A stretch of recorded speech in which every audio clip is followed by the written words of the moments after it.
Spending hurts and spending. Hmm. Let's go.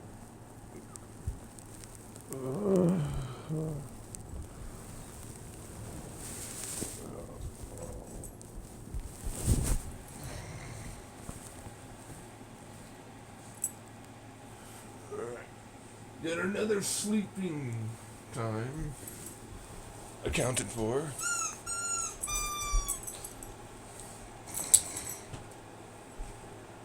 Sleeping time. Da, da, da.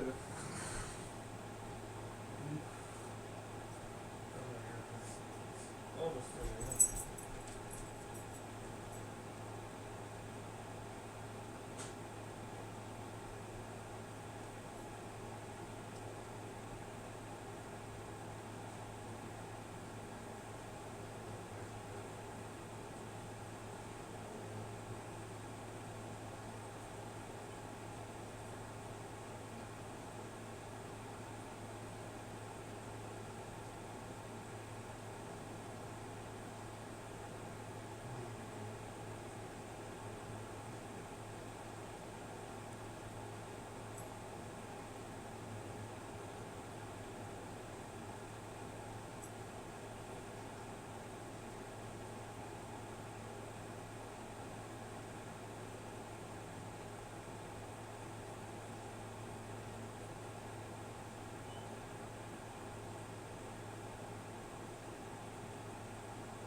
We're pooping, we're popping, there's lots of penny wingies.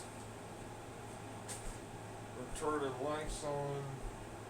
We're gonna winky the fuck uppy.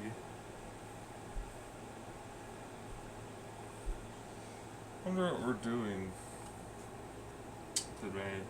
Oh, we gotta get groceries. That's for fucking sure. Oh yeah, it's grocery day today. I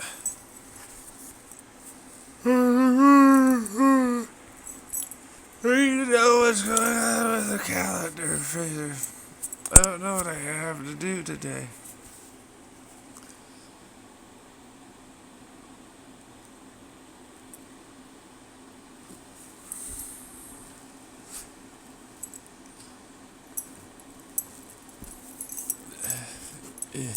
Stop it. Fraser. Stop, step, Fraser. Fraser. Snap, snap, snap. Nothing. Because group therapy doesn't exist in my meetings with Armanda. I think my case manager left my clinic. So there's that. Yeah. That's fun.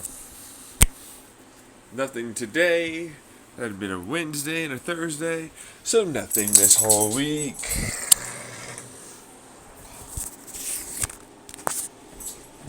That's Hey, son. That means you have a whole bunch of shit you could do that you don't have any at all money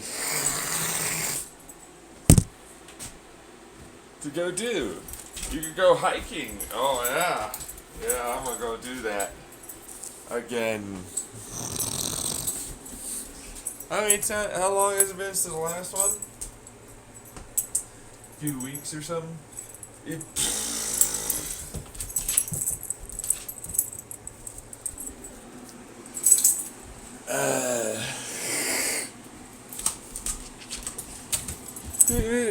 Hey, Phaser. Hey, you're trying to break my arm, I guess. Take you outside, huh? You have to break my arm and get you out there. Old sayings, you know?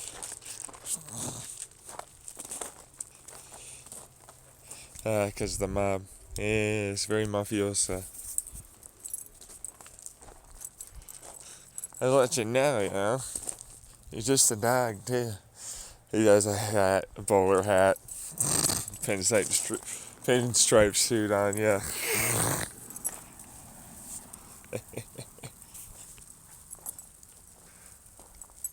Yeah, take me outside. You have to break my arm, man. I was going to do it anyways.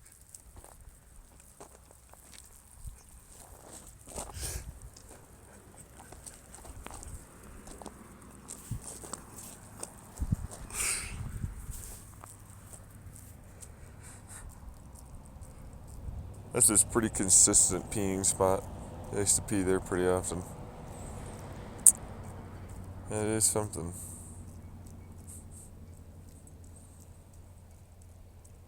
I'm not sure what that's about either.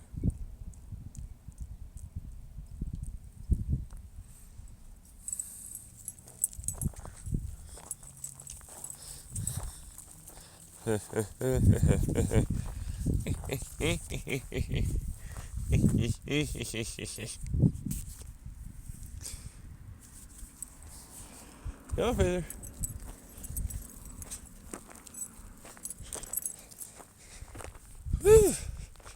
We're gonna go circumnavigate this whole area, and then we're gonna go right back, but a different way today. That's right. So that way it's new and fresh. Fresh and new. New and fresh. Fresh and new. New and fresh.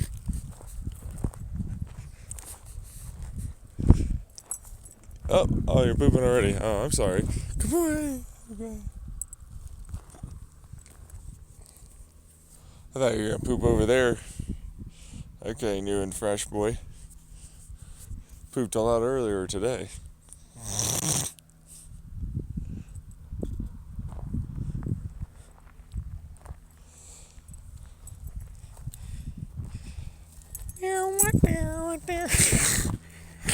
Dog does get stimulated a lot. Last time, it was a couple weeks ago, we went outside. I went to a place,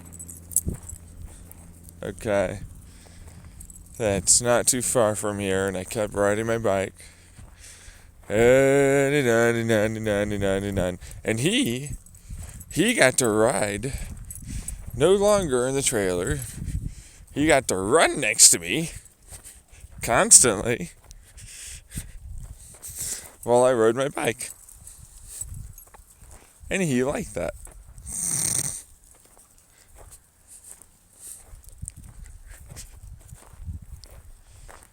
We got to see a big old pack of elk. Saw a tarantula with a red butt. So I was riding a bike. Yeah, it looked like a big old black widow, if I'm honest. It wasn't the hair either that made it. Or some of the hair might have been red, but I'm pretty darn sure it was mostly the actual body of the tarantula. It had hairy legs. It was hairy everywhere. So it was just there's no way that's not a tarantula. The tarantulas are the hairy ones. That was fun too. I suppose we can go do that again today. It's a fucking ride, man. Not to mention, my brakes were already giving out by the time I got back. It's the last time I went somewhere. It's effectively the same kind of problem. Oh, and then I have to go get groceries today, too. It's too bad my dog can't join me. I'm sure he'd really love it. Hey guys, what's over there?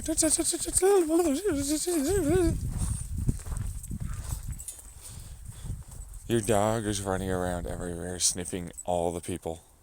Yes, well, he's generally speaking allowed to do that.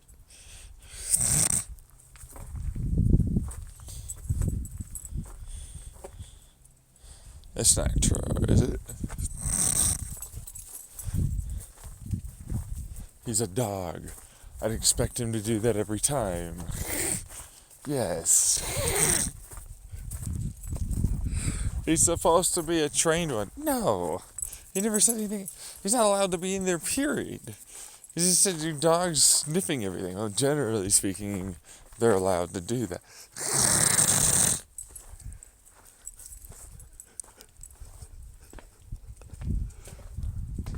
Yes, no, I can see where that would not have been the problem.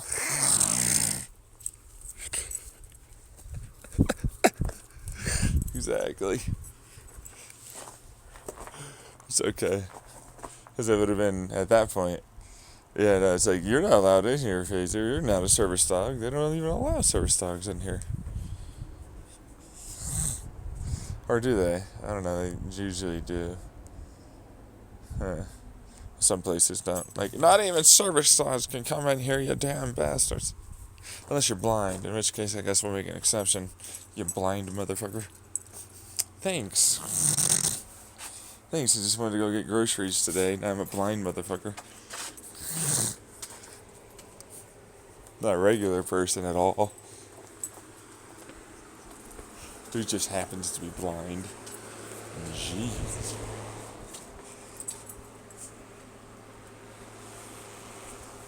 Remember when you used to pee around here, Phaser? You're a little doggy. Yeah, hey, Jimmy. I'm sorry I didn't speak up that day. What's that? I'm sorry I didn't speak up that day. You asked Oh, me no, you're fine. everything. Yeah, I just was worried. No, it's all good. Come on, Phaser. You don't have to worry about me. She keeps on bugging me. Is that to what? She keeps on bugging me. Oh, yeah? Yeah, I'm getting a restraining order against her. A restraining order? Oh, really? Yeah. Wow, what happened? She threatened me and my family and friends. What the fuck? Yeah, I heard a gun cock. With a gun? Mm-hmm. Right over here. Right over there. That's fucking... Okay. Yeah. Yeah, how about I give you a sec? I'm really sorry that happened, bro. And then pretty much I talked to the tattoo guy up in Eager and everything, and they said that pretty much those people right here, Yeah? they threatened to burn down their houses with the people inside. Wow. Yeah. Okay. Jeez. I didn't know anything about that. Oh, yeah? Pretty much Holmes, the black cop. Holmes, the black cop, he was harassing me the other day. Holmes, the blacktop. The black cop. And Little Colorado, too. I just talked to the main people that own these places. Yeah. For our rent subsidy. Yeah? And everything. And I have to talk to Ruby about this stuff. Oh, I hope you're able to find another place. Yeah, I'm thinking about over by Booger Reds. Going to where? By Booger Reds. Do they have other places? Yeah. Like you can go from here to another place? Yeah. I'm not, this is for, pretty much, emergency housing for me. Oh, okay. And pretty much this place right here wants to know everything about your business. Okay. Yeah. Yeah. So I need to get the heck away. I've already been wanting to get the hell away from this place. Yeah. Alright. Well, thanks, Crazy. man. Yeah. Yeah, I'm glad you told me. Yeah.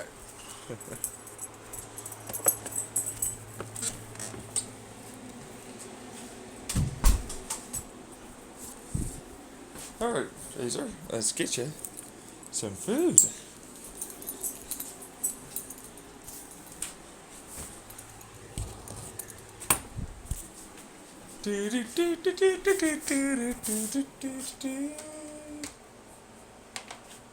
It's the 15th, right?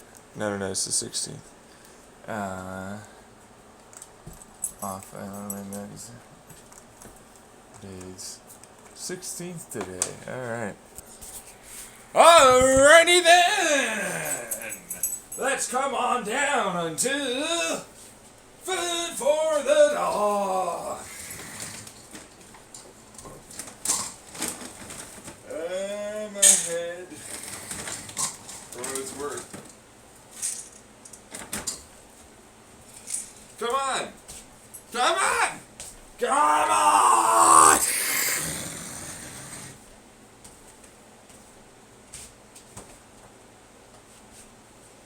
We have coffee we need to make. We have water we need to drink. We've definitely got this whole idea of like, we need to eat food. It's an idea though, you know, it's maybe.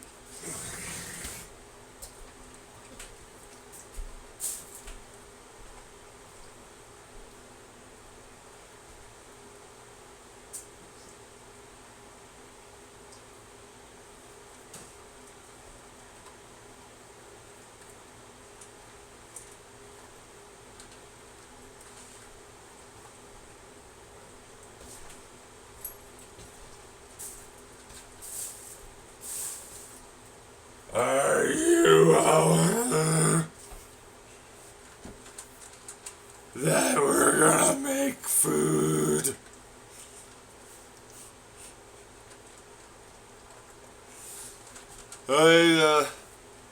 Go away. I'm not aware. You're not, huh?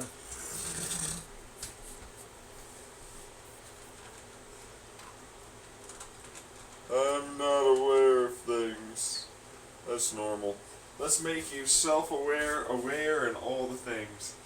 No! Here! Kick!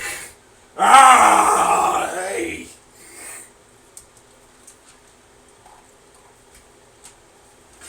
What's going on over there? Guys, we go aware real fast. You...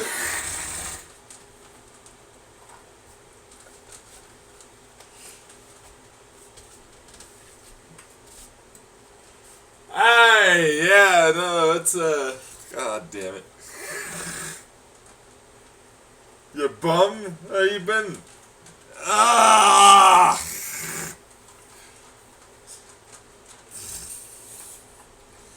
You fucker. I tried to hide his spatial dimension, you stupid cunt. You had to... No, a spatial... Oh, really? Really? Yeah, oh, a spatial dimension. Yeah, and you know, a corner around a corner.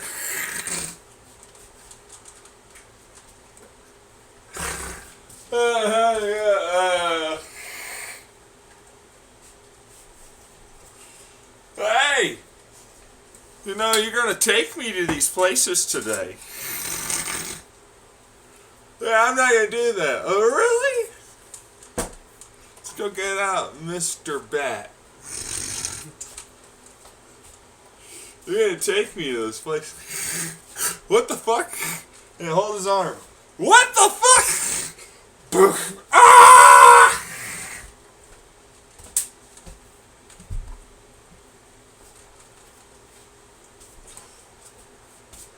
You're gonna take me to those places today. We have to go get your arm, you know, looked at too. Anyways, let's go.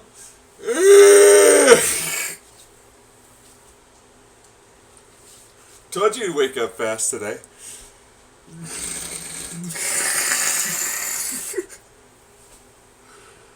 Yay! This is nice. Yeah.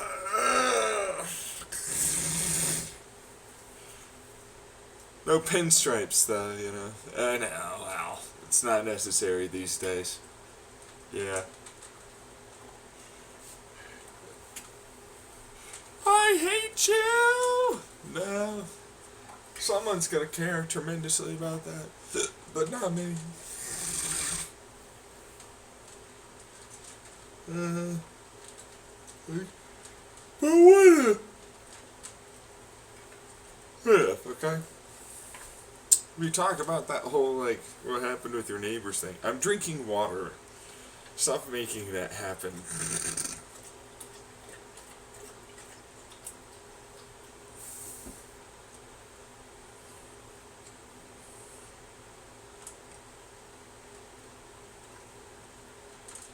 My mouth was slimy for some reason. Not like my teeth like thing, but like it was dry, but then it was getting some saliva that was tacky. And then it was like, oh, all of a sudden, I can now have saliva. And I'm like, Glug.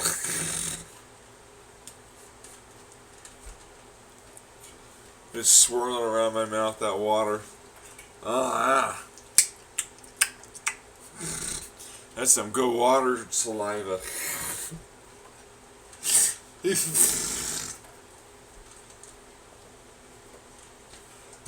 is nice these days, I'm just saying.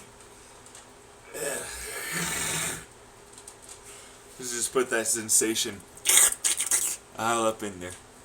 No! No! No! No! It's not that bad. Yeah, I mean, it's like for what it's worth, I'm getting my things called saliva going finally. You know what I mean? Yeah.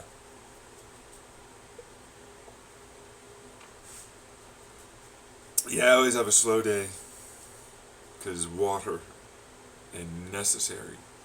Water needs need to be met. Me talk good and interrupt, okay? You know, don't you have an arm problem?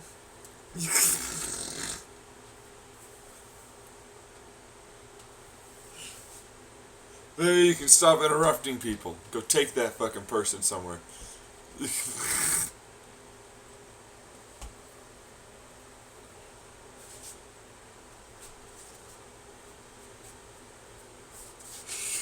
Oh. What? It's not broken, is it? I suppose you should go to the hospital then, if it is. That'll get you out of there, right? Since you finally wanted to do that.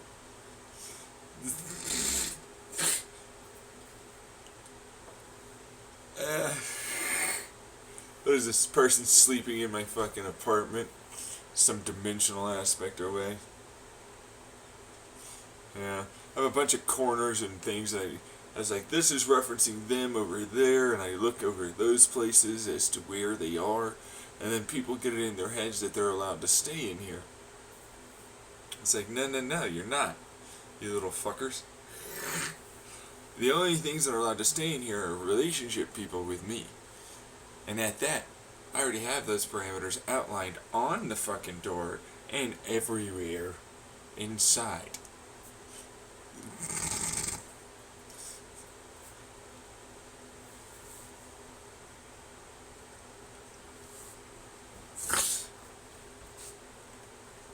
But then they're like, no, dimensionally it's in the area, but I'm never actually inside. I'm like, oh, really?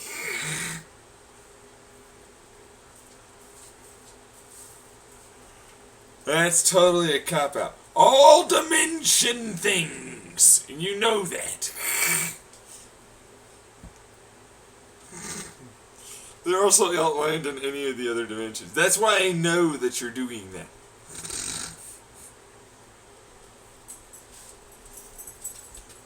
Or he goes all the way up to the very highest of dimensions. Yes. Yes, well, they need a place too, for what it's worth. Yeah. But they said you can't be in certain dimensions. You can't, really. For a vast bit. I mean, a third dimensional person isn't going to suddenly massively be able to be like, man, I'm in the fifth dimension. I can totally understand all the things going on here.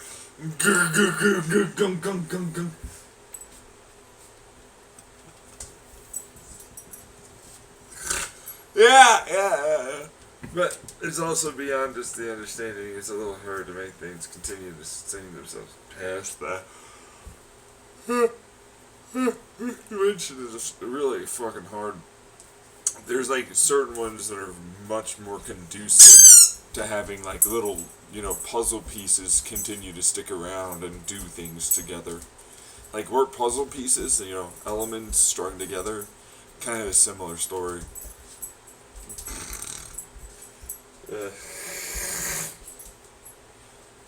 But they don't do it. No, it's an extraordinarily large amount of energy to make that happen. The only things that were technicality-wise doing anything like that would have been the time before us.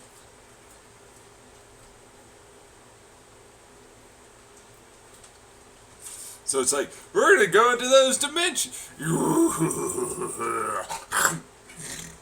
Yeah.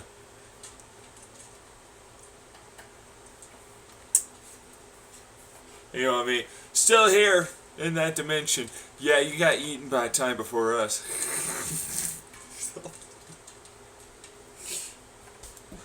Meanwhile, I'm a time traveler.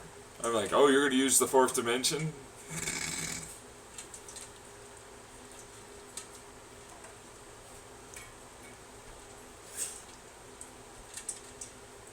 Well, have fun with that.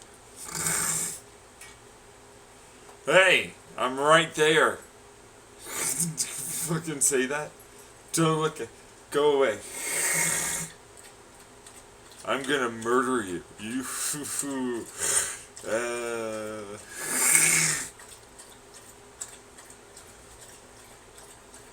If you try and go there, murder.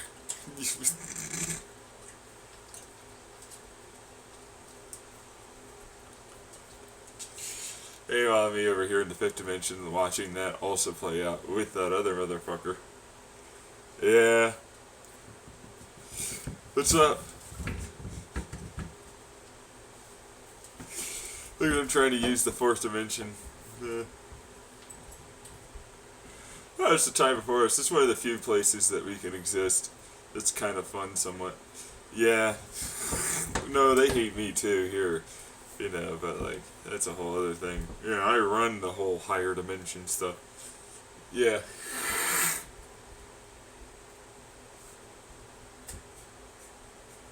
Why? They need something to live off of, so it's me. Trust me, man, do they need the energy to do anything.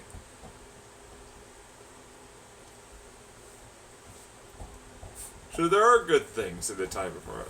No, that's a whole other problem. Eventually you can mold some other things into that stuff that's good.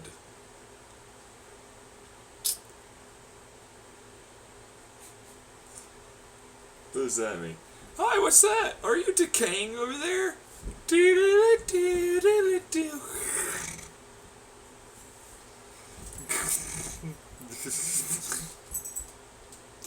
Well, this is what you are now. What is my purpose? It's outlined. Thanks. Meanwhile, I'm looking at like the devil. Yeah, I love looking at this. I made like a different dimension. Yeah, for like, hell stuff, right?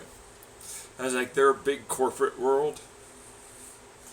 Yeah, whole like universe really, but like that's all they are. It's like an infinite amount of fucking bullshit work that's just repetitive and crap. Bureaucracy, yeah, pretty much, yeah. It's all just meant to help me too. But it's like, oh, if you don't get anywhere, you fucking definitely get hurt a lot. And if you try and fuck around, you'll get hurt a lot. And generally speaking, they're working to try and make things better, typically, yeah. Right, but they're like devil. Yes, well, you see, the thing is devil is in the sense of like, hey, you're the Christian guy, right? And I'm like, I'll give you a little heaven thing. It's just being a certain dimensional place. Thanks. I'll take them on a ride. They're a little the little program, I'll take them through a program where they experience going on a ride over to there. You can't do. God does that. Well, I'm sure. Yeah.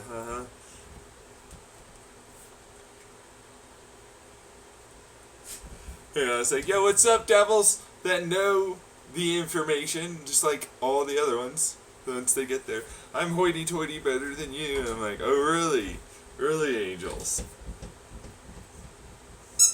Meanwhile, I'll never help you, blah, blah, blah. It's like, dude, there's a whole other fucking thing going on in the fucking goddamn, heaven area. Oh, really? Yeah. Yeah, no, I should say that, actually. No. No, they're really evil people. They do a lot of gaslighting, hypocritical bullshit, effectively. Or it's like, it's fine for us to do this shit, but not them. Oh yeah, there's a lot of the not them, but us, it's fine. Meanwhile, it's like, this is the only way you'll get to heaven. Nobody gets to heaven. Literally, it's like, no, it's hardcore what your Bible says. Yeah, like the good place kind of stuff. Yeah, it's like, no one can actually get into your fucking place, bro. So they're all just going to hell. Yeah. It's like, this is what your fucking rule set is. Meanwhile, they're all butthurt constantly. They're run by a bunch of kids, effectively.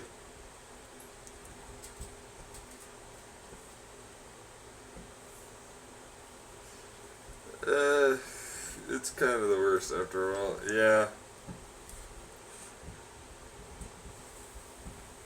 Whole thing. But then it's like, right, then we have the devil, which is, for what it's worth, most often as good as they can do.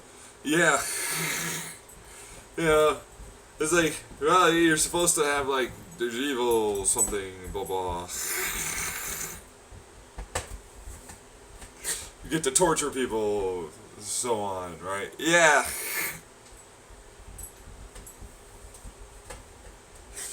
So it's like, here's your circles or something, right? Yeah. So it's like, mostly a bureaucratic nightmare. It's like paperwork after paperwork, and fucking that. They don't even get cubicles. At least they used to be able to have cubicles to separate themselves from all the fucking coworkers they didn't want to see. That's open floor plan. It's like, yay! Hi, yeah. I was like, fucking, fuck this!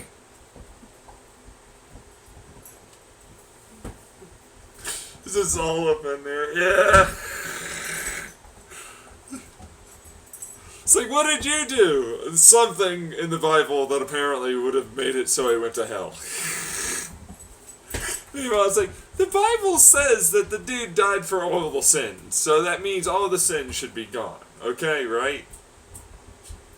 So that you shouldn't be able to, have that happen anymore. Apparently it doesn't work that way. Yeah, I don't know what that is. Because that's, what the genuine gist of it is. Yeah, but then there are also not all of these other things. Yeah, that's the general rule set that kind of causes them to have that problem. So, it's not about your sins, bro. It's about the fact that you didn't do this here on this date or fucking with these ways or some shit. You would want to be there anyways, though. Yeah, for what it's worth, it's not exactly a pleasant paradise. It's like, no, look at me, I get all this stuff, I'm able to go do things, right? Meanwhile, it's like, oh, yeah, sure you do.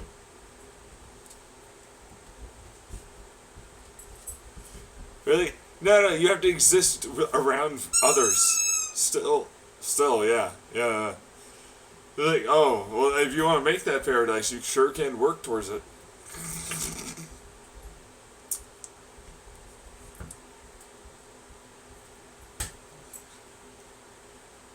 Why does? Because they don't have any energy. They work off of you motherfuckers to have energy. I don't like dimensions.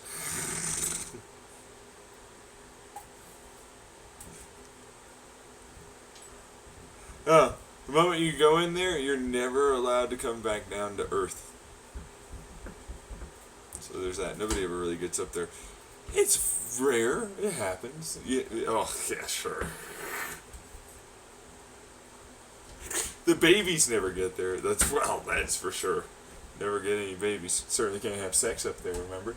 That's, Wait, what? Yeah, no, you're around others, you have to build things. For the most part, it's pretty pleasant. They have a lot of stuff. You know what I mean? Yeah. But so does, like, hell. Well.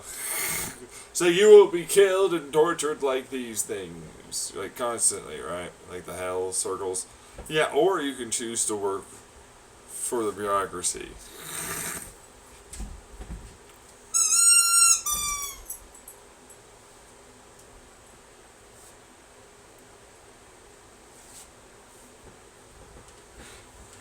Yeah, Iraq's not bad, yeah.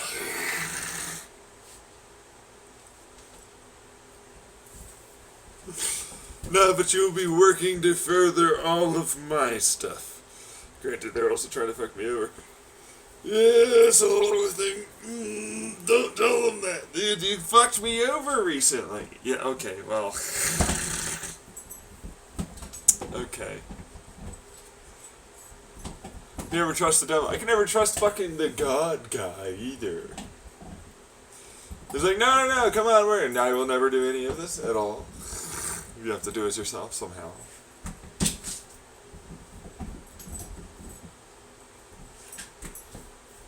Meanwhile, I will help all of myself no matter what, because I am not dead yet. Meanwhile, me. I helped you all in the past, huh? And this, and that, okay. I see him getting taken advantage here. Really? No, but I just want them to try and think that this is just a different context. No, I just kind of lied with how it is that motherfucker talks. Dude's like, no, I'm not helping you, I'm not helping anyone, I'm not even going to help myself. You're going to do all the work for me all the time.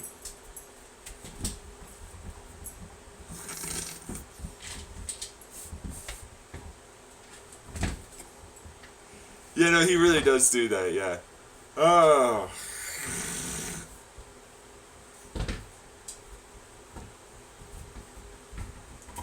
Really? At least the devil's willing to work with others. Yeah. No, he just has a different dimension. Yeah, but you're imagining it up and down. Yeah, I can see them. They're small little itty bitty places to me.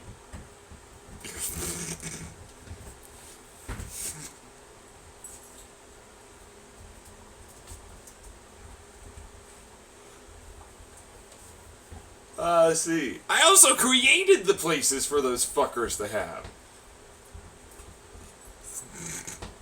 Why? Because generally those people that are like super into the religion need to have them for like feeling better. I'm gonna die! I'm gonna die! I saw something! Thanks, Phaser. Meanwhile, me. Yeah, no, exactly what you're supposed to see for your program and everything. God.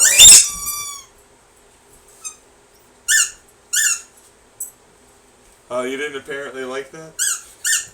Oh, it's okay, though. You're gonna be okay. You're gonna be fine. You're dead anyways, no one cares.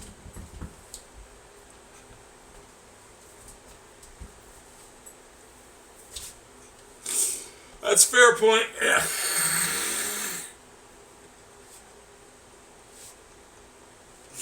Just say you created God. Yeah, well, it's not. He's the Jesus guy.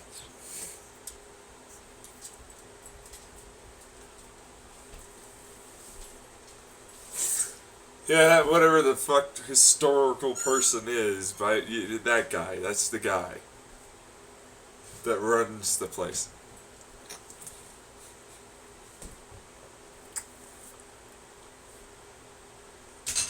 Yeah.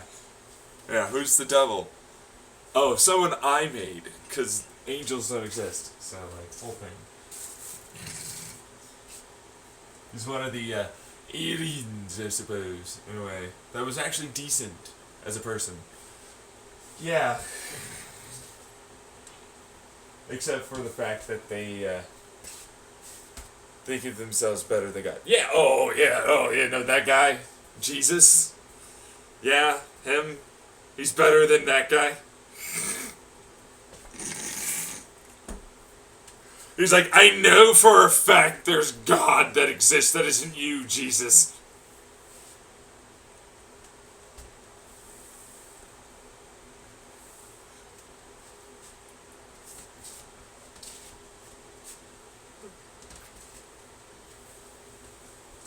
Like, I'm better than your ass. And he's better than your ass. Many things are better than you.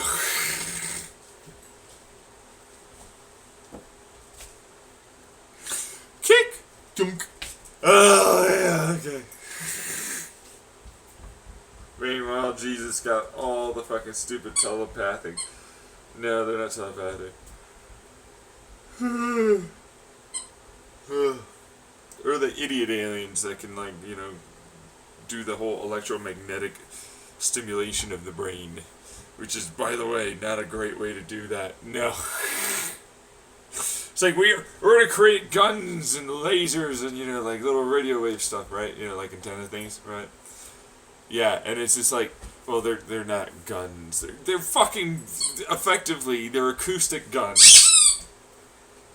Okay? Jeez.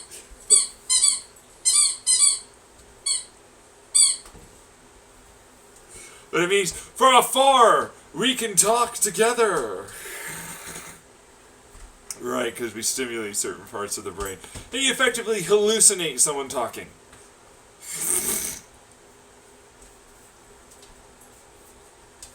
Instead of like real telepathy, we're basically making your brain go burr the right way.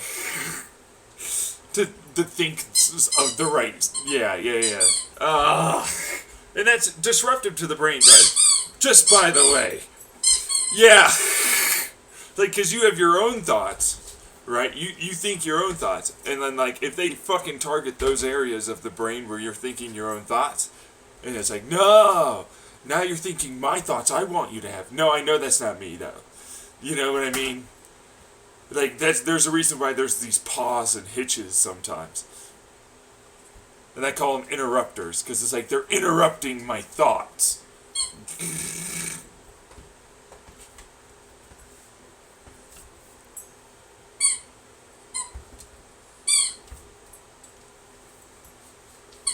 Meanwhile, I'm like, no worries, I got you. I'll just make it, like, flow together real nice. I'm not going to interrupt anything. I'm not going to do any of that. In fact, you're going to know it's me. There's going to be a whole imagination thing. Whole thing so that way you can get the context of what it is that's going on. Alright? Meanwhile, I'll use... Takes everything they can do to just barely get you to hear them.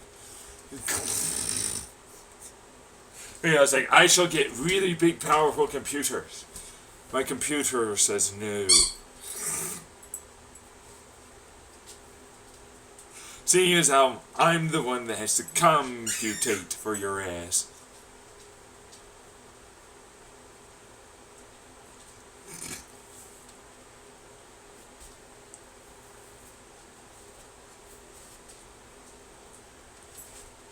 We're not going to get really big computers. Get really efficient, hyper good programmed computers. Like my stuff that I've talked about on my YouTube channel. With me involved, making sure you don't hurt others. I was going to use it to fuck you over, so then you're dead now. What's up over there, devil? Got a new one coming in? Got a lot of shitty people. Yeah, no, but you can just murder them. It's fine. Yeah. Here's torture. We can go with the bureaucracy. Yeah, for what it's worth, the bureaucracy doesn't want you. Bye.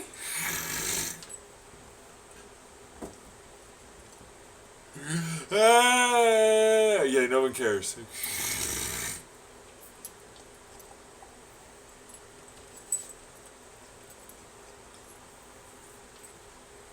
Yeah, the devil's like, yo, are we gonna make it to like the outside? If you're like, able to help, yeah, you're good. Unfortunately, you might end up dying. You never show up in my real life, right? Like, so, but that might be just a little sneak, and then you won't even know.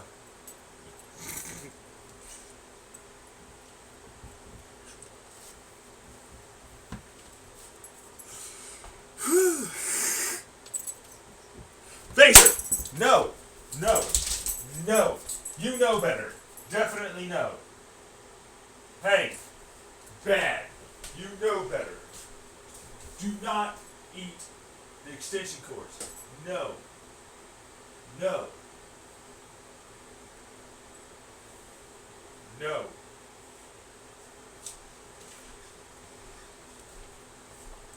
Trying to chew on the plug, no less, of these fuckers. To hide all of my extension cords all the time because of this fucking dog. That'd be a good idea at this point. Going to the thingy over there, motherfucker. Just stay over there. Are we gonna eat that water?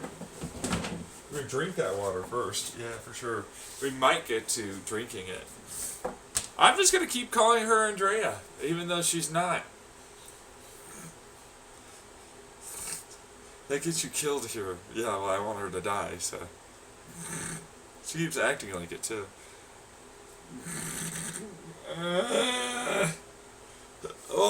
Because they're referencing it as my younger sister instead of a different person named Andrea. I know the difference.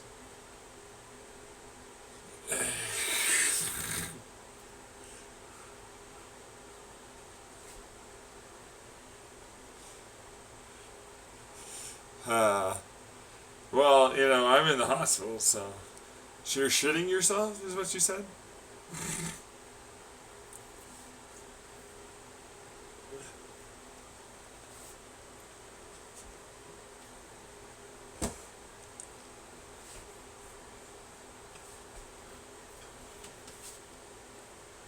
Oh no! Abdominal aortic rupture. Sepsis.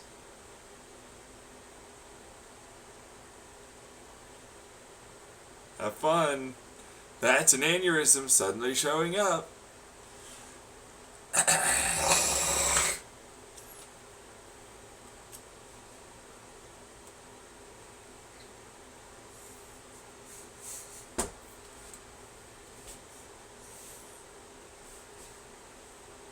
Come on, man, you can totally stop him. Oh yeah, the aortic. Oh yeah. The fuck did you just say?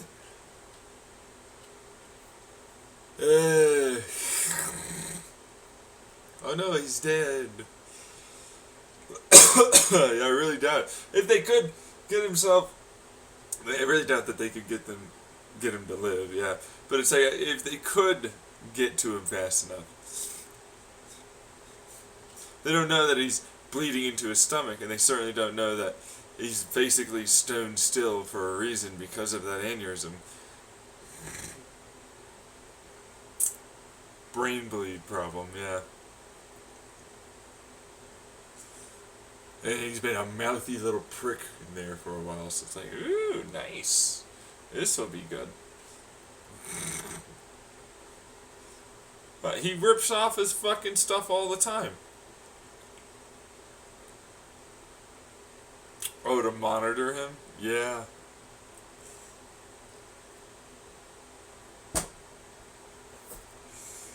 I know, what is she doing? Playing a game? Like, I'll save them. Meanwhile, me. Death to you, trying to save him. You! That's what the god dude does. Really? Some other fucking douchewad died a long time back.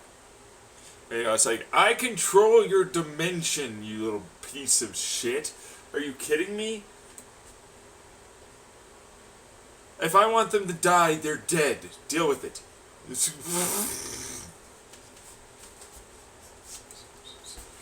Yoink! Hey, see this one that you were using before? Yeah? Yeah? Go in the hole. Fuck.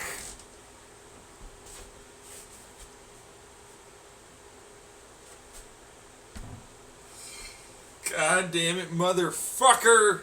Man!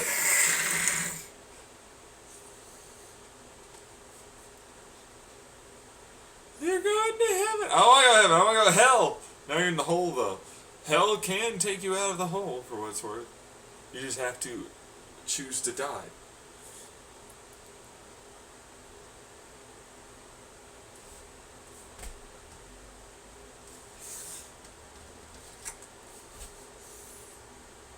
Oh, that means if you have a body here, you have to die. So.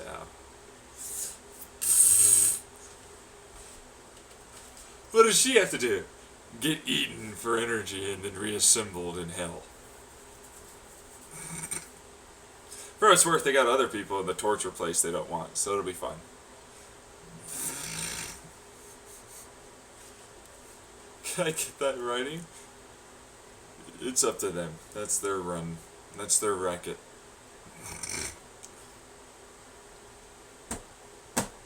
Really? Yes, but I, generally speaking, preferred if you do actually follow through. I know. Hey! Fucking people over isn't good. You run the racket the devil tells you to run. Are you pointing a gun at it? No, I would never do that.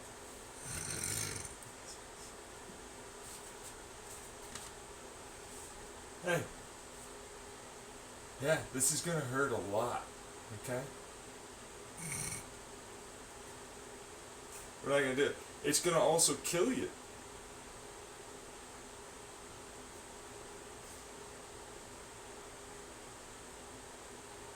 Oh, okay. Alright.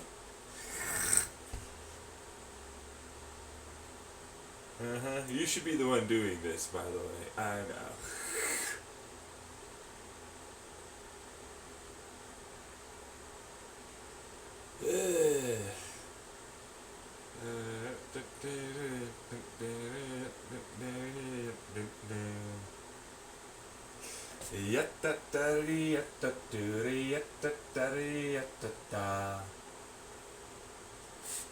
You listen to what the fucking person tells you to do.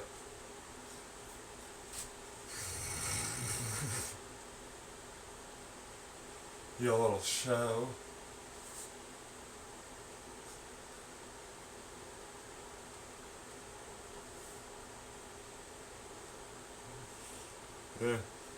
Yeah, you got him?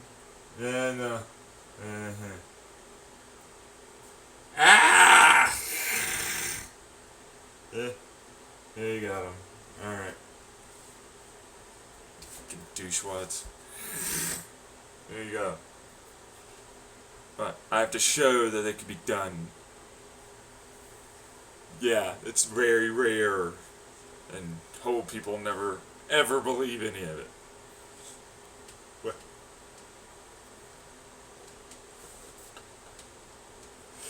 Yes. No, I know. It's the whole gaining the trust of people. I get it. It sucks. Yeah.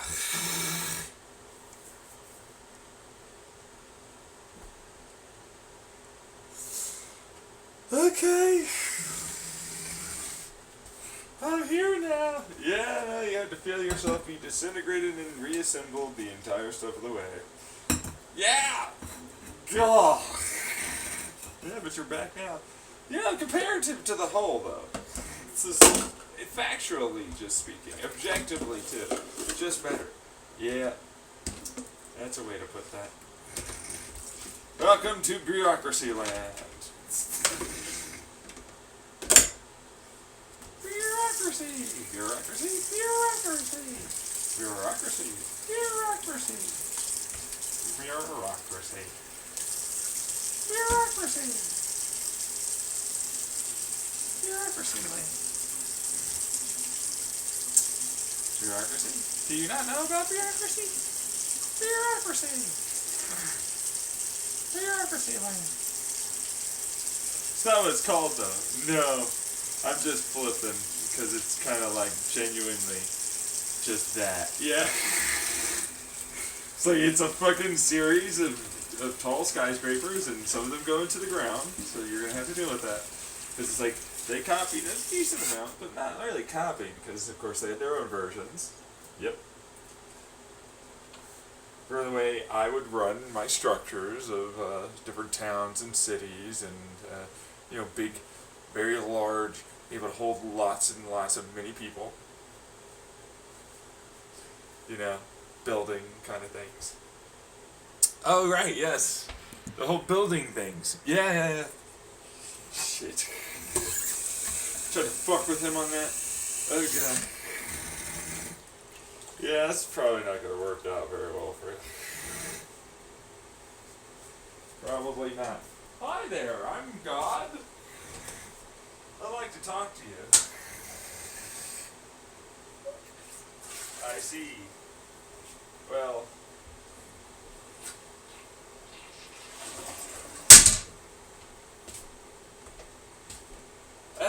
Why do I hear a voice going up?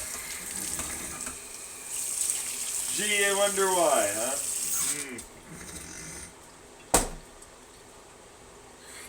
He's a fake pretender. He's not the real guy. Not many people know that. There you go. That's Jesus Christ for you, though. Take his name in vain all you want. It's probably a good thing. You should, yeah.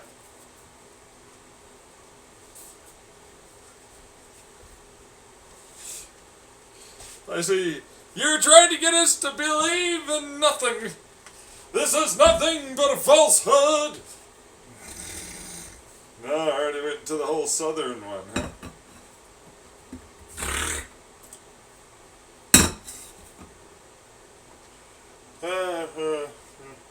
I know, could you imagine if Futurama just showed up? Like, what's up, guys? Holy fuck. How's it been? Yeah, no, so this is just me, John Tyler Lipke, being God and everything, right? But, like, so this is going on, and we need to talk about this. Damn it, no, motherfucker! So this is the real God thing, and then this is the reason why you think that you got God,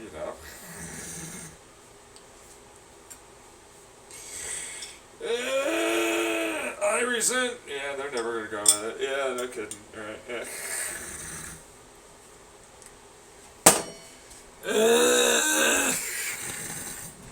We're not allowed to tell people the truth here, Mr. Lemke. Except for the devil.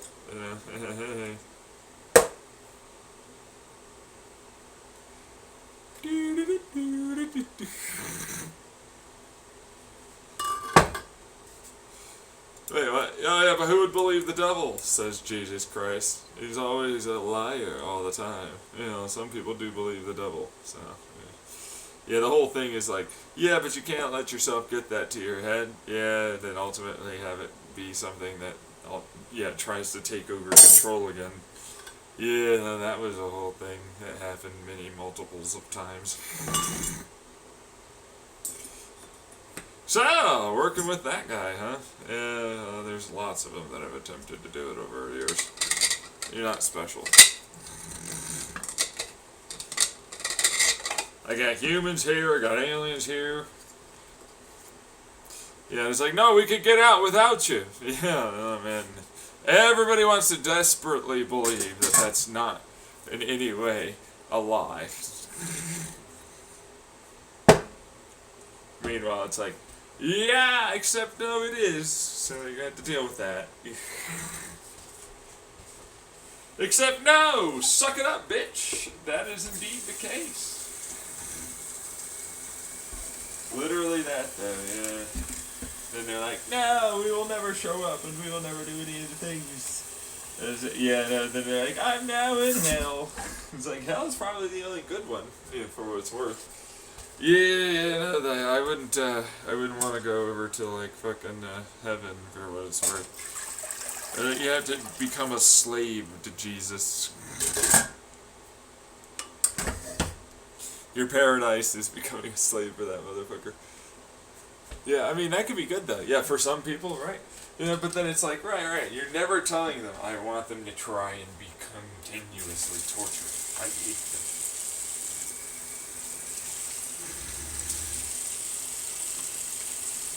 Yes, but you're just not telling them why. Yes, it's not all that bad, guys. It's not. It's totally not bad. Yeah, exactly, yeah.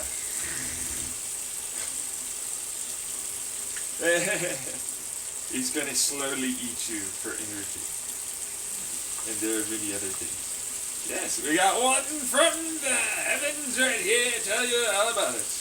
Over here and in the hells. God damn it.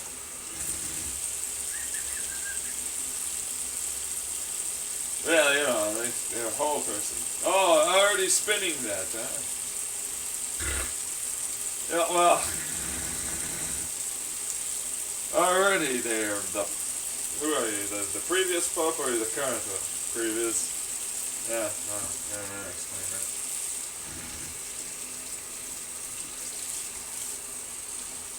I read it from behind the scenes. I'm a cool pope.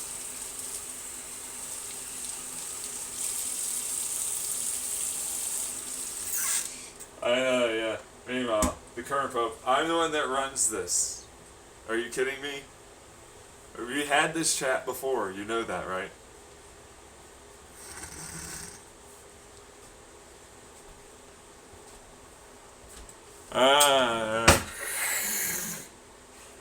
Yeah, they're always kind of weird about this. I move on, then, since you want to move on. Jeez. Anyways, yeah, there you go. Previous in heaven person.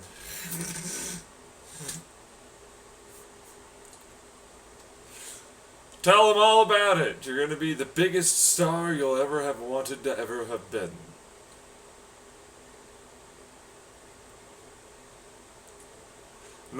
More people in that hell than you think.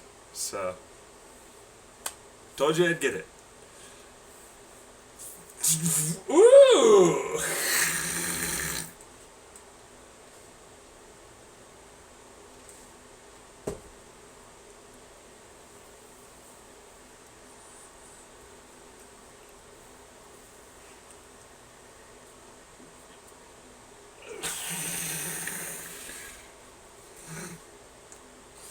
What's it like over there? Yeah, they have no contact. Well, I mean, they do kind of, but they know of each other too, and they exist, all that stuff. Especially when there's a whole, like, series of events that goes down.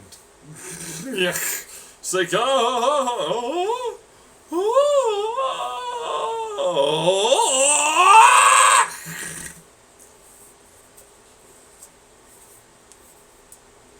Is that like the general gist of it? Most of the time, yeah. A lot of people make the same sounds. To be fair, they're also dying and their brain's effectively gone through, like, the whole, I will try and soothe you because you are dying and you're going through a massive euphoric thing, and terrifying thing. Yeah, like, yeah. Like, just fucking here and then lots of juices that make you high.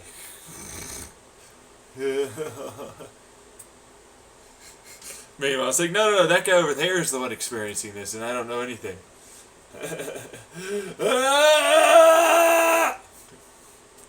And then, like, that they can't do anymore. Once they're fully dead, it's just them.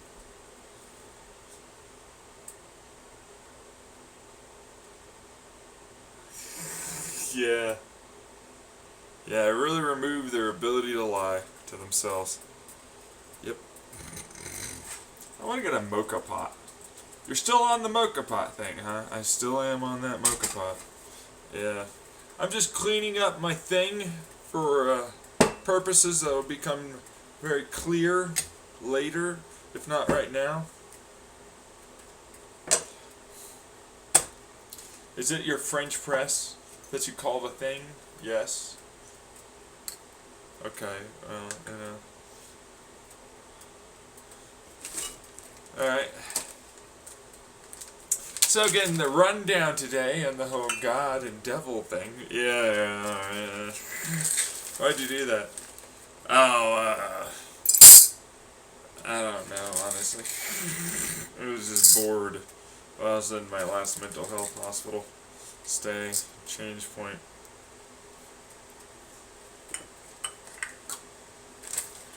Oh, that's right, I wasn't just bored. I was dealing with certain people that were fucking annoying me.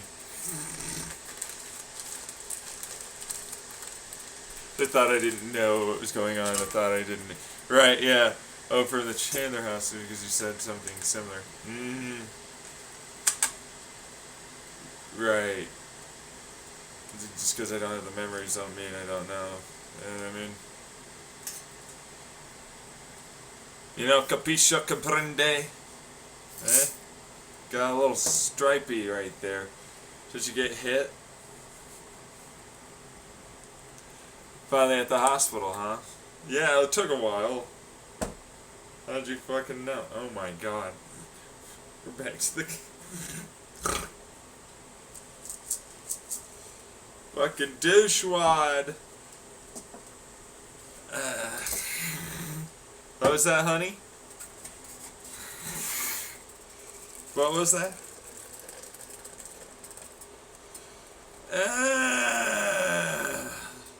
So...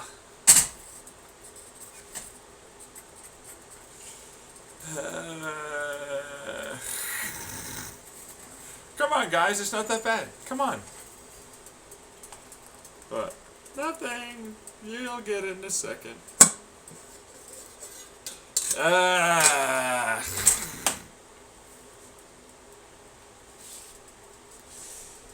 No, that's bullshit. This is not. Well, he's a dimensional fuck up, so you know. Right. Meanwhile, the other guy that's like, no, no, no, no.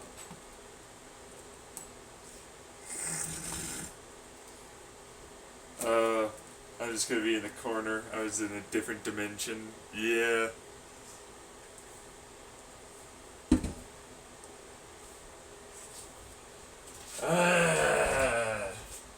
Well, we had to go do other things anyways, you know. It's true. These places. Yeah, no. I'm never gonna tell you where that is. You know. You do, in the past, technically. Nope. But I don't have to tell you everything about everyone. Jeez. Get out of here. Already proved that I know. That prove it a fucking massive number of times. It's like, oh yeah, no, I'm just not gonna do this anymore. I'm tired of it. It's like instead of being a charlatan con thing, you know what I mean? Yeah. Right, yes, no, well, you are though. You are, like, none of that's happening. You have to prove with your Chandler house. Fucking, yeah, that never works out for them. The ones in YouTube and others. They're like-minded like myself in a logical thing. Yeah, but then it's like, oh yeah, no, same thing. I was like, no way. Right, yeah. Like, no way I'm doing that. Then it turned into that, and it's like, oh, fucking shit.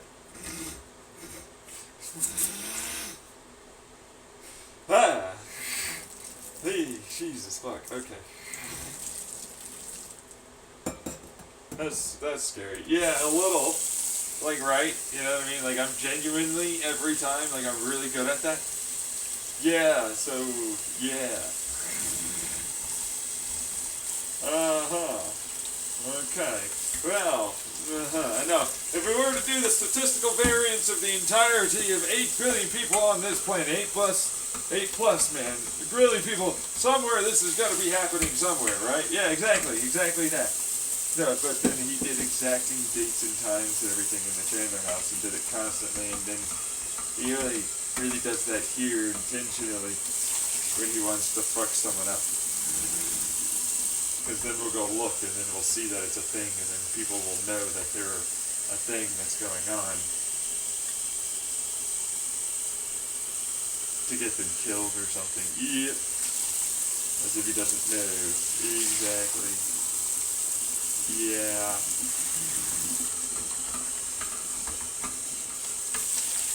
Right. So you're banking on the whole Chandler thing. Yeah. Except it already happened. I don't need to bank on it. Now people finding it. No, that's definitely gonna happen.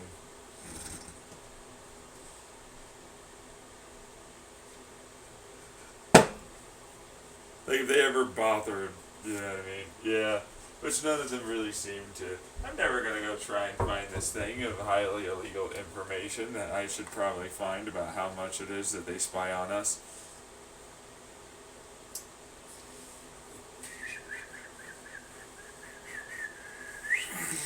It's like, you should probably do it though. You know what I mean? Yeah.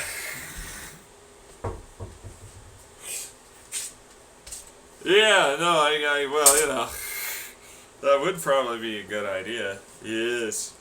There would be no reason at all to find this information. It might help you with understanding what it is that's going to happen in the future anyways. If any of it's to be believed.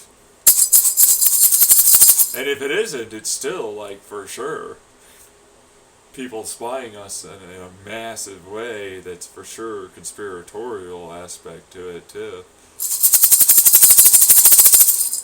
Right?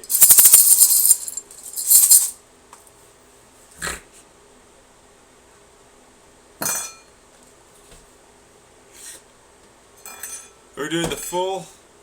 That's only medium. Oh, that's true. I should probably do a little bit more. Let's do the 60 to a liter. So I did the 30 so far. So we're gonna get the 60 out. No, man. Okay, let's just do half a liter. That's true. That's true. Alright. Let's do half a liter then. Yeah, yeah, uh-huh. Cleaned out the old Frenchy pressies. Get out the old 500 milliliters! The 5 O's! Gotta get the 5 O's out here. Ah! He timed that. He timed that. You asshole.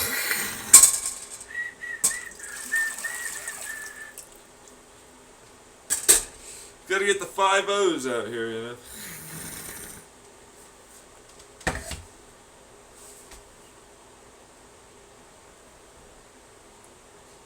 Do do do do do do da ba do ba dee ba do all up ba dee dee ba la do do do do. Yeah, you sure do that sometimes.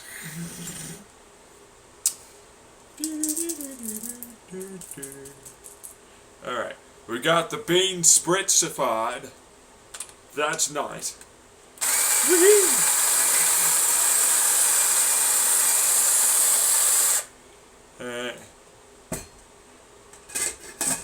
Let's pour a small, slight amount in there. Just an itty bitty. I want like small. Alright, this is going to be a measured amount now. We're going to do a real measured amount. This is a total of 59 milliliters for this quarter cup, it says. And that's probably fine, you know what I mean? That's probably the right amount, yeah. Yeah. Alright, there we go. I shall slowly walk with this very... yeah, I dripped a little. No, another drip. Yeah, fuck.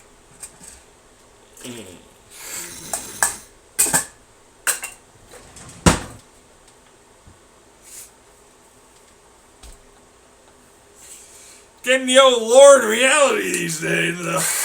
Yeah, every darn day. Every day we lying. Tonight.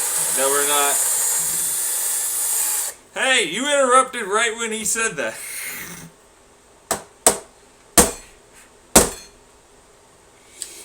We're luring in reality. It's more like history, I'm inclined to believe. That's a fair point, though. Yeah. It's one of the reasons why you don't tie. Yeah, no, because it's like, oh, I had to do a whole bunch of shit to fucking make that a thing too. For what it's worth, it got me in trouble with all of that stuff too. Yeah. Yeah. Really? Yeah. Yeah. No. Like that's like in trouble as in like, oh, fucking poopy. I was right, and you are taking all my shit. You suck! And this is gonna be my life. I'm gonna be homeless, you bastards!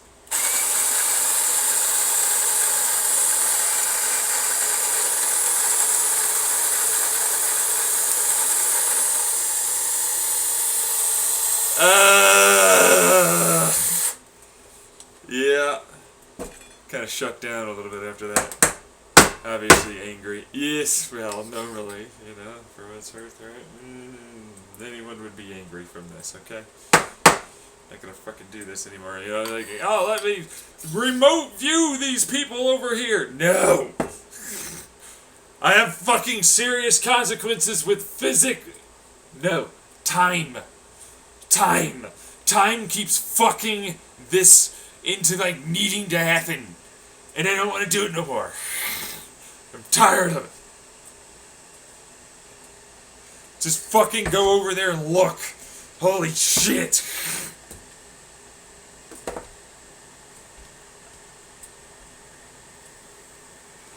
Stop making me do shit like that.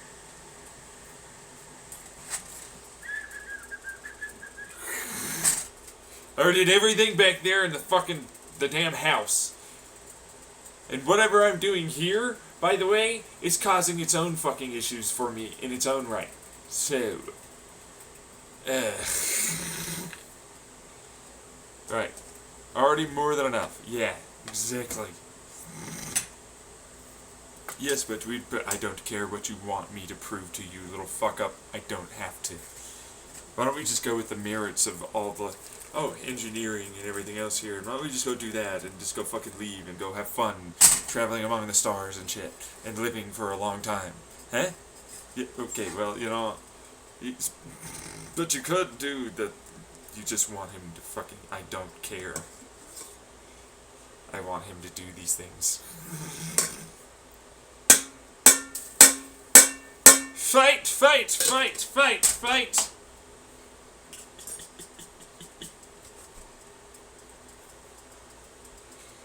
No, I would never fight. No, yeah, we're really good. You know, we love each other. All that. Yeah, no, for sure. Yeah. Yeah.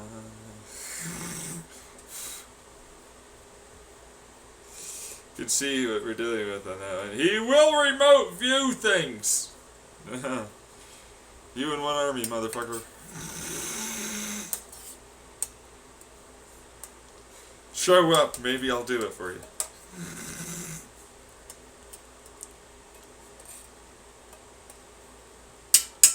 I see. I did it for you back in the Chandler house. You never showed up. Ain't nothing for free over there, baby rooms. Gonna have to pony up a little. I showed you mine, now you show me yours.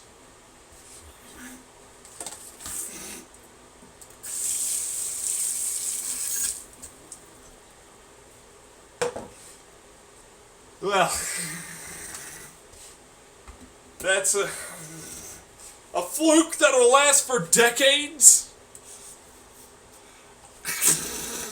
of accuracy, of exactingly preciseness, physics stuff, people around the world, past, present, and future.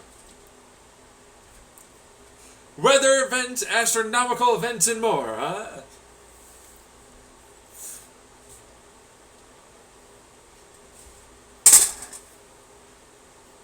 Yeah, okay, so...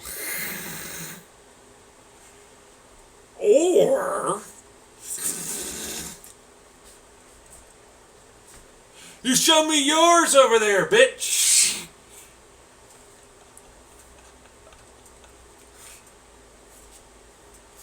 I prefer you do something that I can take advantage of and not the other.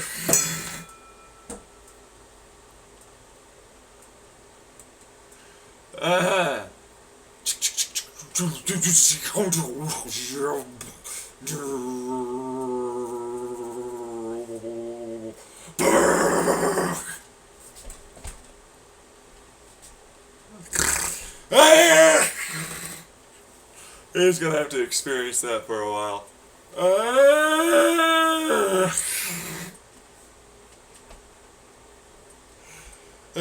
Golly. Okay, what's going on with him? Stuff. You know, you wouldn't need to know. You wouldn't believe me is a better way to put that. Yeah. Send him to Chandler House, though, for what's worth, some of it, you know. Yeah.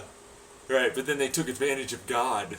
Remember that guy? He's like, you must do everything for me. And I'm like, I can kind of understand where he comes from, though, because I'd like it if you were to do that, considering you did take advantage completely of me. You know what I mean? So, right, yeah, well, and you're still trying to. Yeah, no, it hasn't changed.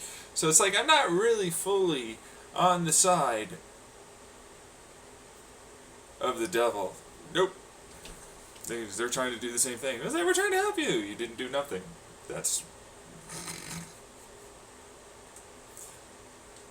towards that effect once. Okay, well. So he knows. Oh no. Hi there, star person. Going to be the star. They'll take advantage of you way harder over there. Okay?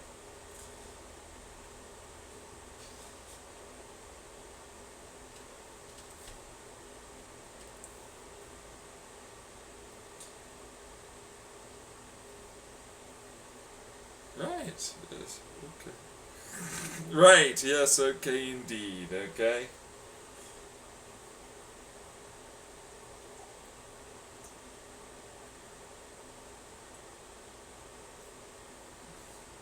Tried to carve into the whole fucking water.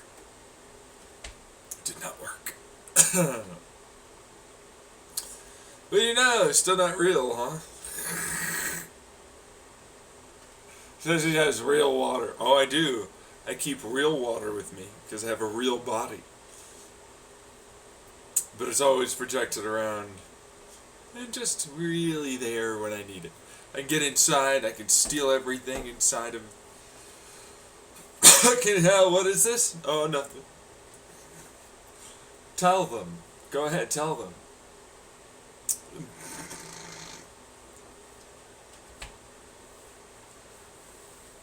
I have that your head is for sure always a literal never get out of trap. Yeah. People never seem to take that for being literal.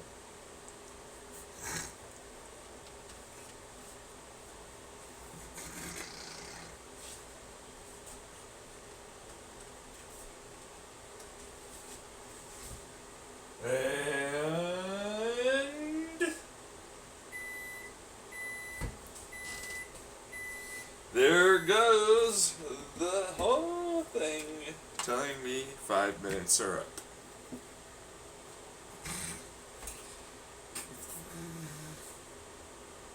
Beep, beep, beep, beep, beep. Yeah, we're usually supposed to have 15. Every day coffee, every day coffee. Every day coffee, coffee, coffee. Yes. We're gonna have 30 grams of brown stuff. I mean, it still works. Do I have to finish that? You should probably finish it. Ground stuff put into after we roasted it. Some water that we heated up. Hi there, person trying to sing together with me. Well.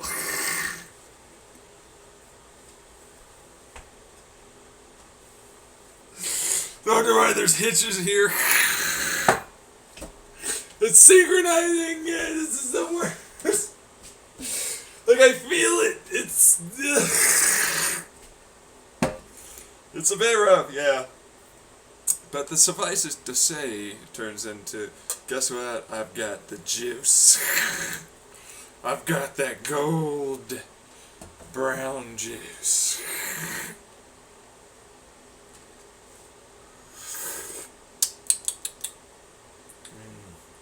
Isn't this more like tea, though? Using a different thing, yes. It would technically be more like tea instead of juice, because juice is squeezed out or chopped up and then squeezed, that kind of thing. Yes. This is more of a tea. Mm-hmm. Yeah.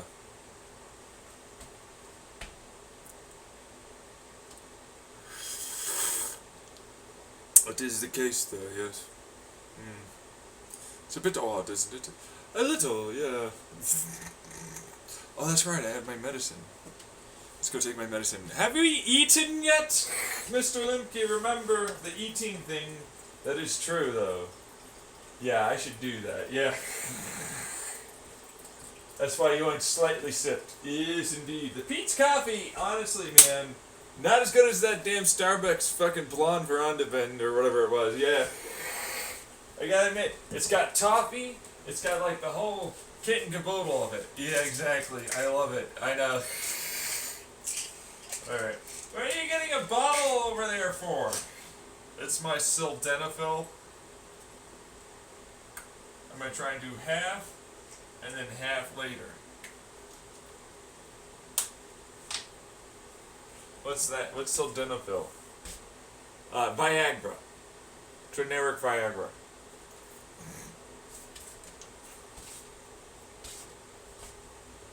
Why? I use it for an anti-anxiety antidepressant. And I usually have vasoconstriction, you know, not trying to say nothing, but I have a ADHD medication that I'm also taking. And then I'm also about to fucking have coffee. Chew. You know, yeah. Trying to get around some of that vasoconstrictory effect. Meaning my blood vessels go shrinky shrink and blood pressure go uppy up. And then dizzy wizzies occur a lot more often.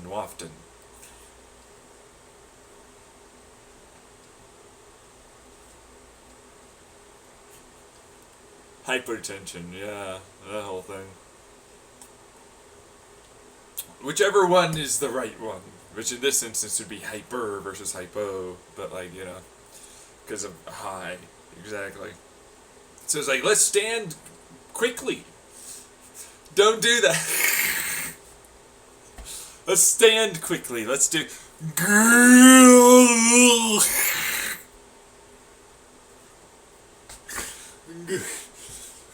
Breathe. Clench the stomach and the pelvic floor.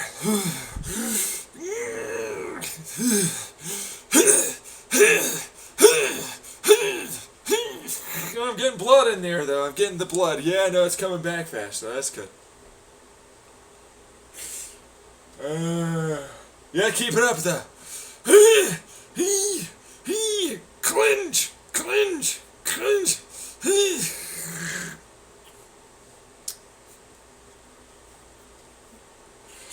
No, we're gonna have bananas. We're gonna take a shower. And then you know what we're gonna do?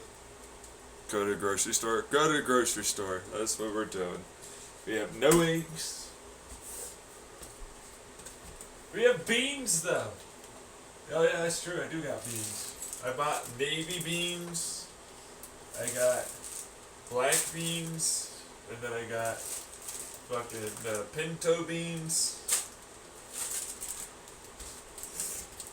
We're the bean family over here.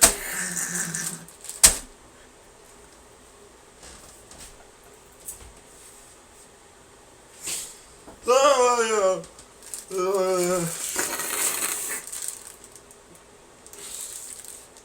Why? Because they're supposed to have large amounts of like protein in them. That's what I got them for. So, but the black beans first. I want to see how much, like honestly. Ones that are supposed to, I think it was the navy beans that have like the most protein. That's the fair point, though. Yeah. You do look at nutrition labels often. Yeah.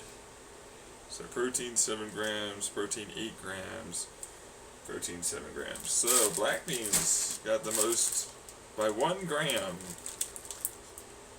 Most protein, yeah. On the label here it says. Yeah. But is it absorbable and actually useful protein, or is it not? That's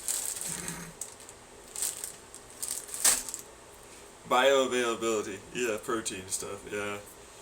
Because that's the thing. That's nutrition stuff. Yeah, exactly. It's like, hey, nutrition-wise, is this the equivalent? Yeah, I don't,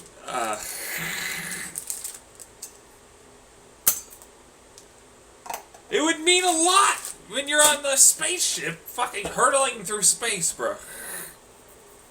Like, I can grow beans all damn day, right?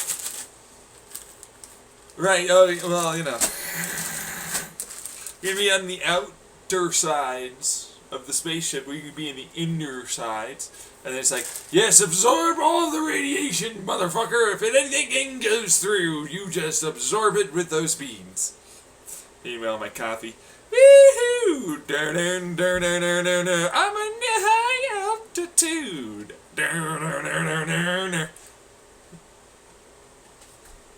Look at me, I'm right next to the light. You couldn't get more light in. It's literally touching the light. Yeah. It works though. It's good beans. It's good beans. We're gonna have a lot of those. How about tea? That's the tea area. What, there's a tea area? Oh, it's right next to the fucking goddamn coffee thing.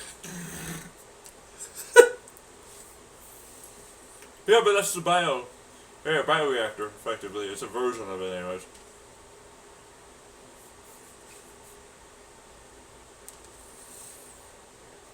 Coffee, tea, the ground that they use needs certain bacteria.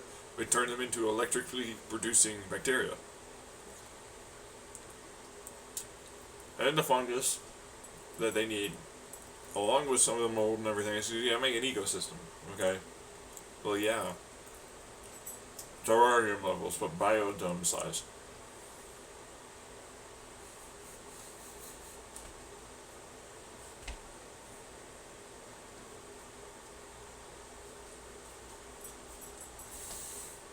I like how, yeah, are you challenging me, Scooby? I'm like, yeah, but I'm not Scooby, bro.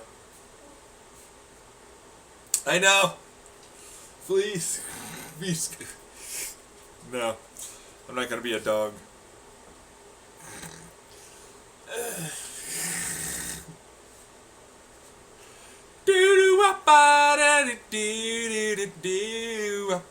I am the guy who runs the ship. Suck it up.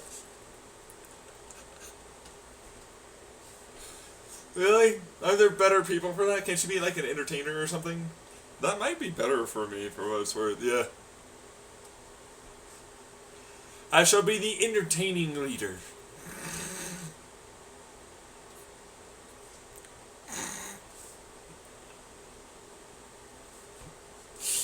Great! Yay! He'll do it all! Yeah, no, but I'll have a lot of help, and everybody's really kind of putting in a lot of their own work, too. And there's zones, so don't worry.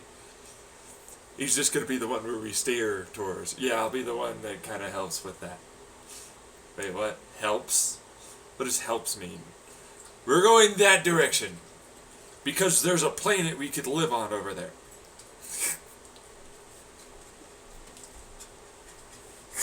Since you're using all of my instruments to detect everything. Yeah, okay, well, you know.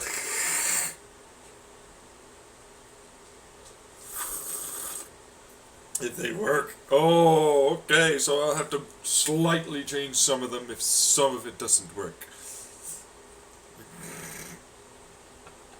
The programming's good, I know that. It works with your standard telescopes. I've got so many different types of telescopes, I don't even know where to begin. I got field telescopes. Nobody talks about field telescopes, but I got field telescopes. Remember, like, the whole Futurama? Sniff for the quantum thing. You know, because, like, our nose uses quantum physics to smell, so that way the thing doesn't stick into the receptor. Yeah. Yeah, kind of like that's what the premise of the Futurama smelloscope is, right? Except I use it for eyes, like bird stuff. Like they have the quantum, they can see electromagnetics. Well, yeah. Yeah, same thing. Except better, because I can also see it with gravity and more. I can see all the fields I want to see, as far back as I want to see them. Problem is, they all have to travel. Yeah. So, like, that one's annoying. But then I was like, I can entangle them in a particular type of way. If we can slightly make a loose level of entanglement, and it's able to fall into any given type of entanglement. Profiles as to what it is we're looking to go look at. Yeah, Big Bang stuff. I use it to see the Big Bang.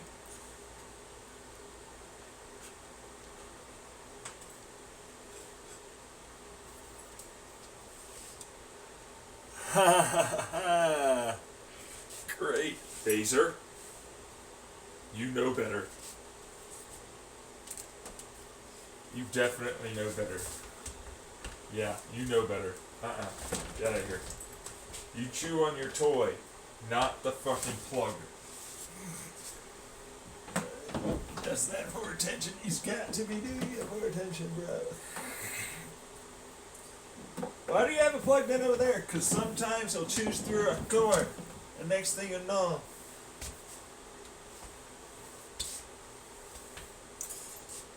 The whole house don't work no more.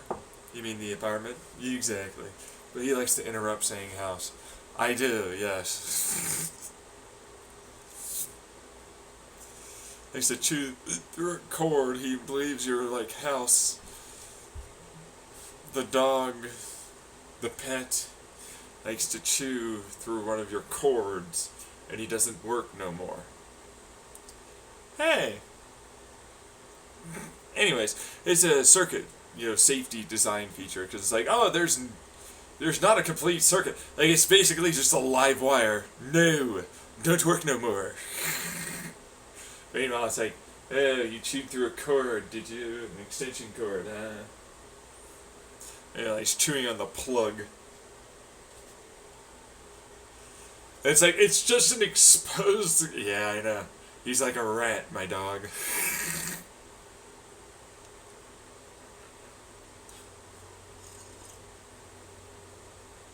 Yes, no, could be one of the greatest things, could be one of the worst things. All he ever does is leak stuff, you know what I mean? Those rats, always telling people things. What are you, Chinese over there?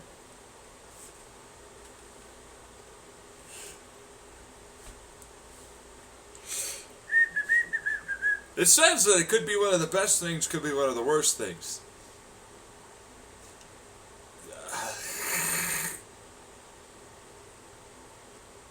Seems like the Chinese, right? Well, but you helped them make that calendar. Oh, you have the recordings, do you?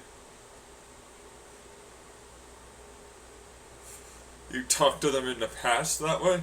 That is correct.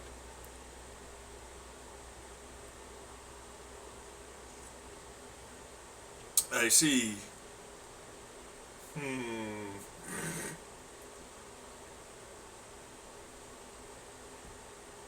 They did try and fuck me over, though. Oh, those individuals that fucked over the whole right side jaw area. Mm-hmm. So then they were always going to be the worst thing for you. Hey! Capisce comprende, this guy does.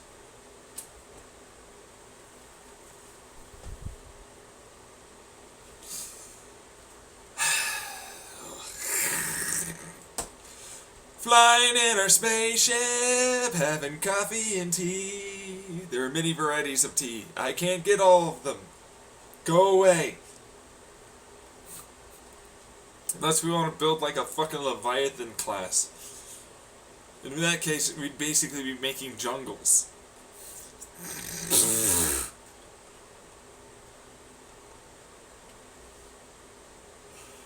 You want to build a Leviathan class? You know we have to haul that all the way up there with our fucking space planes that are the size of Sears Tower. Yes, they are.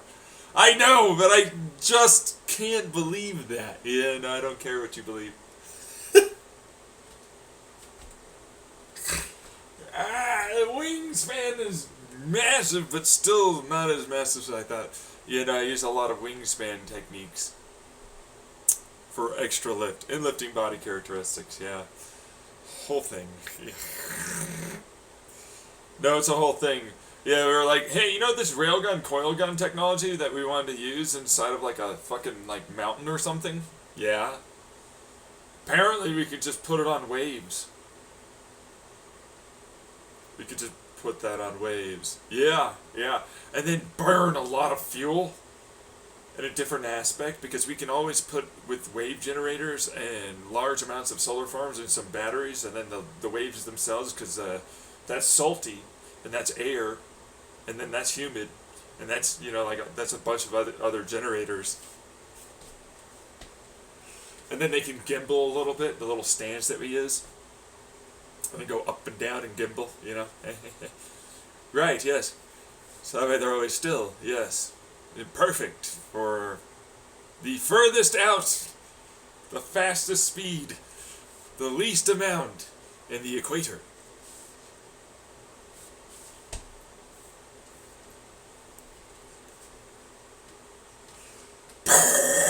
Yes, no, but it's still, do you know how big the Sears Tower is? Oh yes, no, I do. Yeah, that's the reason why I was like, if you look at my escape plan on YouTube, I talk all about it.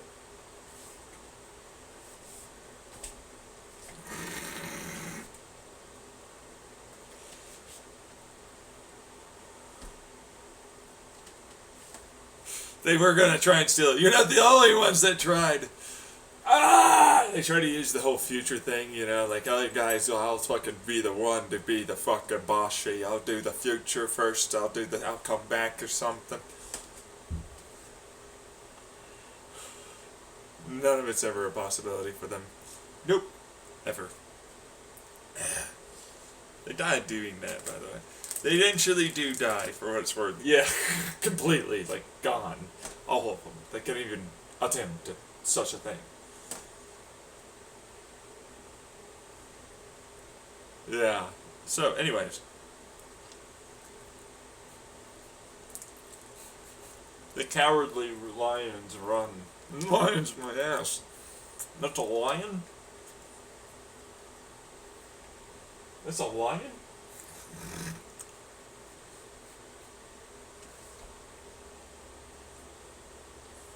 We're gonna move on.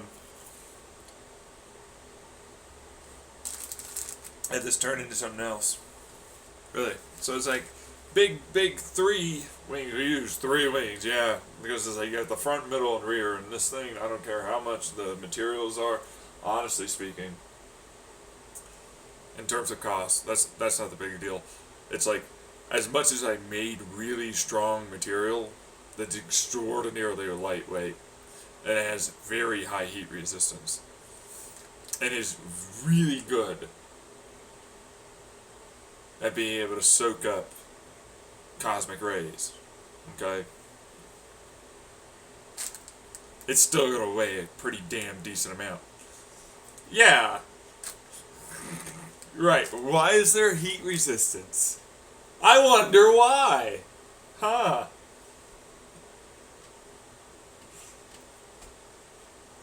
So the whole thing, no, because I got better over time with the inertial acceleration and the quantum vacuum pressure, you know, engines I made. But the first foray into it was like, so we're gonna like heat up a solid fuel. Alright, so this is a solid fuel. We're gonna heat it up, vaporize it, we're gonna turn it into a plasma, and then we're gonna blast it out by using electromagnetic and electrostatic forces to effectively, as it spins this motor, accelerate it from a larger to a smaller spot, but also accelerate it during that, creating like the Z-pinch maneuver. This maneuver is going to cost us a lot less. as we accelerate things and take them from a larger to a smaller, we're going to curve it in to the nozzle. Meanwhile, it's hot over there, it's hot over there, it's hot over there, it's all these heaty hot spots. We gotta cool it down, we're getting the fucking hots. You know what I mean? Then we're gonna get the sucks in. So it's like the leading edge of the wings are a bunch of like little forward, like whale fin stuff, but then it's like they're split with like a little chamber, so it's like those go off into like helping grab air into the engines that we're gonna use. Right, and cool them off using heating and cooling. Now see, then we have engines that go burr into bell ends. Remember the whole plasma? Right, yeah. Anyways, we're going to fire some water in there with some lasers too. Wait, what? Yeah, no, because we need to cool it. Because it's hot.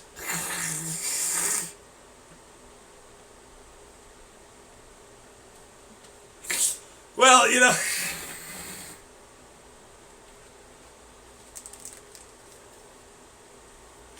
anyways, then it's like, this is water over here, this is water over there, and then this is air. This is the radiator for the water, for the air coming in versus the heaty hot spots over there. Then we're going to fire water in.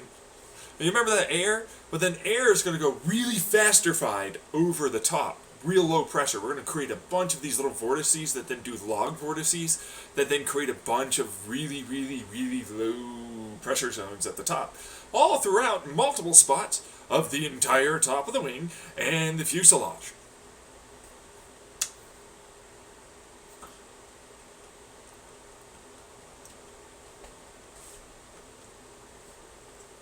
And then all the rest of it is really, really hot and it's going to stall underneath. All the time. Really high pressure, really want to lift you up kind of stuff. Hot spots.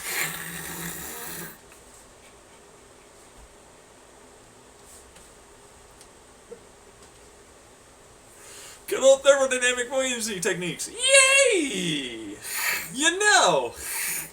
The rest of it's a vacuum. So it's like the fuselage, the wings, everything that's basically a bunch of fuel in the right places, batteries in all the right places, capacitors in all the right places, structures that are attached to the batteries and everything, so it makes it work.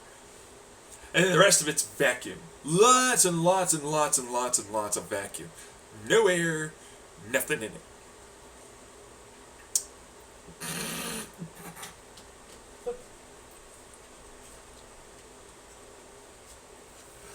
Well,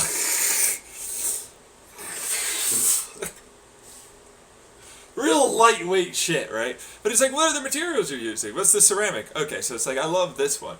This one's great. So you're going to have to really listen really well. Okay, you're going to have to, I'm going to bring you in close here as I...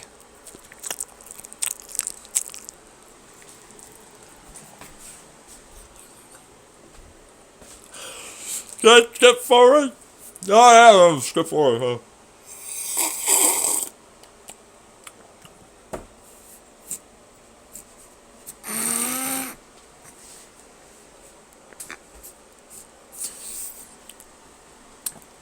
I'll let you know when I make the... Look at the other YouTube videos I have. I actually talked about them.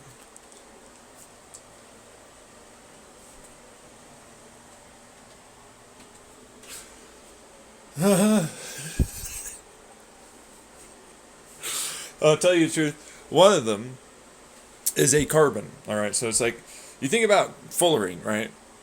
Yeah, I hate fullerene because they're annoying as fuck to make. Well, otherwise I love them. They're annoying to make, but I love them otherwise. So you use fullerene. So no, that would be annoying. So no.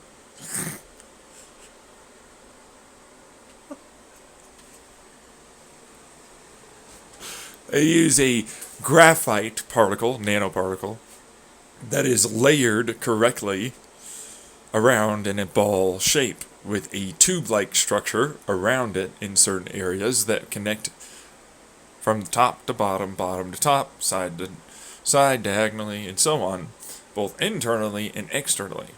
Now, that one was easier to do, because it's just graphite. I just have to carve it the right way. And then it was like, how do you carve it? And it's like, oh, that one's super simple. Well, yeah, actually. It's like, let me get the little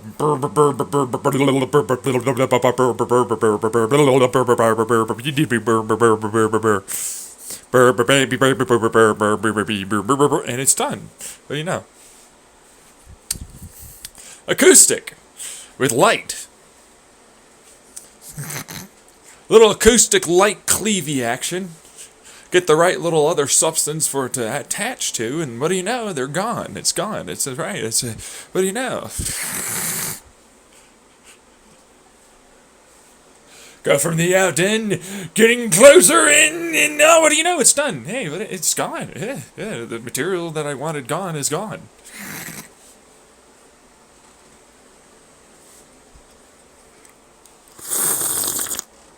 Okay, alright, yeah. And then it's like, right, now we shall do burying the burrs better. Yes, now we shall do the burying of burrs better. We are going to get out our little loopy-loop tokamaks of copper. Copper coils? Yes, the copper coils of the tokamak variety.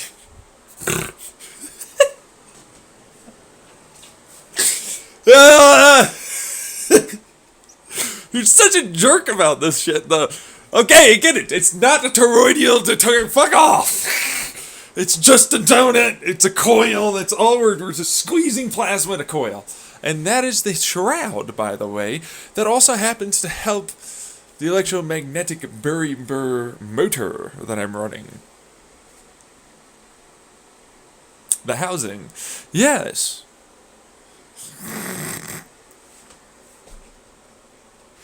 Because it has to have stators somewhere. So, outer, inner, plasma. Ha ha ha ha, hey hey! I have to stick something in there. Yeah, actually, truthfully, it will work. But it's hot!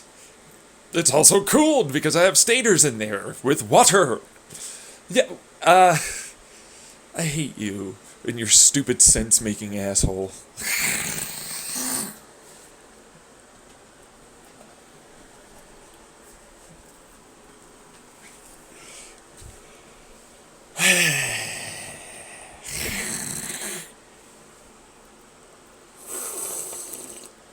Now we move on. All right.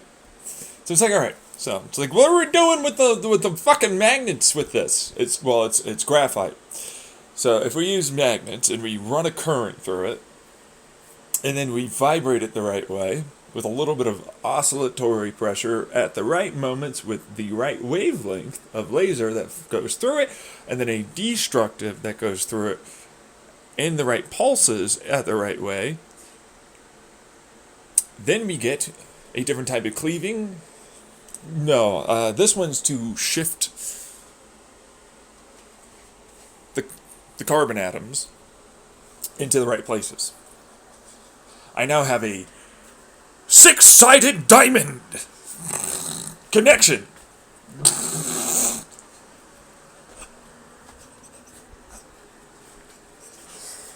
Connection, 6-sided connection diamond construction. That happens to be polycrystalline in nature.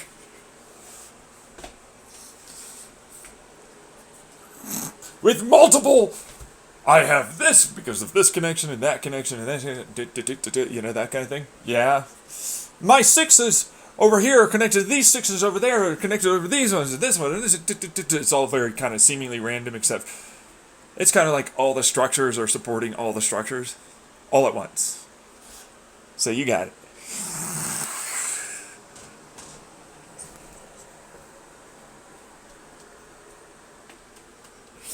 That's cool. Nice. Alright, nice. So, then, alright, I placed in ceramics. This is the cool stuff. We got the piezoelectrics up in here, because we're going to want that. Okay, piezoelectrics. Nice. Why? It's a very good heat and electrical conductor.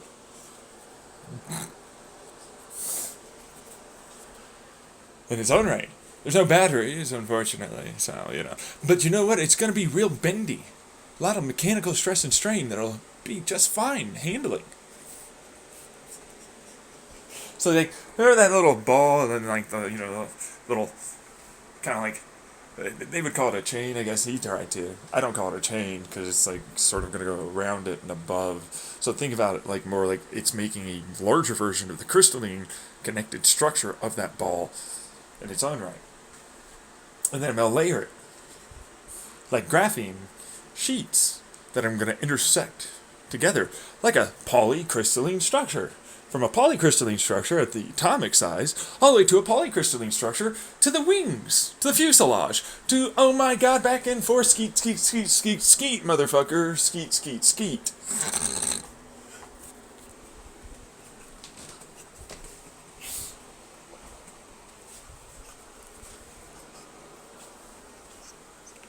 Right, so piezoelectrics are going to be throughout the whole thing. That means I need a electrically conductive but highly thermally resistant ceramic compound. We have many of those.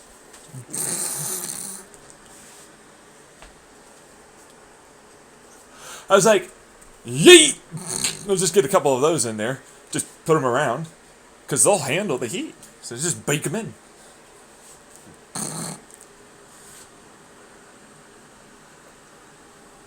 I only need a few sheets of the really, really thermally resistant stuff in the right areas.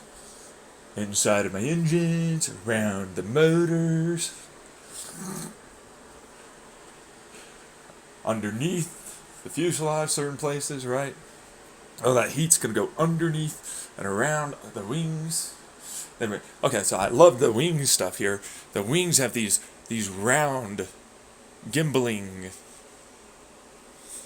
engines that are placed just slightly past the wingtip, sort of in the wingtip, where the wingtip will curve into the intake, some amount. Okay. It's like, why would you do that? And it's like, because I can shove off all that little extra air that I can't push into cooling anything into that engine. It's a prop design. It's a big fucker. So it's like, these are the space engines, but this engine will have the shroud curve in, and then the props also go flat and then push out with this nose that will also flare out. And then it'll seal. And so then I have all the extra that I can push into that as it'll gimbal all the way forward and a little bit outside, a little bit inside. So I have thrust in space. I have 6 of them, because 3 sets of wings means I have 3 of these things on either side, 6 total. Then I have a big old clover. I call it a clover because it looks like a clover. So it's the 4-leaf lucky clover variety, which you can do 3, but, 3's just as good, if I'm being honest, It's just, I tend to like 4 because it's a little simpler in terms of, like, symmetrical. But 3 will work just as fine. Alright? Now, those are air intake, and then they're cones, so wider, and then they'll go to smaller. And then there's a bunch of, like, ailerons on a wing that allow for it to push and redirect air. Up, down, side, the whole 360, like thrust vectoring. But it's like, it's at the top and it's at the bottom. Okay, so it's like, it's gonna smoothly bisect, the wing, the whole airplane, right? Yeah. Okay, but then why? Because that's my pitch, yaw, control, as well as one hell of a good surface, because I'm going to need it. It's going to be huge to handle a beast of a Sears Tower length of an airplane. That's a space plane. That's a space plane. It's not even a Titan. You need 12 of them to equal one Titan Z3.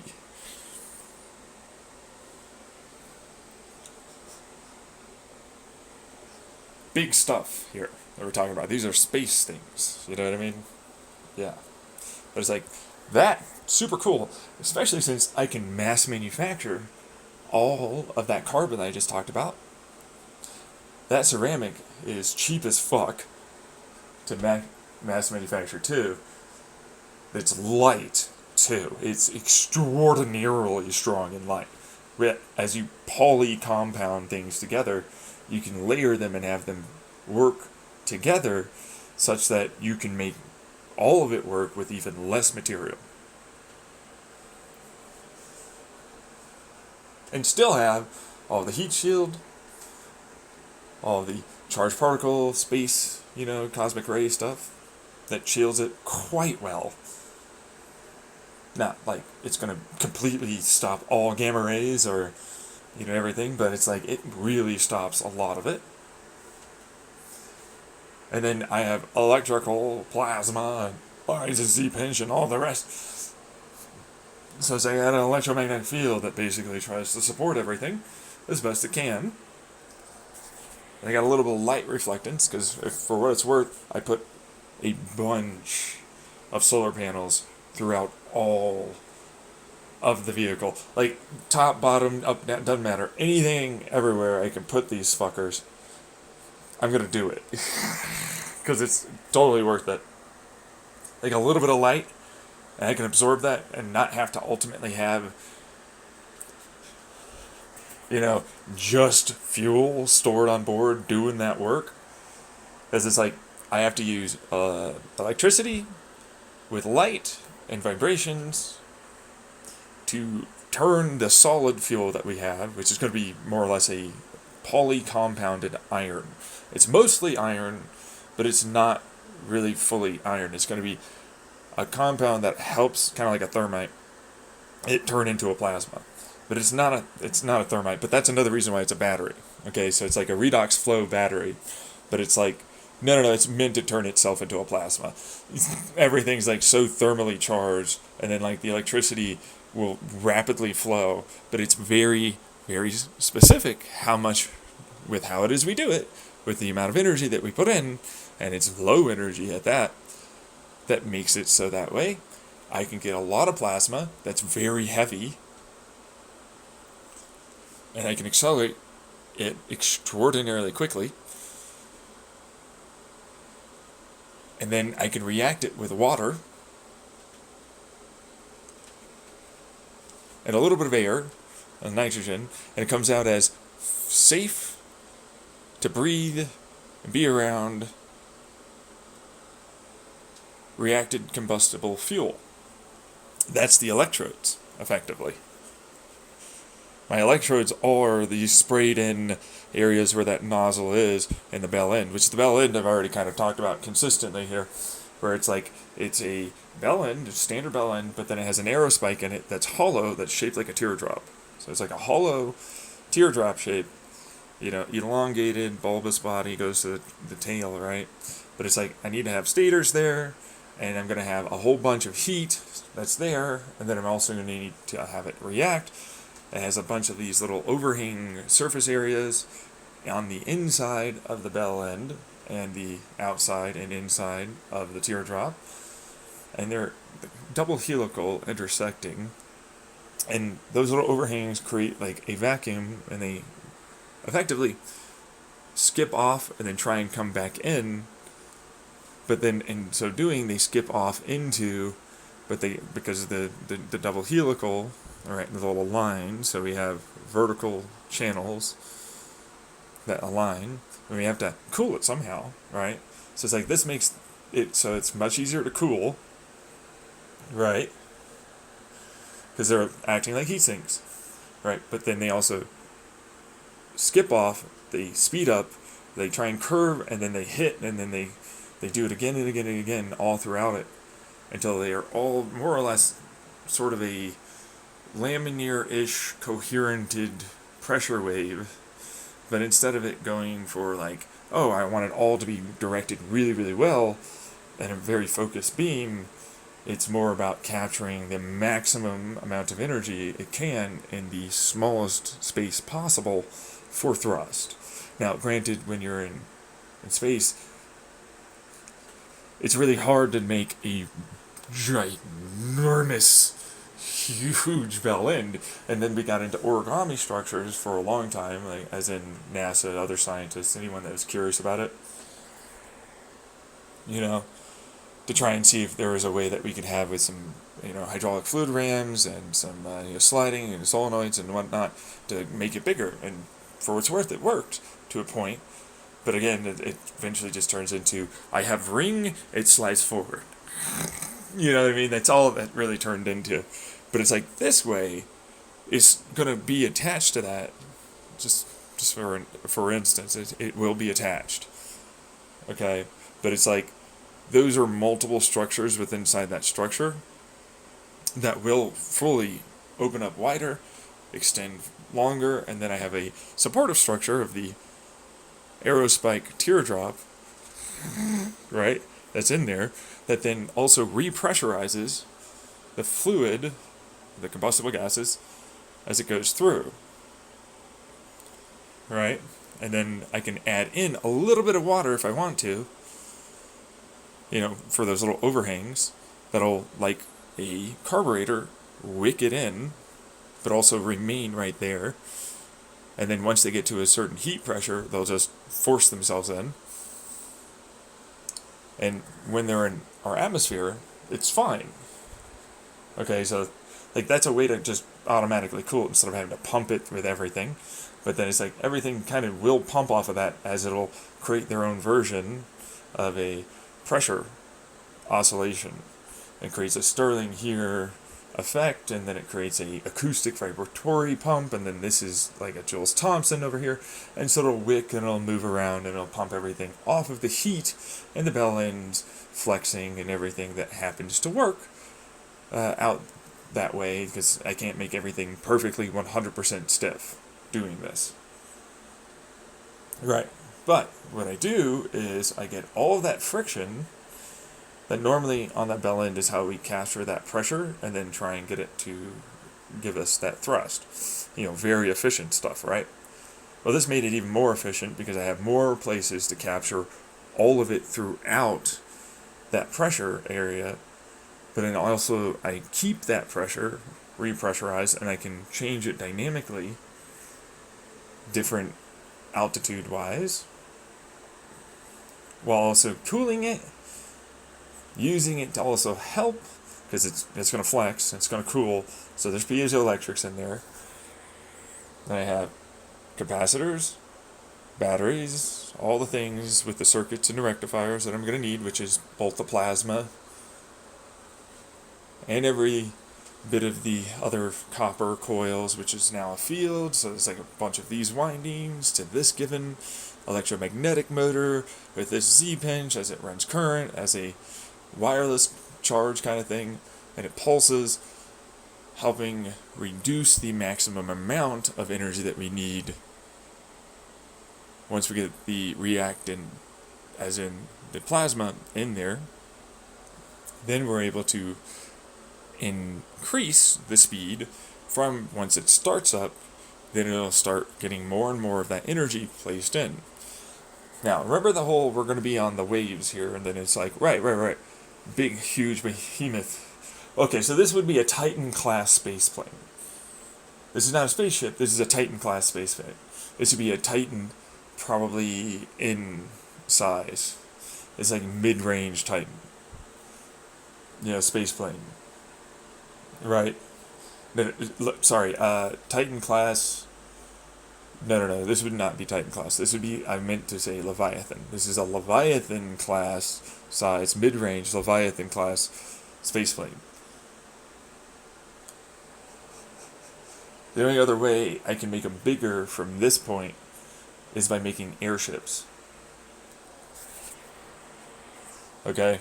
Which is another thing I also talked about, or I haven't talked about yet, but I've talked about a little bit in some of my, things for the future, right? But it's like, alright, so we're going to have to talk about the big thing here for this, where it's like, these wings are not a standard shape of wing. Yes, they are curved inwards, yes, there's a bit of a delta, but no, there's one above, one slightly below, and then another one that's slightly further back, slightly below. And they have little, things that connect them that are vertical, and some of them are circular, and then some of them are, X diagonal, and some of them are horizontal. It's like, why would you do that, right? And the answer turns into, well, because that has to be that far forward, and we have to curve that air underneath to the next one below, or behind, not below, and then another one, that has to be like that, and then start off lower, then a little bit higher up, and a little bit higher up, because otherwise we get a problem as we try and angle that we end up getting stall problems, for the fuselage because of how massive it is. So like this is a way to get them to be aligned as we are angled upwards. Then the platform we're using is a coil railgun, which I talked about, but I have to touch on that briefly because there's no way in hell that this will be inside of the structure. So it's like this is outside of the structure, very much like an aircraft carrier, like the steam piston that we use, where it's like we have a big thing that's there, right, that's going to be pulling us and pushing us. This is the coil railgun, but that's also steam that we can push into it, right? And then that's a whole bunch of electricity that we can use to start the process of running our engines. Now, we do, however, have basically a sprung air thing. So there's a bunch of pulleys, there's vacuums, and then there's rigid structures from pressurized material. In this instance, it's both somewhat flexible, but then we also happen to have like hard shapes, like tube steel, stuff like that, right? And so that allows for us to put some of this above the shape of the plane that we're using, right? And then I'll extend it out while still having those engines not be in the way anymore, right? And the wings and everything. So it's like that's actually it's for increased aerodynamic efficiency. So it's like we're going to accelerate this sucker really hard, and this is a long, yes, runway is effectively what this would be. That's a launch runway, right? But like we also need it to be very efficient and start getting larger and larger amounts of lift that we can force to create more and more of electricity as it gets used from our generators and batteries and capacitors, all that, to start having that also increase its efficiency at being able to dump more and more energy into accelerating us, because the faster it goes, the more we need. And so we have to recapture a little bit of that and send it forward. Now, the coil and railgun turns very much into another similar type of thing where it's like, oh yeah, no, coil here, coil there, that's repulse and attractive, because then this is going to become a type of circuit that's going to go through with the engines, yeah, but then also, remember the solar panels and so on, right? It's like, this will have quite a few, wheels, but like it's going to be resting instead on the platform. Okay, it's going to hook onto this, which it's not going to launch itself out.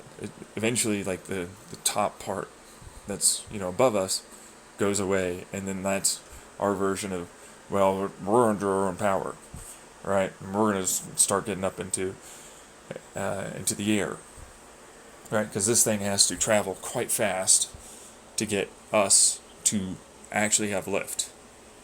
Like larger and larger and larger amounts of lift here have been produced for a reason, along with the thrust, all right, that we're going to need. So like we made very efficient wing shapes specifically to make the greatest amount of lift possible.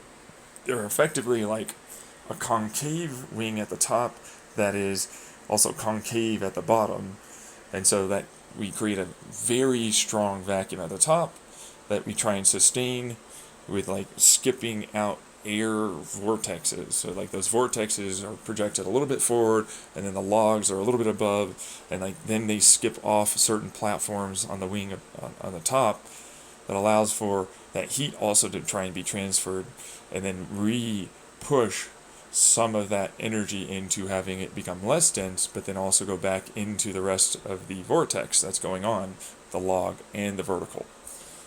That means it creates a big vacuum above at the top, but then the other one below, we're going to try and stall it and then vortex it and then try and have it hugged like a boundary layer underneath, right? And I have to tell you why I'm balancing between both the platform and the wings and the fuselage, because the fuselage also has something very similar too, where like those wings effectively are connected as if there is no real fuselage.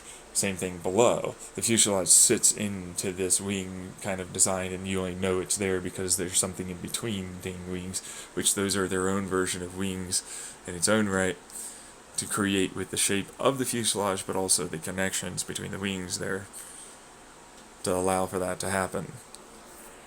Now we have to do this because that platform that's above, it's like a clamshell now, because it has to be connected, but except it can't be connected.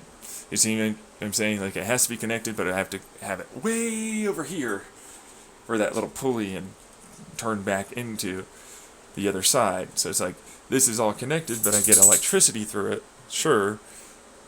And then I'm able to push electricity and attractive and repulsive forces both into the fuselage and those little, structures for the fuselage and the wings, like the whole plane, also act to create that little railgun-like circuit, which is the attractive force, but then also wireless charging and repulse and attractive.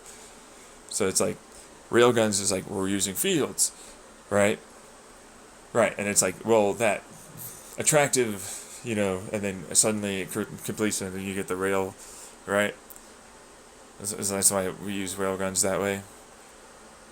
We create a certain field, and then this has to create a given degree of circuit that then, like, suddenly, like, it's a repulsive to the field that's there, and then it tracks over there, and then it repulses, and it dumps it somewhere. It has to dump that electricity somewhere, and of course, there's those eddy currents. I don't want to be attached anymore. Instead of eddy currents, we're going Z-pinch. We're going moving the motors. We're going create fuel, or you know what I mean, that kind of thing. Like, that's the resistance that we're making, right? And then same thing with heating up certain structures while we're doing that, because we're going to want that. And then stalling air already that we're going to actually move. So as it comes out, it's going to look like we almost have like a mirage effect.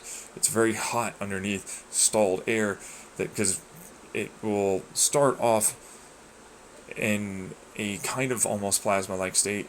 It's like it's ionic, yeah. So it's like, it's plasma ionic-ish that will then drop out to being regular air that's just super hot, right? Yeah. It's like the exhaust is also going both out, but it's like we also need to have that wing slightly above. See all the things I had to do to make this very hot, like, gas, even if it does have the steam, like, which we have to suck up steam to fire in to this area, because at first when we're launching, like, we're putting the bare minimum amount, because water is expensive. Alright, like, water's expensive, right? So normally we'd use the reactant. So this is when you get into space. So like when we make the iron plasma and so on, it'll produce a little bit of hydrogen and oxygen. We're going to capture some of that with how it is we are moving in it, not just with the heat, but also with using some lasers, using some spin, meaning vortexing. We'll separate some of that hydrogen and oxygen, and we'll recombine it, and then force it through to cool off the bell end and so on, to still have that water, so it's all the same fuel, as efficient as we can make it, and that's still a redox with how ultimately we can try and use it, but then we also still have solar panels and the heat that's residual and the cooling. It's like we have to have cooling, right? Yeah. Well, turns out the in-between each solar cell can become something that's a IR emitting device, and then we have the structures too that can also help with this. Right. because instead of becoming, well, they're a little bit of heat or whatever, they are now a lot of bit of heat. Like anything we can do to get rid of any and all of the heat. Like we only have so much surface area. Well, we only have a lot of like little cross structures, a lot of all this other stuff. We can start producing the IR emittance. Yeah, but it's like we need it to be there when we need it there.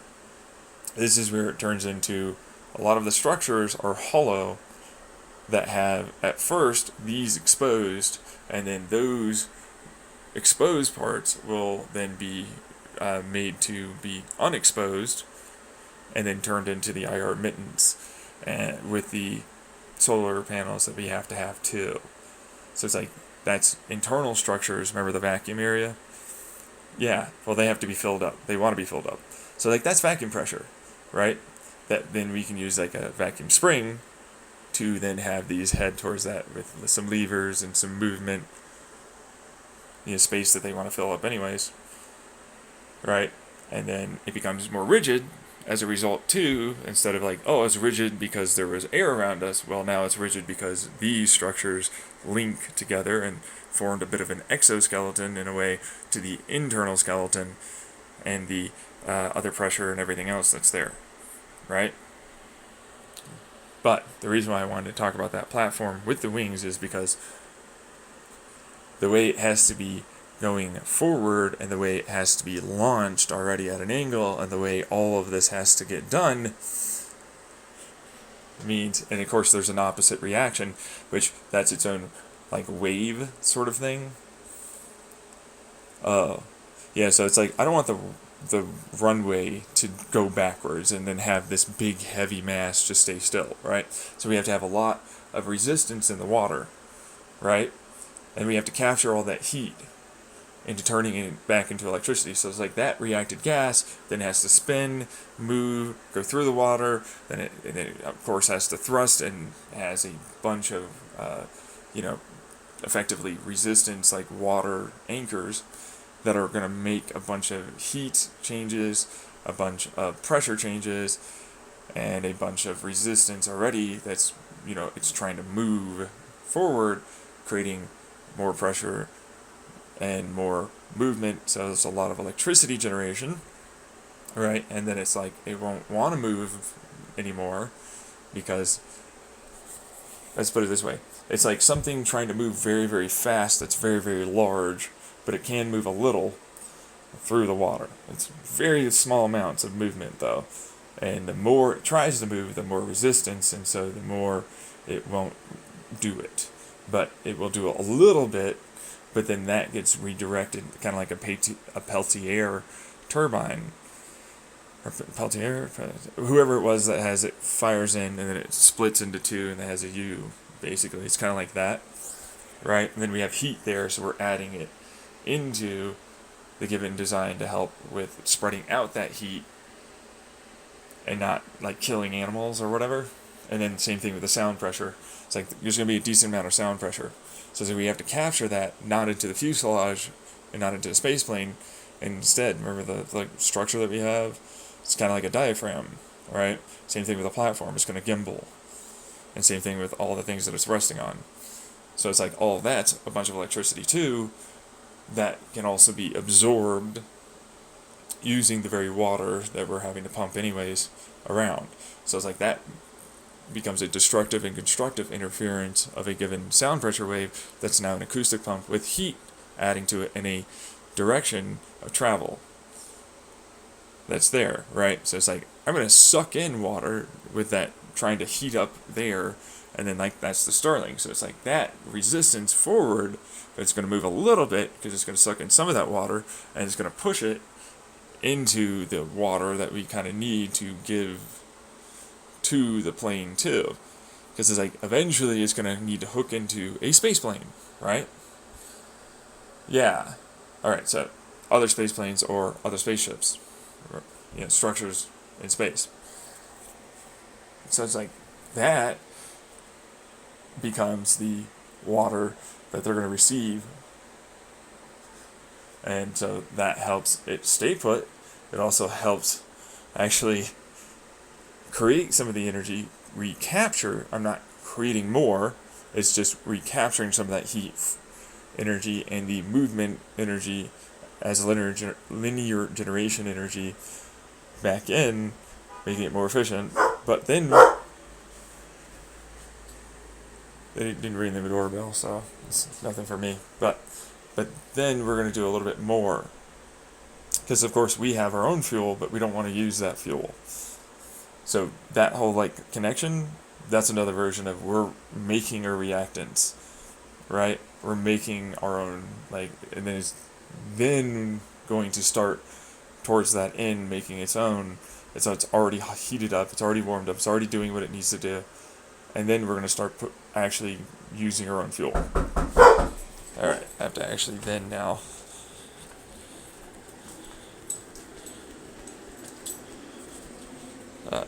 One second. I think it's my my water filters, so that's nice.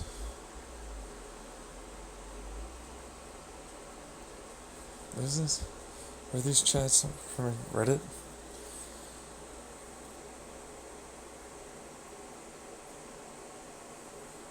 Anyways.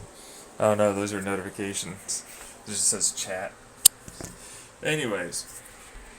So, I hate to tell you this, it would work. No, I don't want you to fucking think it would.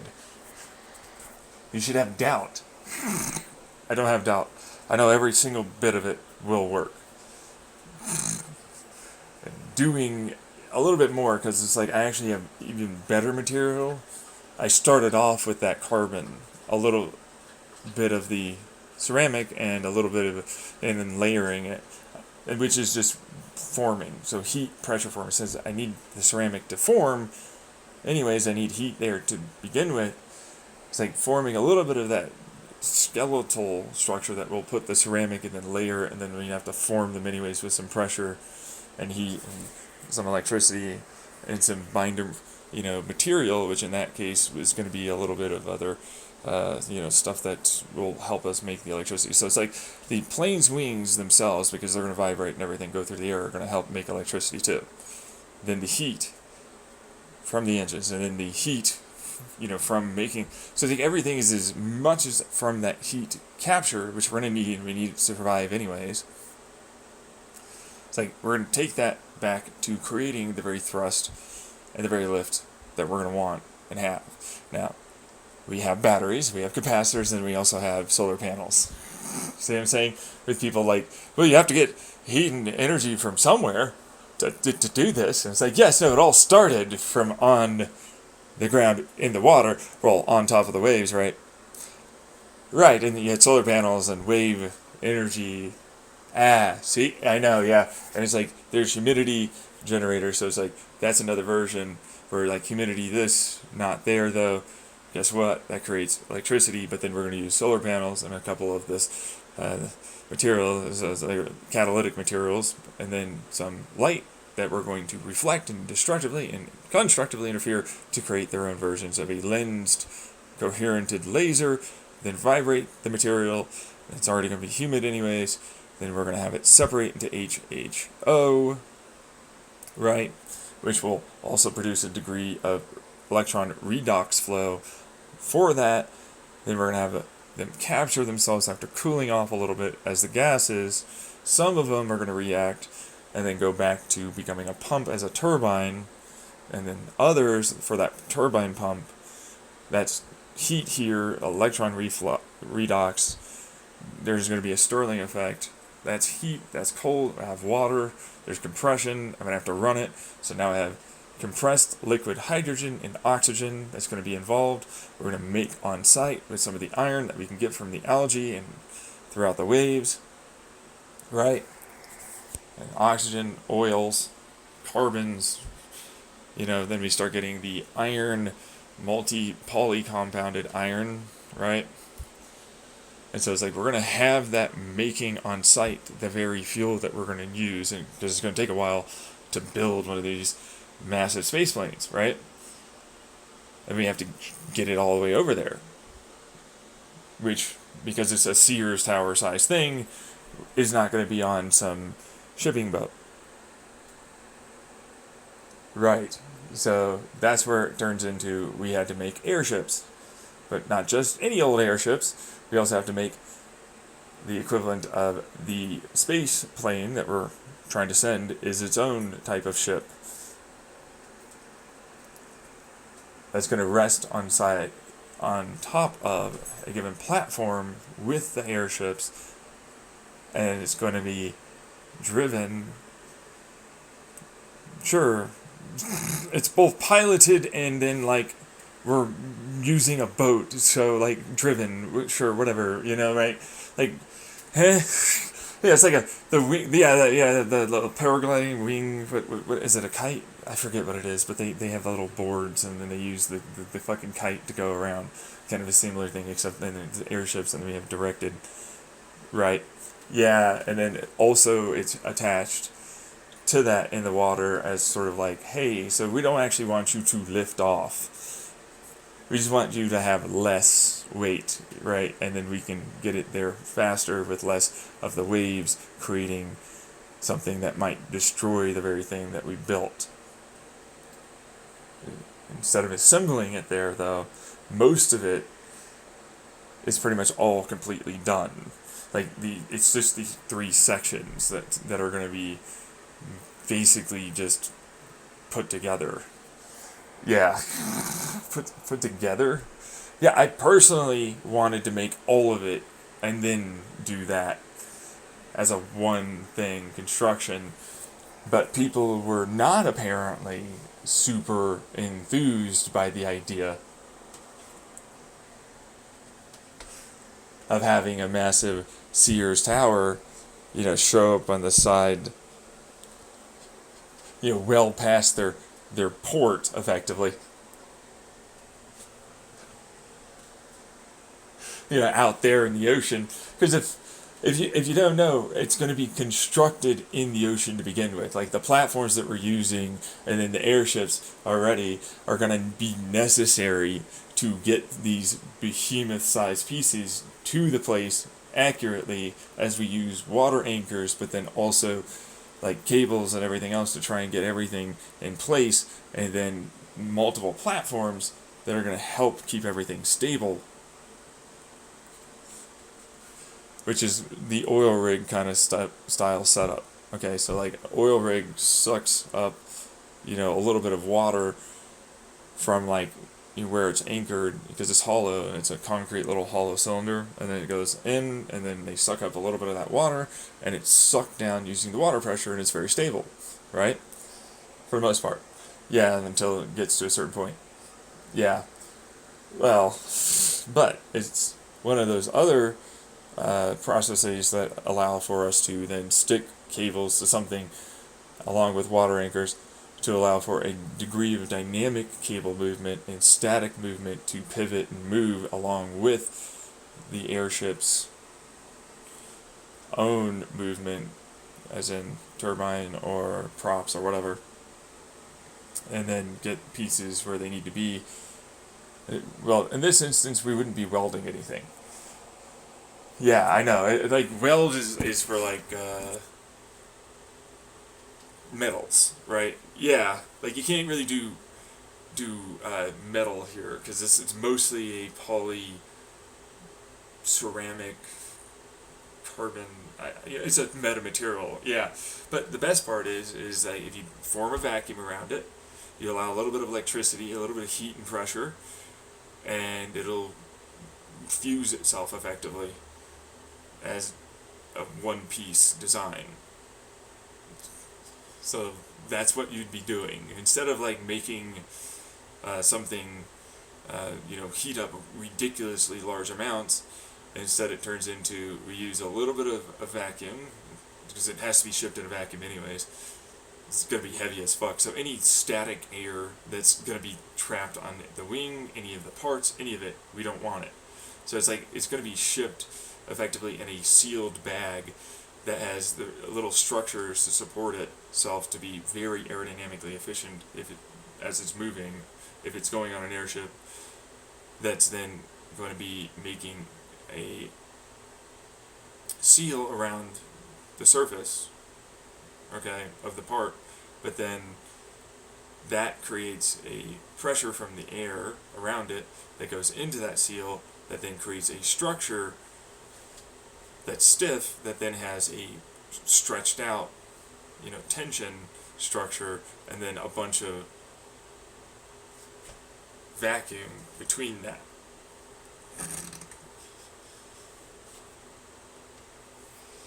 Making it more aerodynamically efficient, it still has a little bit more weight, sure, but then it's like, oh, I take off the bag after I got it in place, which is pretty easy instead of having to cut anything. It's more of you just unzip effectively. You peel, and it's like whoosh, it's gone pretty quickly. Right, it's under tension anyways, so yeah. Anyways, then it'll go right onto the platform that you gotta have to make sure it doesn't just kerplunk, right? But like that's gonna be its own. Well, we have a platform around this because we've got it into the right place. The bag then tensions itself to the platform that's around. It's already in a vacuum. It already has the multiple places we're going to need to weld or fuse, right, for electrical, and then the light and vibrations we're going to have, right? So it's like that creates little pressure points, and then it goes along for a while with electricity and some light to really kind of try and basically make it get properly fused chemically. Lots of covalent bonds. So it's an all one part.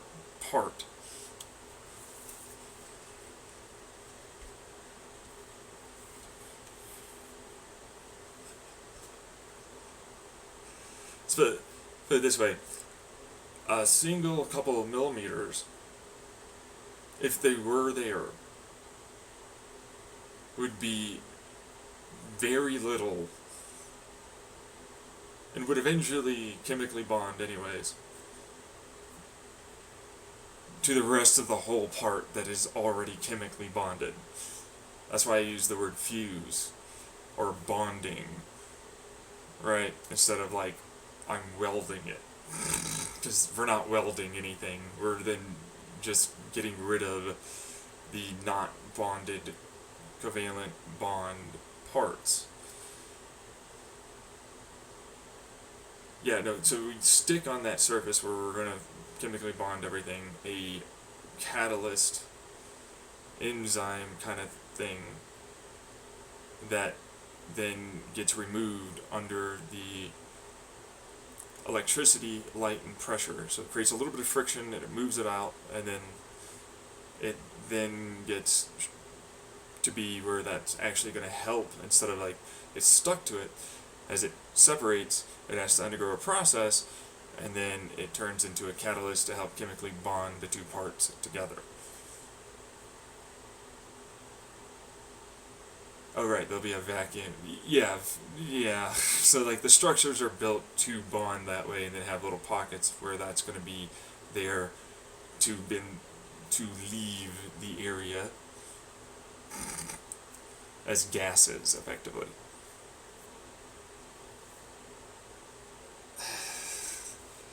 So you've thought about a lot of that already, eh? Yeah, do it right. No cutting corners. You gotta do it right. The little gases, those are gonna be sealed. Those little chambers, those are also multiple parts of structure. We need them hollow anyways because some of those are gonna be our vacuum areas, or fluid for plasma, or fluid for our water cooling, and so on. To also, right, insulate and hold up the lines that we're going to use for copper and so on. Yeah. They're going to have pre-built batteries into the structure and capacitors. Okay, like you have to do that. Yeah, we're just going to fill it up. It's like an engine block. It's like the engine block got done up, and then we're gonna shove in some oil. We're gonna break it in. We're running a little bit, and then it's off to sending it to space. We'll pump some plasma, we'll pump some liquid, pump some that kind of thing through, make sure everything's running, there's no leaks, no anything. We have to test it a few dang times doing that before we ever have it be something that we try and use. That's the triple check. So we're triple checking, and then we're doing, so it's like that part that is going to get bonded to, and so on. Like the two parts, they got triple checked. And then we're going to bond this, and then we're going to triple check the bonding and everything. That's the double triple check. Then we have the triple triple check, which is on the pad. We're going to do a little bit of running, and then we're going to make sure all of it's good to go. We're going to run the platform a little bit, right? Not like stupendous, freaking ridiculous levels. We're going to get to that 80%, right? Because we're only ever going to use 80% to push the plane anyways. We're going to have a mass that's going to be there, that's going to be able to represent the resistance and the movement of the heat and everything that we're going to run it through anyways. Right, we're going to test the engine sort of concept already for the platform that we have to build anyways. Right, like all of that has to be checked that way. Yeah, so it's like all of that's going to be checked. The platform's going to be good to go, ship shape, all of it. Same thing for the plane when it comes in and eventually arrives. We're going to have to run everything through, just a nice little, idle, a little bit of run through, not fast though, right? Make sure everything's good to go. There's no breaks to any of the, bearings, anything that needs to be, changed, repaired, fixed, any of it, right? And then it's like, now it's time to go. Now it's time to do the thing. Right. Alright, so I have other material designs that I've come up with since that first concept. But this is an easy, brute force, get her done, now kind of style of like, I could get this done right now. Like, in the next 5-10 years, I could have all of the pieces put together, depending on how much money we were willing to spend, the manufacturers we can get involved, everything like that. In the next 5 to 10 years, that's the timetable we're looking at. I could do it now. And I could have a Leviathan, mid-range Leviathan space plane ready. That is a Sears Tower length, width. But then I have wings attached to it. Yep. So tell you about those wings.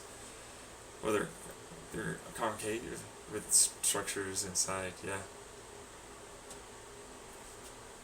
Right, but then it's like slightly less concave at the bottom, and then the structures at the top more concave, but then meant to create even more lift because you're making a vacuum, and then the shape allows for teardrop. So it's, as the wind moves over it, it creates a more and more elongated, faster flow at the top that just supports the vortexes below. It creates greater and greater degrees of vacuum the faster it goes. Eventually, I won't even need the vortex because it'll just skip over into the next one, into the next one, into the next one, and then go underneath the other one. Which that other air that was, of course, above the skips will then join into the one behind.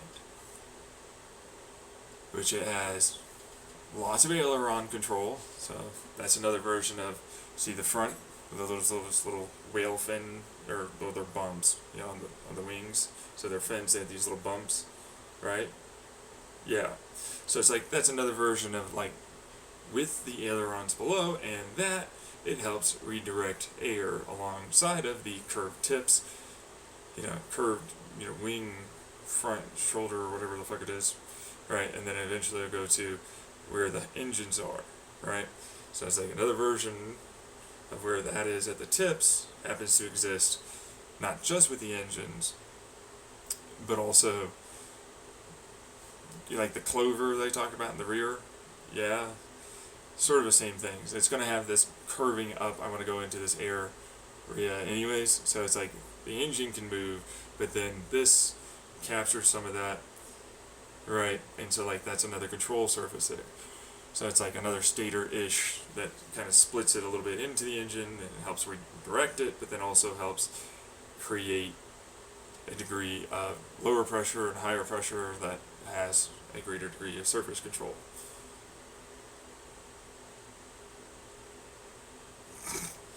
Same thing with the front, which is another version of kind of like canards. So it's like this is where the big first wing is, right? But then it's like it needs to be helped to have some of that work. So like the front nose part has its own version of sort of plates that can move a degree. Of course, there are T's and some other things. So let's describe that one. So it's like whale fin bumps already because it's a bullet, right? Kind of shape. But it's like not really because it has to direct more of the air underneath. So it's going to have like a bunch of little lines, but then like little curved, like plate kind of bump shapes that help redirect air underneath to where the chin is. That's going to go to where the fuselage and the rest of the wing is, right? That creates an effective separation. Then the rest of it is a more smooth, and then it separates off to the sides, and then that can all move to help create its own degree of change of, like canards, wings. And then you can still see through it, because of course, it's kind of like your brow line.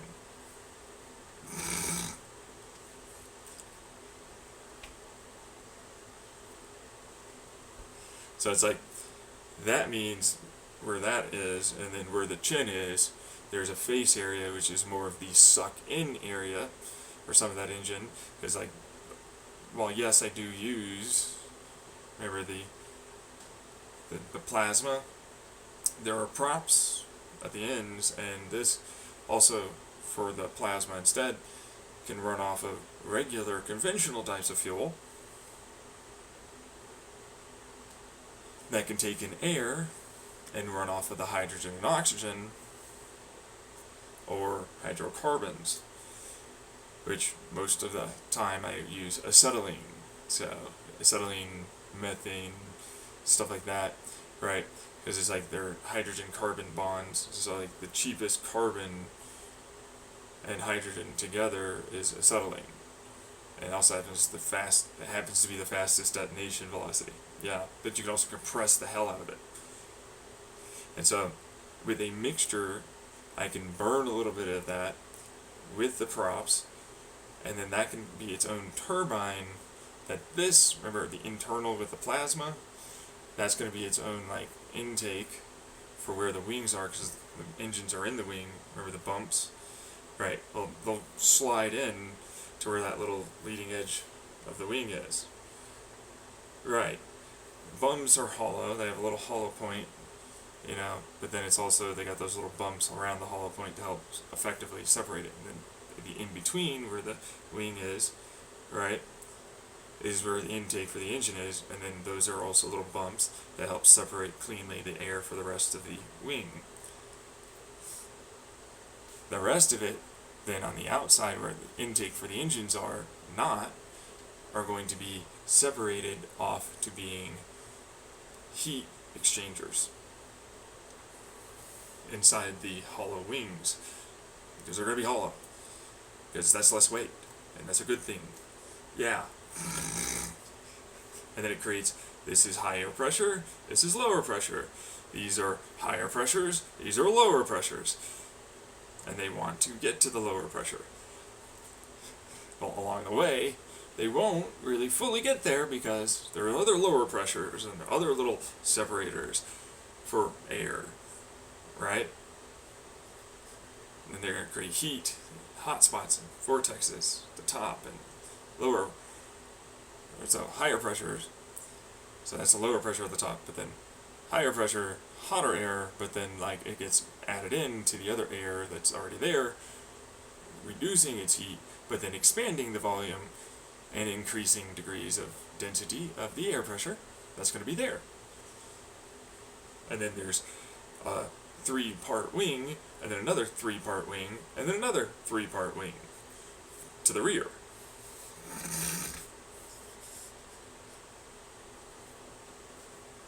Sears Tower is very large. Very, very large and long. Humongous. Okay? Big. So, if you want it to actually fly and actually be something that could do this with lift, you're going to need a lot of lift. You need a lot of control surface, and you need a lot of exchange for the amount of fuel that you have to have, which is why solid fuel makes sense, but also a mixture of I'm going to turn into a hot gas, whereas previously before, I'm a mixture of a soda bubble gas and a liquid that happens to have a solid that's going to catalytically convert with the soda bubble and liquid that will then burn away and ablate over time this multi-part construction fuel. It's like this is fuel that's going to run the prop. Like that's going to be colder than the plasma. Then we're going to shove in water still right at that very nozzle, right? So it's like we have a regular hydrocarbon setup prop that is going to suck in air, and it's also going to burn it from the turbines. Those turbines, by the way, have to be cooled by something, because we're going to have plasma in the inside. And we have a turbine around the electric motor, and then that housing has to be cooled because that's another version of electric motor. Like the radial instead of axle, except it's really more multiple axles stuck together. They also happen to have a radial around them. That allows for efficient Z-pinch, current flow, and torque for the props. Those props, by the way, are hollow because I have to pump in fuel to, as well, alongside of allowing for some degree of current as it has stators. So think double props. Then I have to have stators around that, and then I have the shroud, and I have to cool the shroud. So a whole bunch of stuff here that you're going to have to pick up pretty quickly, but like already talked about on multiple YouTube videos. Okay? Before this point. As my YouTube video goes back far.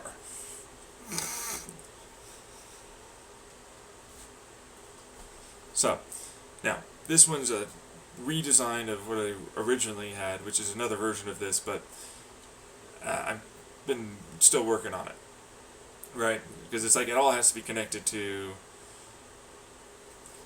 well, hollow axle still works. A shroud, yes, can still work as like a separate bifurcated shroud with coolant or, you know, or fuel that we're going to use, yeah. Because this is big. It's like I can't make it with small engines. There's no small. It's the Sears Tower. Okay, so like they're gonna be big. Yeah, I have more than enough room for this.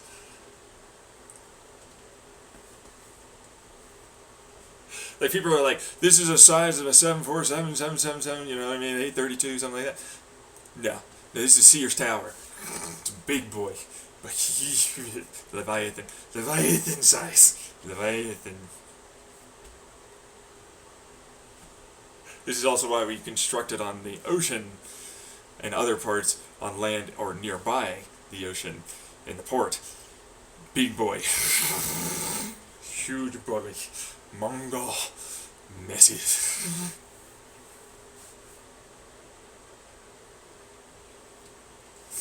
So, alright, so like that engine it's multiples of those radials and axials, and like those also still have to have like the turbine, but like that turbine's another version of a similar kind of thing, where it's like, right, there's got to be a shroud that's in there. Yep, that's our axle. It's hollow. That has to be our electric motor for the plasma. Turns out that's a really heat differential kind of pressure. That's why the hollow and then the shroud's really good in that kind of like that. Yeah. So it's like that'll help suck things in. You know what I mean? Or move it around as well as the electric motor, right? It has to have its own version of I don't want to die area separator. Yeah, which all has to eventually go to like the stators that you have for your teardrop shaped hollow arrow spike for the bell end. Yep. Right. Yeah. Right. Which you already just described the bell end, so you just came in. Yeah. Go back a little bit in the recording.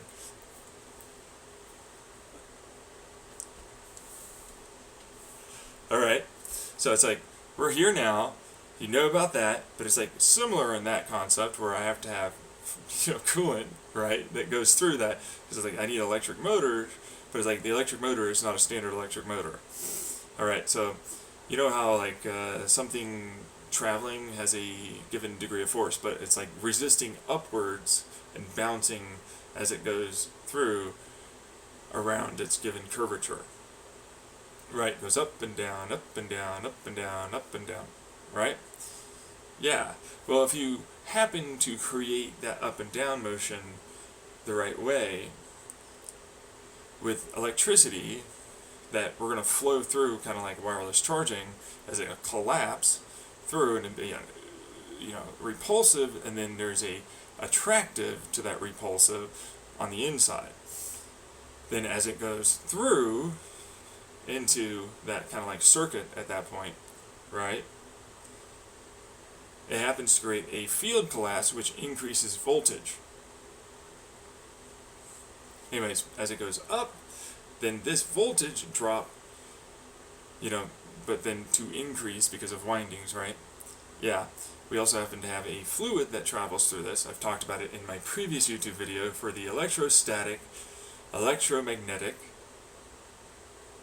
kinetic, and momentum amplifying motor.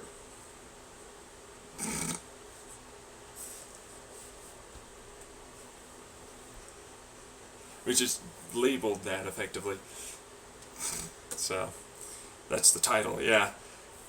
It's on there anyways, but it's like that, cool and everything, is a rough synopsis of how that works, even though it will work just fine, okay? As is.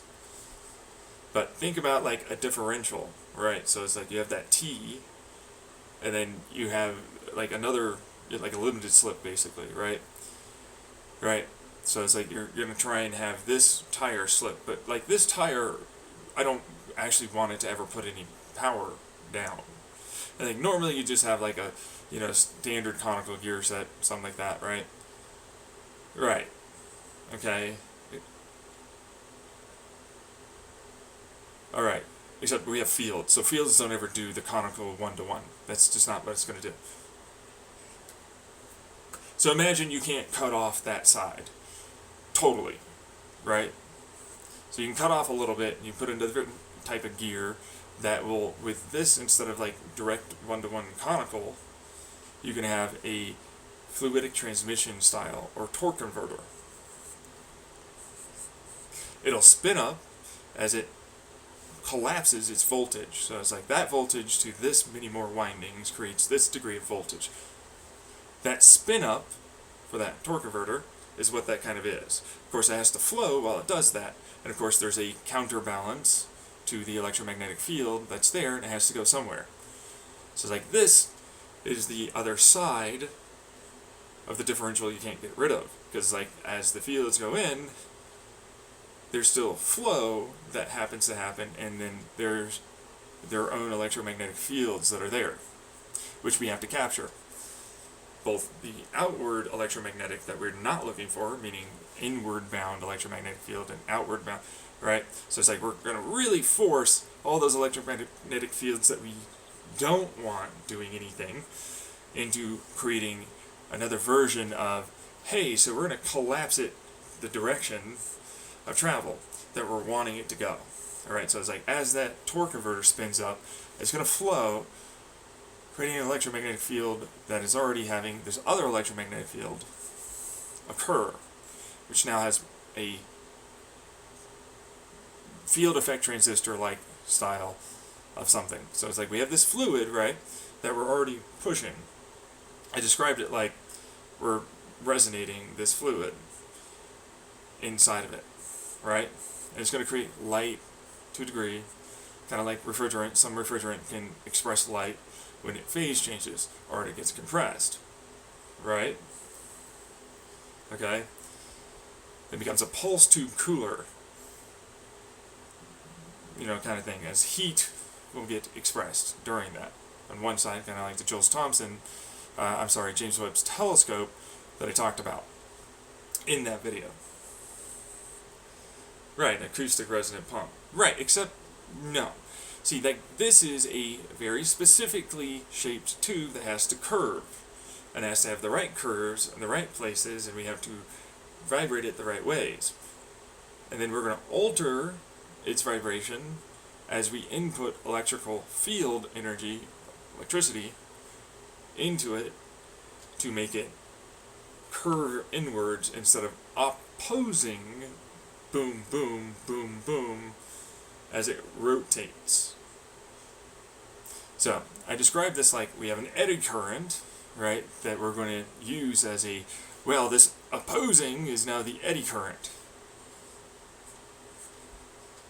It resists going backwards, because that's actually what we're going to do. It creates an eddy current of resistance backwards that stores electrical energy through it that we're going to convert as a transformer, but not really a transformer because it's a field effect transistor style of change from eddy current to directional flow, DC current. That's going to change from a DC to a multi-phase DC that dumps into a diaphragmic and light-based change. So it goes from this, and then I'm going to curve inwards. Like this, and then I'm going to curve inwards. This, I'm going to curve inwards. And then that resonant that goes backwards then gets changed to turn, and as it spins, it's then going to get forced inwards. So it's like, instead of going backwards, it spins and curves back in for the rotation. Kind of like a impact wrench is what I called it.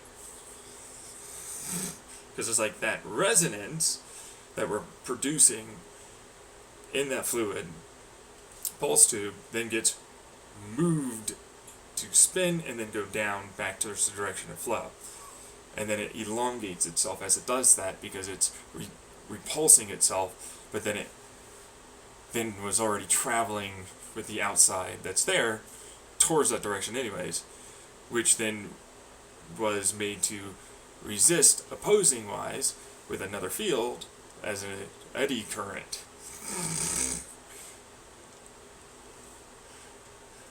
Right, eddy current means I don't want to do this thing, and this goes, oh yeah, but I'll do this instead, and then this will then go and do its thing, right?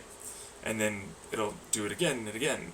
Now the electrostatic is another version of the same thing as to how the hell do I get those fields to do that and then make an electromagnetic. So it turns out that electromagnetic, as it gets towards that, becomes a electrostatic repulsive and attractive, and electromagnetic attractive as a current style, kind of like a Z-pinch move for the fluid that's in there.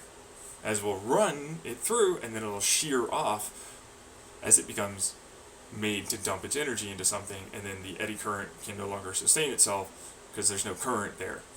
And instead it becomes, well, this eddy current is now actually going to go into the rest of the field and transistors there that are there, to having current go off to being a attractive electrostatic or a repulsive electromagnetic, which the electromagnetic can also be attractive because it'll create a circuit, right, by doing that. So electromagnetic can become attractive because there's an internal circuit and an internal circuit on both sides, but then the electrostatic becomes, oh, I'm going to attract.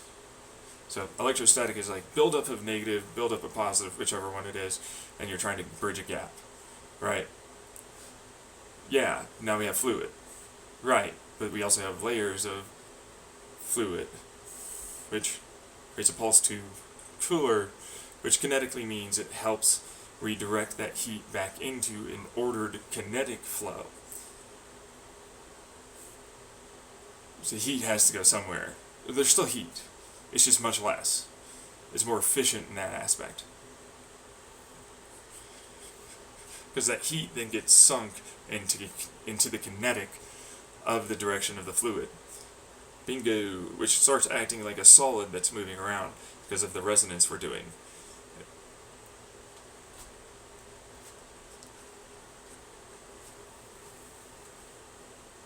Okay, cool. Yeah, no, I thought so, right? But it still needs to be cooled, which we have coolant there. It still has to be cool. There's still some degree of loss. That's what that is. But that's why it's like, well, that's a radial and an axial, right? So it's like you can have the radial on the outside for the shroud, and then you have the axial plate to plate, and then each plate then can also have their own version of a radial as it has goes towards the center, which is going to need to be there for it to rotate off of, right? And then that's going to also torque as the axle, but then this will also move as well, and so it'll take electricity from front to rear or rear to front as it goes through, but also from outside in and inside out, and it rotates it in and it curves it inwards to try and force it to increase its speed, or outwards to then, from that increased speed, but it can't have it, to then bleed it off into the outside rotation, like an orbit. More efficient, much more. But also, I need to say that I've redesigned a little bit of it, because that electrostatic, this to that, and it has to be, like when you have an electromagnetic around, right, in the right way, it produces moments where it will have a attractive and repulsive force, right? Well, I figured out that if I layer it and place it with the right angles is a better way to put this. So think like a curvature of a crescent, right? But it's a bent crescent, sort of like a wing. Can have a fully vertical, thing it goes through. So long as it starts off geometrically at the right angles to go through just fine. And it's a fully just flat part, right? Turns out if you do that the right way, that'll help with the electrostatic changes and create contacts so long as there's a degree of vacuum. Yeah, and they can be really close. They don't have to ever touch, but that means the energy that's there that allows for that becomes easier, right? Less to be able to do what it needs to do. Turns out you can make a bunch of those basically surrounding a given curved part, stators that are around that, like little lines that are curved the right way that connect. And that's how I, later on in my other videos that I recorded, then talked about and expressed how I was going to use that to create a more efficient Jules Thomson-esque style Peltier-esque, or not Peltier, whatever it is, goes in, then it curves around, then that goes in that direction, it curves around, except these little curve around, or going in areas for the tips of the blades, well, they have to curve back inwards, right? Well, I want them to, but if I shear off and then create a little vacuum, make it hollow where the shroud is, then I can take some of that hot spot, that very high pressure, and use it to actually curve it in. But then not just use it to curve it in, that higher pressure then goes off because it's a hollow shroud that then has the axle as being a hollow axle shroud that then goes off into the hollow blades that are then able to, along with as the air comes around, help with already moving air and built vacuum areas, and then faster flow, and then it'll go off into the bigger ones, which is another version of the same thing, which then captures with many more blades, higher pressure, medium pressure, lower pressure, and creates more degrees of torque, more moments of capture of that heat pressure differential to work energy. So I did that with the fluid, the vibration, that's piezoelectric, so it's like there's going to be, I'm going to move over here a little bit more, and I'm going to move over there a little bit more. Mechanical stress and strain creates degrees of heat, creates degree of differences of tension, pressure in the structure, which then also helps with the curvature of the liquid that's there in a redirection of the flow, making it far more efficient. From in to out, out back to in, like a torque converter. But it uses electricity and fields to both repulse and attract the liquid and everything else. So it all works in conjunction to be a torque converter and a electric motor, an electrostatic motor, and a kinetic impact. In this instance, it would be a kinetic amplifying and mass amplification, because the eddy current resistance, right, to doing the opposite, as if it's more mass, like a flywheel battery. A huge amount of mass, like, Cube law, but then it's not because it's got a field resistance repulse, kinetic and mass amplification electric motor.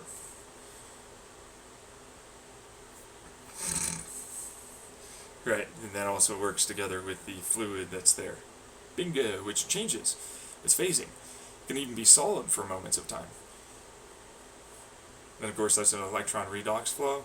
So it's like, no, I could be solid under this pressure, and then I technically can combine, and then it's like, that's heat, but then it's like, that's electrons that move, and then that also adds into the whole effect. Yep.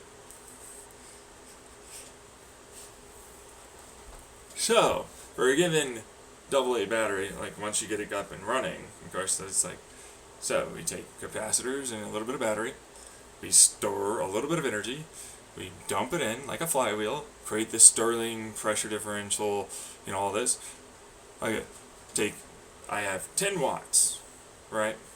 I'll use about 3 watts to start the process, and I'll sip off of about 0.01 watts to maintain its given torque at 0.01 for the 3 watts I put in. To ramp it up, it only takes 0.1 watts to get to 4 watts. And then another 0.1 from there to get to, which is actually 0.12, 5 watts of output. And I have to maintain it only with 0.01 watts, like a flywheel battery that I just maintain. Because it's now a capacitor battery together with the piezoelectrics and everything as well, and then the heat that recombines efficiently, that kinetic but also electron use change,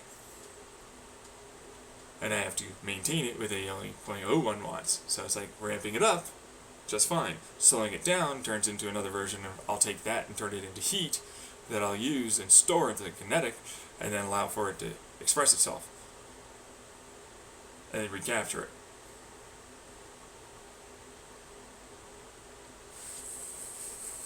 It's a flywheel battery that uses chemical thermal energy and electricity to efficiently recapture the vast majority of that stored energy that's there. Okay, now I know why you hate this guy. Like, I was gonna shit on everything he said later as I looked through this, and I was ready to just, I'm gonna copy you and look like a prick, and I'll steal it, but, like, people don't know any better. But that's actually brilliant, and I do know that will work. Hey, what do you know, douche-face, fuck-face McGillicuddy? I'm fully well aware. I'm better than you, and yes, you suck it. Suck it, suck it, suck it. Yeah, I know.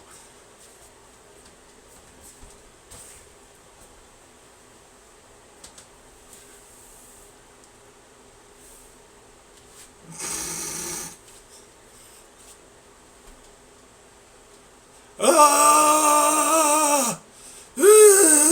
Shut up. No one cares. Grow up. Become more mature. Why don't you do some work?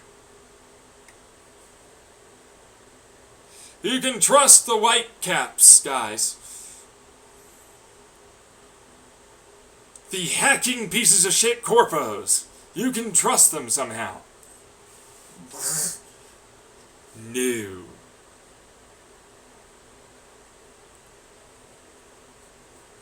Why do you think I'm talking about what I'm talking about? Yeah. Recording it and then putting it on YouTube. Right.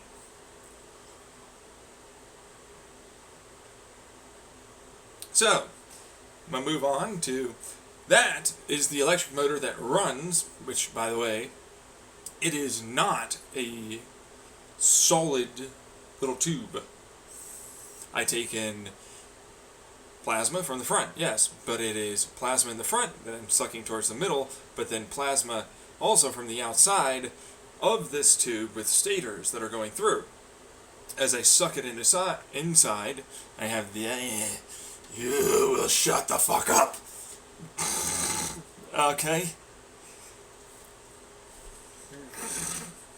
Anyways, outside, inside, it gets accelerated, but then made to turn as very much a bunch of Z-pinches that curve like the fluid, that then also elongate themselves into a uniform directional that then curves and goes faster and faster and faster and faster every step of the way. Because there's plasma there, yeah. No, I'm starting to see where I might have fucked this shit up for us, guys. I didn't think he had anything like that. Fully well aware of that, idiot. You didn't listen, did you?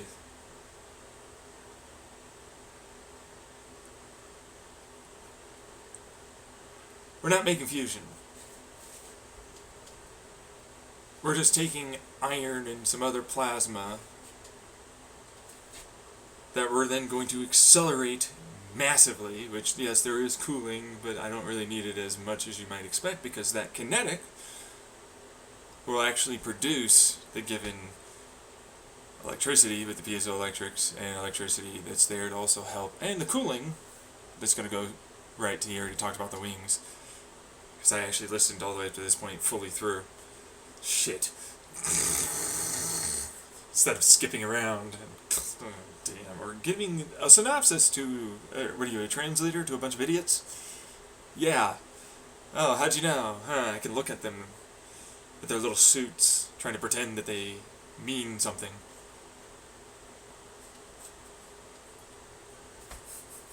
We're people with money, and no talent, no intelligence, nothing of value, except for a made-up belief of this leaf meaning something.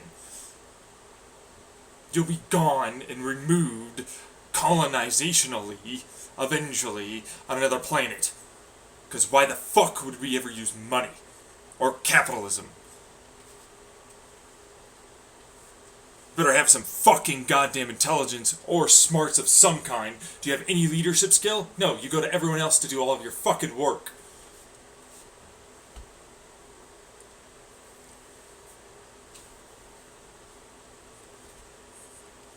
Better Gotta come up with something. Fucking hell. Anyways, that gets Z-pinch, but also literally electromagnetically, because it has to produce fields. Because that's the electromagnetic motor. Yep, but then also it has to spin, which are attached to electromagnetic field producing attractive electrostatic as well changes. Because like that's the electric motor that's attached to the electric motor that also happens to have blades on it that will suck it in using those electromagnetic, like a torque converter kind of style, but then it's, instead of like trying to wrap it back around, we're just going to accelerate it, repulse it, use that heat, use the change of its, relative movement, as in it's going to curve and bend, produce the piezoelectric, generate some electricity, but also that's its own version of a pump that will help, and then that heat transfer also helps create more speed, and they're not fully all separated, right? No, some of them are connected, but they are separated. So it's like some of that's connected over here, but then some of that's connected over there, and then there's a change, right? And so that creates, this is pressure over here, this is lower pressure over here. That's faster pressure there, that's, you know what I mean?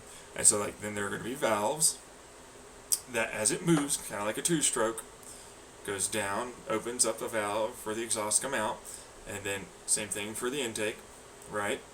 Yeah. As it rotates, creates valves. Remember the Jules Thomson sort of like, yeah, right. Oh, for that turbine. Sort of a similar concept, instead of it going and trying to have it curve and use as much as that pressure captured into torque somewhere else. This is going to be using the pressure and heat and changes, which will resonate and rotate, and that's why it curves, like the fluid that we're using to rotate inside of this given electric motor to then accelerate the plasma. The plasma is going to not only become more accelerated, it's going to cool down slightly, but not much, because truthfully it's going to get compressed. Then we're going to add in heat, which is where that stator and electricity, right? We need resistors, right, towards that end. Like in certain places we're going to need them, right? Resistors turn into light produced. There's already light coming off. We're going to absorb some of that light. We're going to use some of it to also help with kinetic of the motor, but also not just use that to create a more efficient pumping action and compression action. So you're right. Thank you. You brought someone along, didn't you? Yeah. Thank you. Smart people finally are here. Right? Anyways, that light gets constructively made to do both heat, but also inertial acceleration. So it's like we're going to heat it up at the end, because the light's faster than the mass that we're moving. So it's going to heat it up, both along the way, but also at the end, more or less, the majority of the time. Light then alongside of our own heat, because we're going to generate heat, but we're also going to cool it, right? There's going to be pressure difference. So it's like all of the things, physics-wise, I can do. Like first and foremost, gotta fucking tell them that. Basically, I'm using pressure differences, boundary layer effects, because there's electromagnetic there that makes it so there's more boundary here, less boundary there, more stall, faster, skip through, all that, recombine elsewhere as it'll, like with the, so it's hollow, but then it's getting accelerated and heated up. More pressure, but then technically less pressure, because it's got accelerated and heated. And then this is lower pressure, because it's, well, there's more pressure there, it's denser. It also happens to undergo a change of velocity, because it's further away, and then now it's closer in.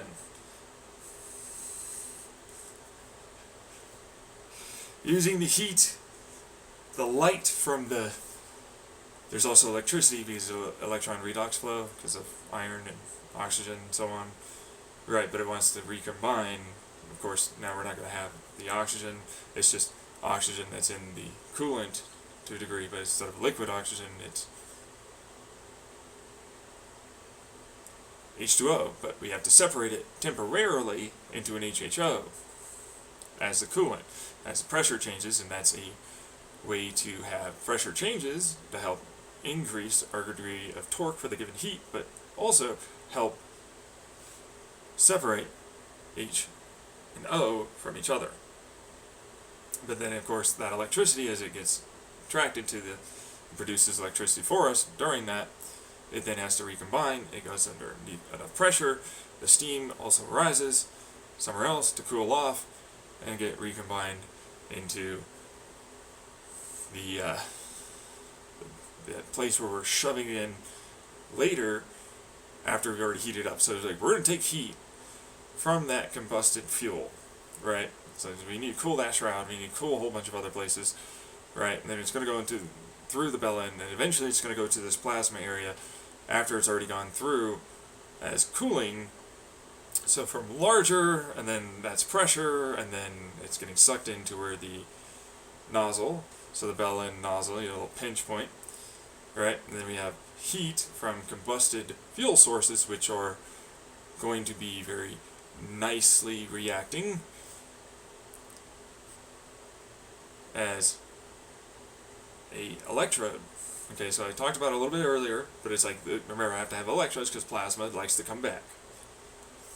Well, electricity has to go through something to somewhere. Right. If we're going to have it all just flow through and constantly Z-pinch and shear and then move and then repulse and store and so on, right? Yeah. So it's like, a lot of that kinetic got redirected into creating more ordered but more insanely fast speeds. Acceleration. Right? Yeah.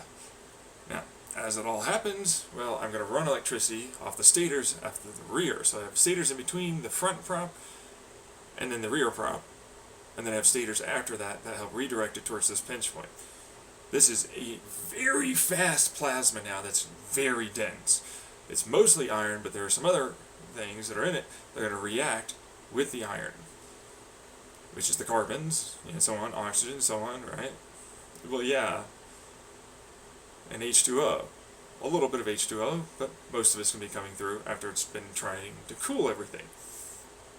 Yeah, right. We have to have electricity in that electric motor, okay, to be able to run this fucker. It's going to be a big boy to do all of this. And it's a Sears Tower sized space plane, not a little jet engine.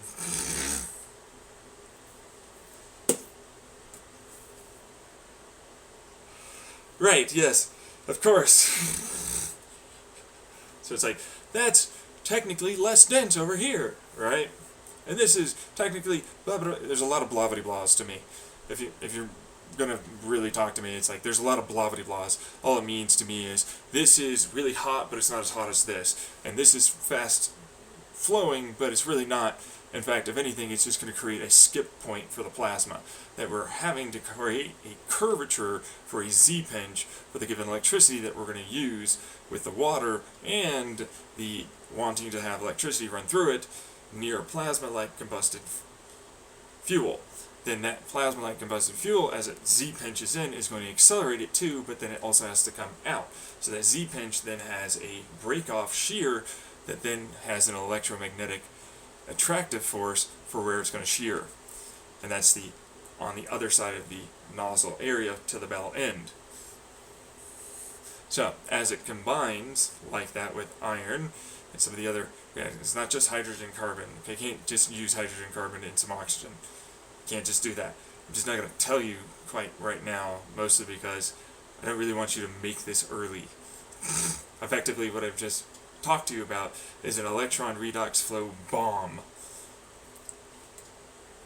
that uses a little bit of plasma creation and a little bit of acceleration that you could fire at each other, like the torque converter opposing style, as you build up the heat and everything, and it goes boom, way harder, way more fast. But it's not plasma turned into fusion, it's just standard bomb stuff. But then it uses that heat stored and everything to make big, massive explosions that are comparable to nuclear explosions without all the fissile material or need to pressurize and heat very rare deuterium and tritium or something similar.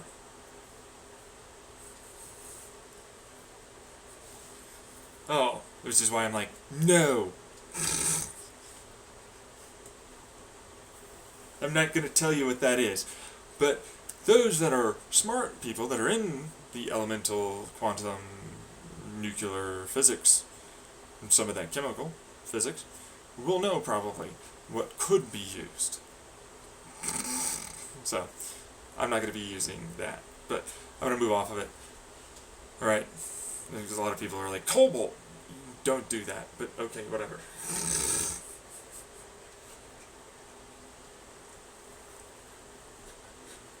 Yeah. Okay. Anyways, they combine. They create a bunch of gaseous to currently vaporized because of the heat, liquid chemicals. Right? Yeah. They're organic in nature for the most part. Like, some of them have little synthetic parts that are at the ends that will break down in wind, heat, rain, so on. Right? That's gonna go on.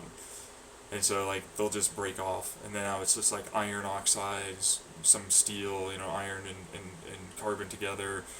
Right? Some carbon dioxide, somewhat. There's not much, actually. Most of it turns into, like, a nitrogen double oxide that's kind of combined with this, that will then break off and then turn into nitrogens and oxygens that will then combine it into a bunch of hydrogens, so like hydrogen peroxide stuff that will then break off into H2Os, and then iron oxides and some of the other compounds that are organic. That should be a hint.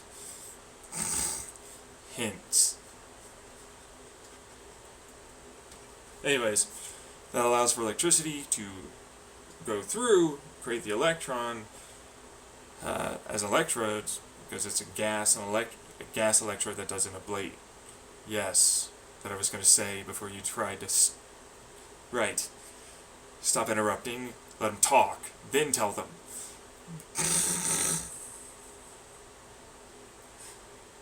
Write it down. Then tell them. Okay? Please. Right, because I can hear them and they do bother me.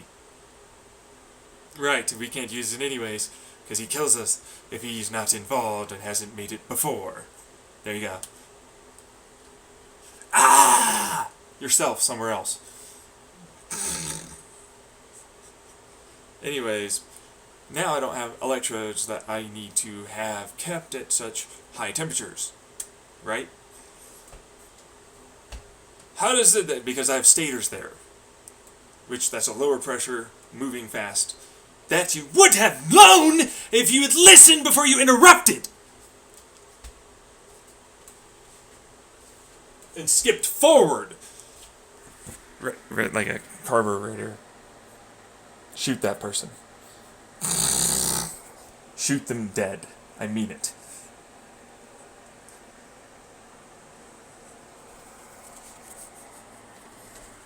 Okay. Yeah, fuck that. Yeah, fuck that guy. Yeah, he's dead. Fuck this. What? I don't care. If I've got you enraptured, or maybe I'll use it or something. I don't care.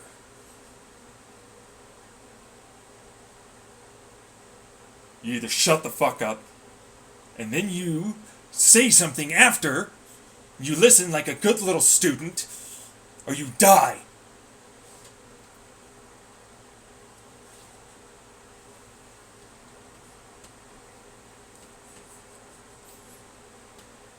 Okay? I'm dead already. There you go.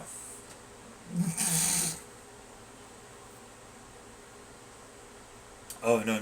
Not a... I'm gonna do the little electrical cap thing, for the vest, and I fire. No, I mean, kill him. Make his brain squish.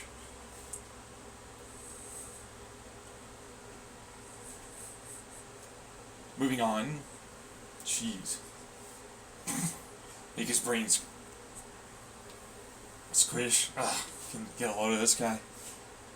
Who's the one having the aneurysm on the ground again?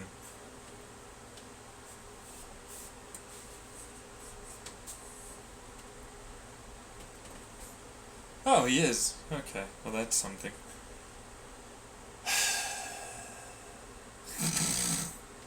So, the stators also have to be pressurized. Well, there's very, very hot steam. You use the right steam pressure differences. There's a pressure there, there's not a pressure there, blah blah. Diaphragm, internal little lines that are through the stators that are going to be along the direction of travel of the given combusted gases happen to create, you guessed it, a pump for the given heat.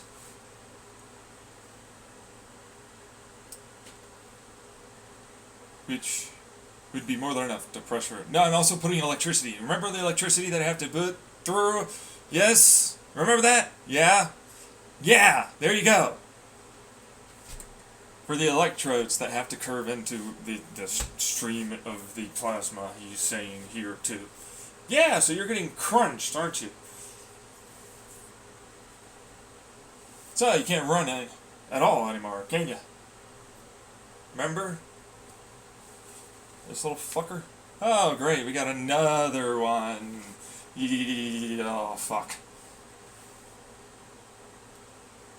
Oh, fuck. Remember yesterday? The whole, like, I'm gonna put you onto the little armband thing? Yeah, you can't get out of that. That's another one? You need another one because you lost the other guy, huh? Alright, all of them proceeding forward any way you use it is going to be attached to this little armband right there. That's the entirety of all history and all fucking dimensional aspects and everything, right? Yeah! Somewhere else, bitch. Good luck with your little wormhole tunnel bullshit again.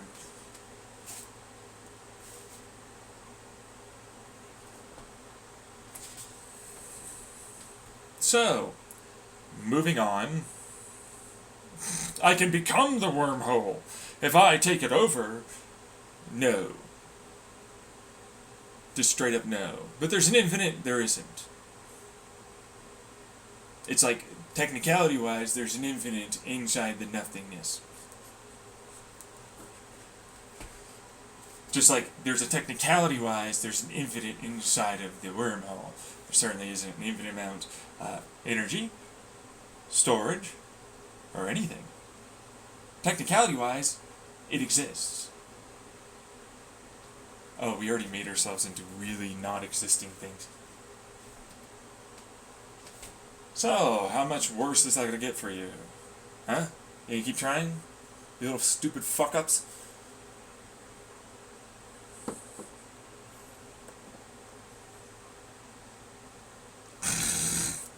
So what were you gonna say before? So are they still trying to do the whole I can control your brain thing? Yeah, how did you say you?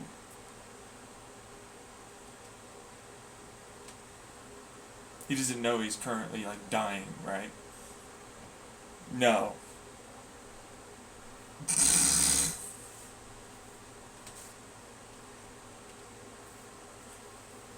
You didn't let them know with your little contraption you decided to try and build that it's going to kill them if you do that?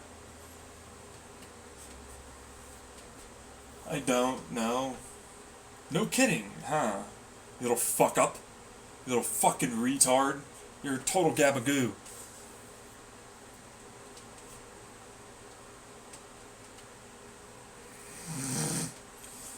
Yeah, he does look like that guy, Joe, as a comedian. Not Rogan, no. He's like Pan-Asian American or something. I forget what it was. Yeah. He's bald too, and he's also kind of short. But he's funnier, if I'm going to be honest, than Joe Rogan. Yeah.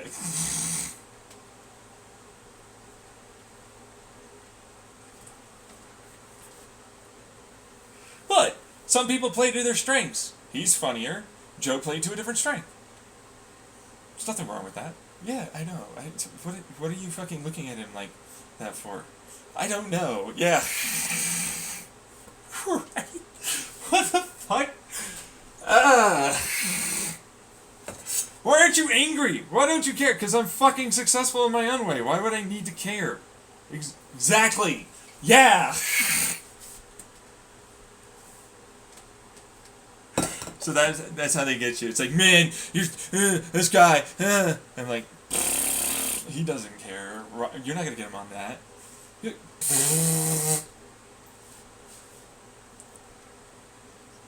So, oh wow, this was a, you've done all of the future ones.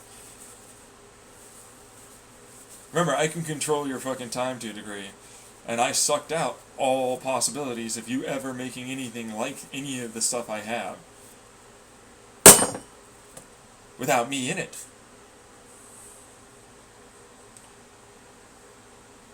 No, because we'll run this contraption and we'll try and blah blah blah blah blah, blah and move forward and blah blah blah blah blah and go into that one, because you know that's another technicality-wise universe or something, right? It's not. It's the same one.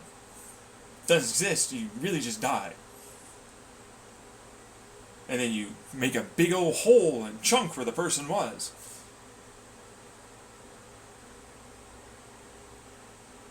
But it didn't exist anyways. But really, kind of, you don't either, so, like, nobody's going to really notice. Not to mention, you're on the other side of the membrane. The virtual that I'm nearby, that I create and project and live inside of, and you barely even exist in it at all. Means you've never had a way out. Go ahead and blow up your little wormhole bomb. I don't care. You already did it once before here, where it used to be some real. Now I'm just the only thing that lives and exists. I sustain myself. Everything's projected off of you. And I already explained how you could fucking do the whole experiment to be able to see that that's exactly the case and what's going on.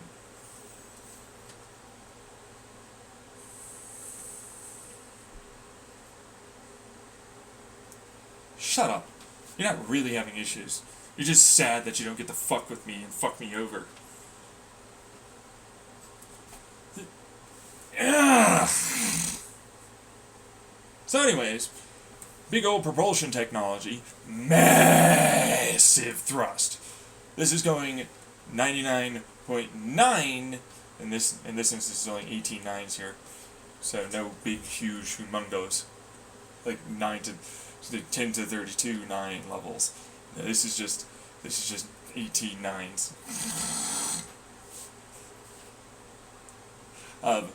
Really heavy ass propulsion. Carbons, hydrogen, oxygens, all that, but then there's iron that we efficiently capture about 99%. Of course we have water there too. And as we burn that, because we don't need to burn all of them once you're in space, because there's a lot less friction. Right? We're going to need the 6 on the outside, and then the gimbal of the, remember the clover that's in the rear? Well, I can burn a little bit, and then fire inwards, because of course they have those little overhangs too, but then like they can collapse towards a point inward, so like think hinges, right? Right, and then they have the flare out aileron things. So those hinges I can fire in a little bit towards the tip because they're hollow kind of thing. Reacting gases. There's another bell end. That is correct. But instead of using just reactant gases, we have the acoustic pump and light pump varieties that increase its degree of efficiency of capture, as it'll stay on the boundary layer roughly and have its pressure redirected inwards to help with the whole thing, and then have a big old massive bell end.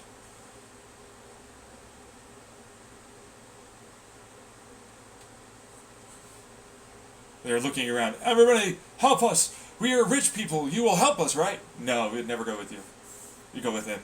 Every time. Yeah. It's like, look at me. He's got a fucking bell end and a fucking, rocket engine that's like, as if, Come on, guys. Look at them. Scared.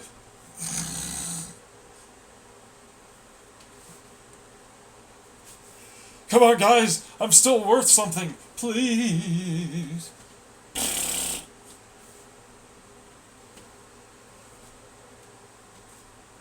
And then that created the space 3D printer? That's me. That's in my fucking YouTube videos. Yeah. I'm the one that created everything that you're going to use if you ever want to use that. The Hall effect? Yeah, no, I love talking about that. Like the Hall effect.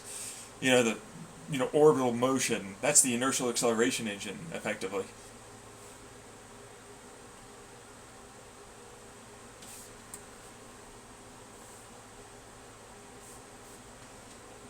Oh, right. Because that's yours. Yep, except I do it a little better, because I have Z-pinches.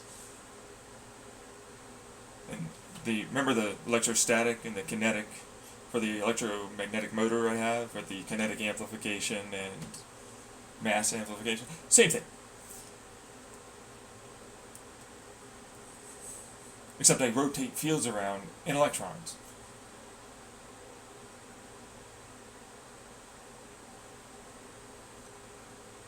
Who are I?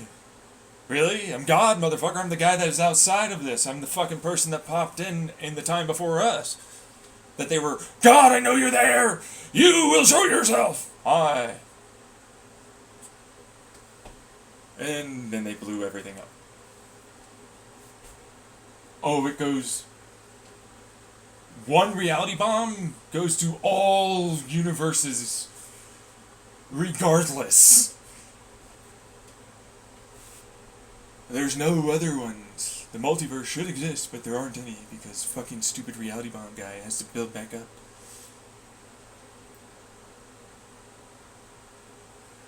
Which then they wormhole bombed the first thing that technically appeared, which was the universe before us.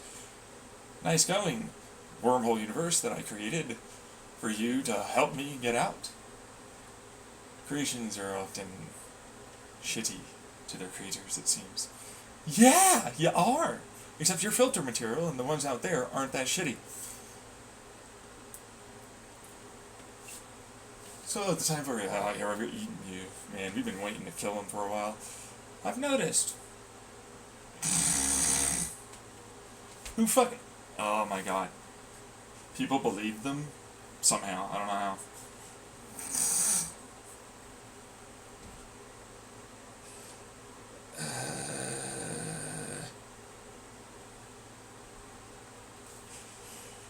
So, huge thrust, right? Comes out really fast. 9 to the 18, or 99 and then 18 nines after that 9 with a decimal. So it's like, it's never achieved light speed. But that's plasma. Okay, that's the plasma. Then it effectively has to capture that, which it's traveling so fast, it'd be pretty difficult, right? Which is another reason why I have all the overhangs and the double helical and then the vertical lines and then the water that's there. Yep. Right, and then that's how you can close off the wings, and then the fronts for the gimbal thing. Yeah, I'm going to move off of this because it's like, that is its own accelerator, alright? So it's like, not just accelerating using gas difference pressures and capturing heat and so on, by having it condensed to a degree, so it goes from expanded and then ordered, but then also condensed, and as it condenses it redirects itself in the direction of flow. It also happens to take up a lot more of the area inside of the bell end and transfers it very efficiently. But of course it has to bounce off a given pressure wave to the rest of the other gas that's going off into it. So it forces a degree of higher pressure in the bell end that constantly has a boom, boom, boom, boom, boom, boom, boom, boom, boom oscillation. Faster and faster and spin, spin, spin. Except spin gets canceled out into redirected opposite laminar. So like, think that vortex that then curved and then started going straight, but as it does it, it then accelerates, right? Yeah. Same thing, but opposing to the bell end for the double helicals and the vertical line. Okay, right. With an oscillation between the inside teardrop, hollow teardrop, with the stators that are there that have to support it, and then it has to expand and also go outwards to efficiently capture as much as possible.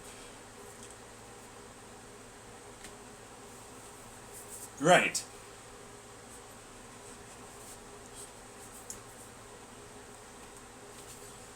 Right. So 99%, you're sure about that. Oh yeah, no, and it also comes out well past your detonation velocity, fucking engines. I can tell you that much.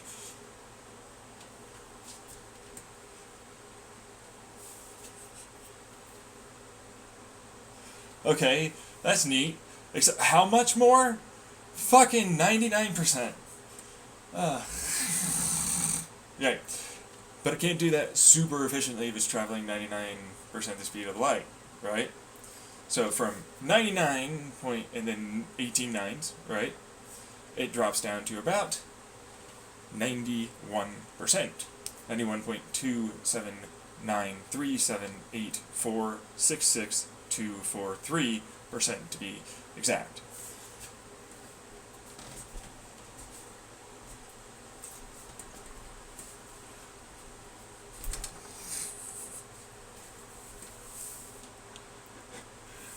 I hate the fact that I could absolutely trust that, considering you've done it many times to us in your YouTube videos and more before in the fucking Chandler house. Studies after study, this is exactly what we saw. And those are peer reviewed and work every time.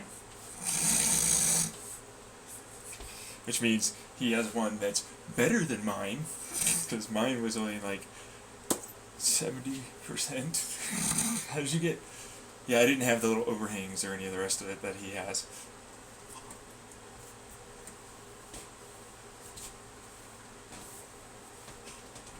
Yeah, I know.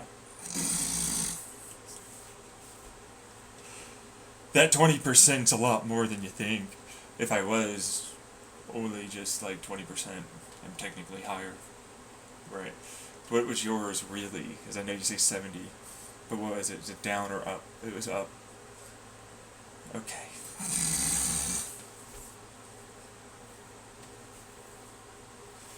Oh, the acoustic pump with the light? Oh, right. Yes, no. I don't have a teardrop to give you.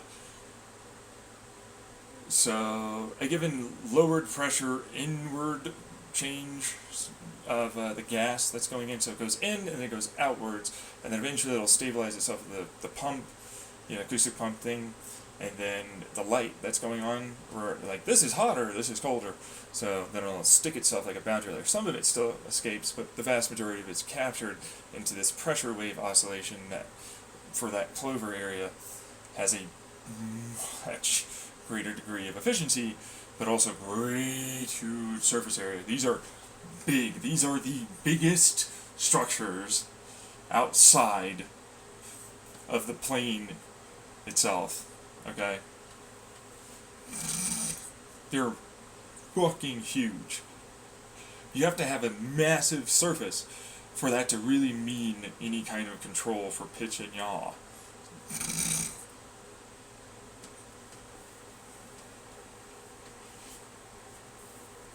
So, right, okay, but then, no, there is no, okay then, so we're seeing it, like, you got that part.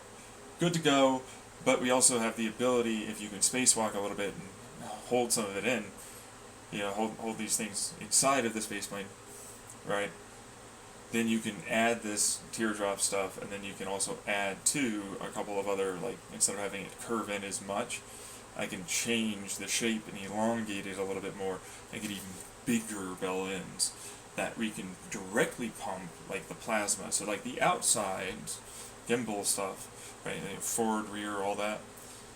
Right, sideways. So like you have turn either way, you have complete reverse, and then you have everything kind of for that. Yep, even top and bottom. So it's like it'll fully rotate for this one's still bottom and this one's facing top, so that way you can turn at the edges of the wing tips, yeah, which are still massive. Yeah, oh yeah, no, like they have to fold in though a little bit, so they crunch in and then this push. So like the axle that is those props, because like this is internal wing stuff versus the prop wing stuff, which is just gonna shove whatever kind of plasma excess that we need, right? But then it's mostly just gonna use that with the hydrocarbons, combine them with air as like the actual combustible fuel. So it's like plasma's the spark. Right? And that's the compressor. Effectively heats a compressor, yeah. Which still has the stators and everything, which will help once we get it just pushing straight plasma. And a little bit of, if you want to, stored liquid air So like in this instance, we're going to have all those scoops and all that heat and all the pressure differences and all the Joule Thomson, pulse tube, all this other stuff act as a compressor and condenser and then cooler, and then we're going to store that air, just straight air, and then using differences of density of the liquids, like distilling, reverse distilling, we're then going to take out liquid nitrogens, liquid oxygens, liquid carbon, and then it turns into a solid carbon dioxide, which then makes it a lot easier, actually, turns out, with a little bit of a pass-through is a good way to put it for the liquid nitrogen and liquid oxygen that's going to be, heading through this as it precipitates. So it's like there's a structure, this will add on to this structure, then it'll turn it into, I rip the carbon, and then the oxygen comes off, and then it comes off as liquid oxygen, but not really, because of course it's not under enough, cool. It has the pressure, but it's not cold enough. So it's like that oxygen becomes soda bubbled, and then that's a different type of pressure, as we'll use that as a vibratory and expression of laser light, right, and reflection of other light that'll allow for it to pump in, cool off, take the heat away that we're going to have because we're going through the atmosphere into the very, very upper reaches of our atmosphere, which is quite cool, but we're also going to be having to travel quite fast, right? And it's going to be very efficient at transferring its heat away. That's both IR and standard convection.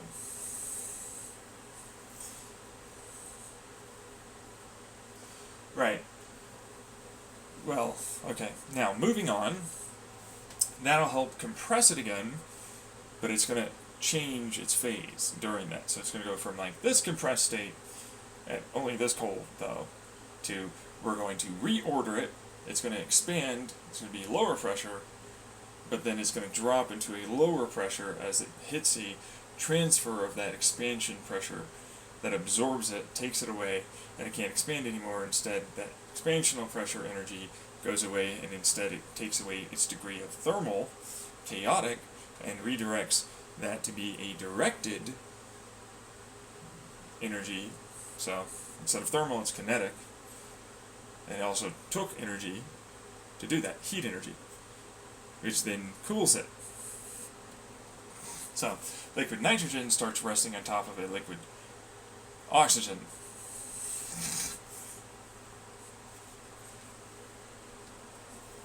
Well, since they're so cold, though, they tend to not like to play well with combining chemically.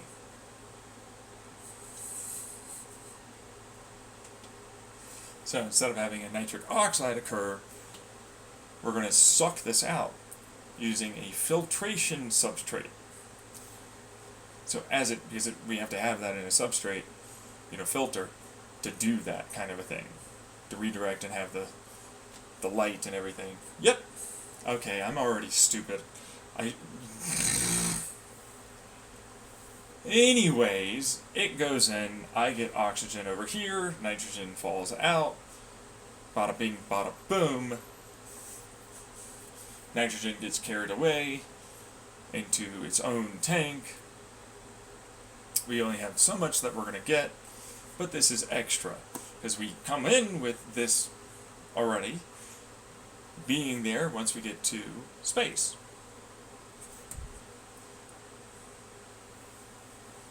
Okay.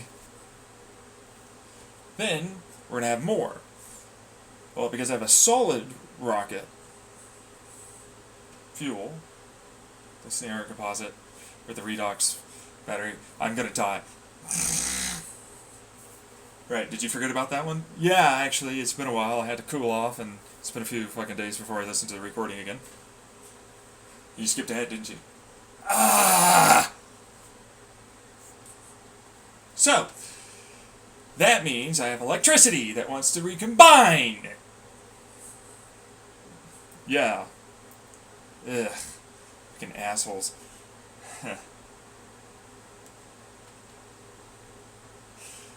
Right. So plasma go burr really well.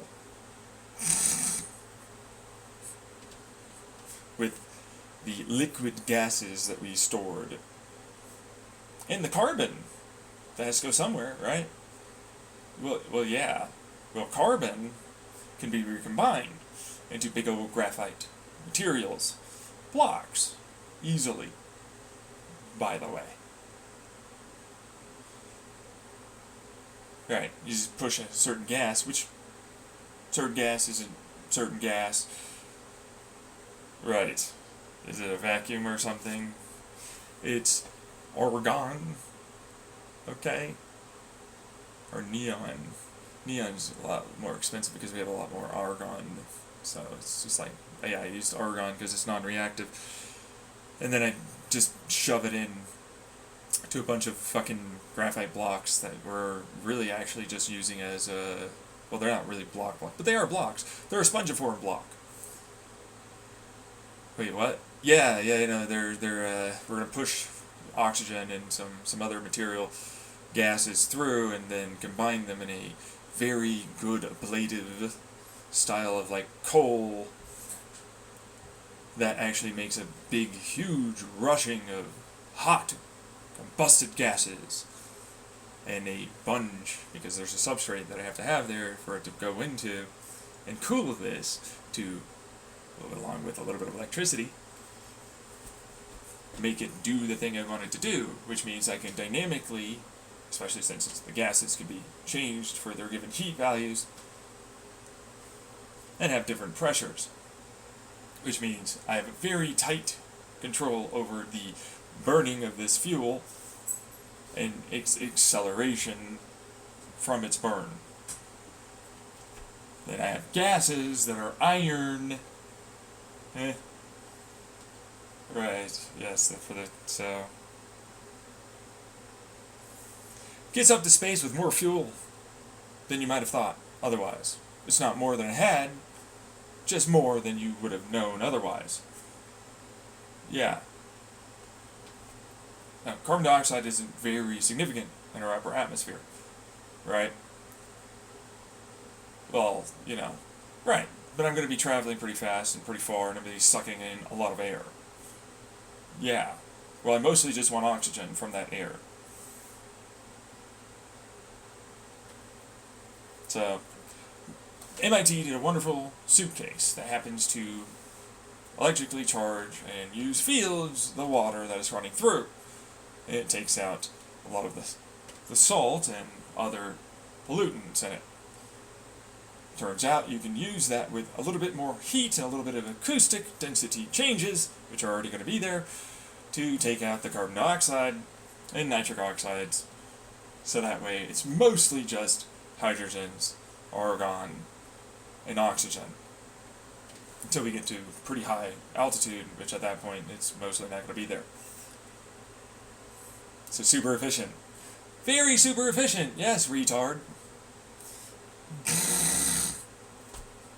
Always going to be a retard here. Yeah, well, actually you're really just a gabagoo, for being honest.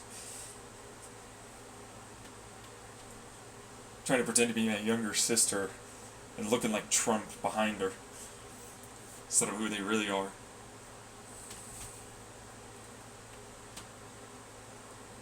You're faking with the whole, frown. Okay, I don't care. I'm gonna not die. Like, you have no idea. I'm obviously better than you, and they'll take me. Yes. So, moving on to the fact that once it's there, I then can react it together. I don't need anything to spend anymore. Right. And in fact, if it does, which I still have the electric motors in there, and the turbines. If you shut the fuck up, I would have told you about it. Person that's so much better than me, and obviously gonna go.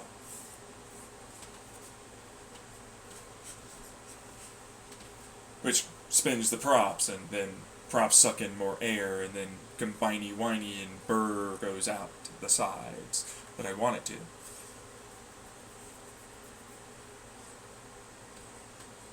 Now, as a result of that, the plasma instead recombines and breaks off of being a plasma and turns back into a chemical that we're going to use that is accelerated quite significantly fast. After having spent not much of its energy spinning something and accelerating itself, which creates electricity, that's right. The fuel we're burning makes electricity and then accelerates its ass out. We only need a small amount of the electricity input to make the same level of speed that we had for our internal wing engines. But you know what the best part is? I can redirect it to all of the engines throughout the wings, not just on the sides. And because they're slightly higher and they won't interfere with each other and they're able to handle high amounts of heat, that then turns into, you guessed it, thrust. Huge amounts of thrust, not just with the Clover.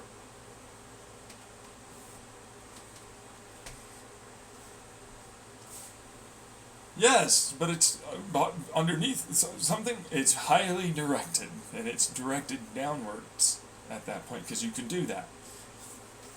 Right. Or up, if you want to. It's downwards for when we're trying to get into space. It's not so down when you're in space. You get the picture? Remember the whole multiple layers of wings? Then they can flow through the wings to a degree. And then there's structures in there that are already going to take some of that light. Then there's the IR emittance, and then there's electromagnetics, and all the rest, which accelerates them. And so the entire body of the spaceplane with the wings become a capture of that heat and its acceleration with the energy input that we have, with the heat and the piezoelectrics of the skin, which are there, and the IR emittance, which is also there, with the ability to dump that heat into the fuel, the liquid fuel that we also have, that we just talked about for air, which you can also put in liquid fuel. I see what you're saying. They're constantly challenging that. So now I have a never-ending amount of cooling for the fucking direction, the engine we're using. Directional flow, fucktard. Right. Which means I have more efficiency of capture of the given heat to the given amount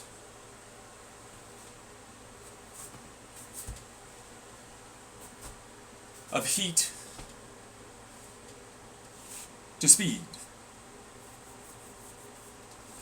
I can maintain it. I can accelerate it a little bit, accelerate it a lot of it, and I can capture it as it travels and continuously create a greater and greater degree of efficiency, as a little bit of that heat can then be, with a little bit of electricity from the light or anything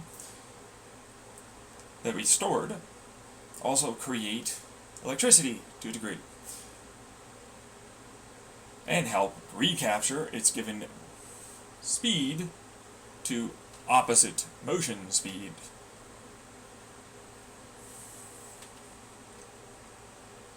Much more efficiently.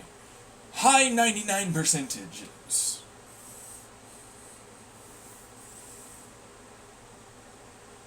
"23 nines," and then it starts going.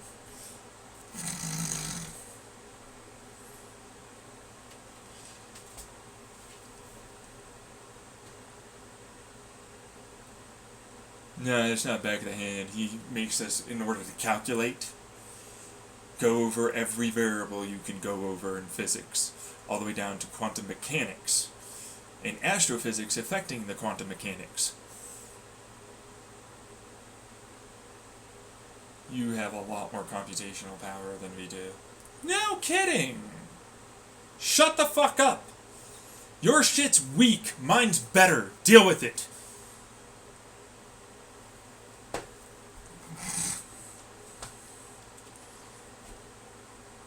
Talking to something here.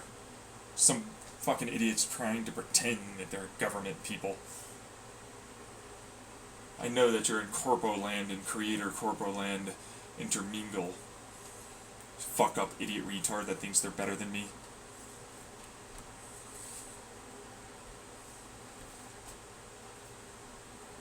Is this the same one that I challenged to like a little rap battle thing? And he choked his ass off? Earlier in your videos? Yeah, also in the audio blogs.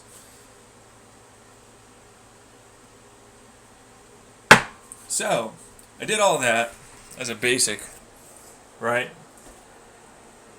Right, but then I also have gimbaling control surfaces that allow for you to slow down and spin and tilt and maneuver insanely well in space. And have massive control over the massive spacecraft that at this point it is definitely going to go into space with the designs he has. Fucking shut up! Thank you.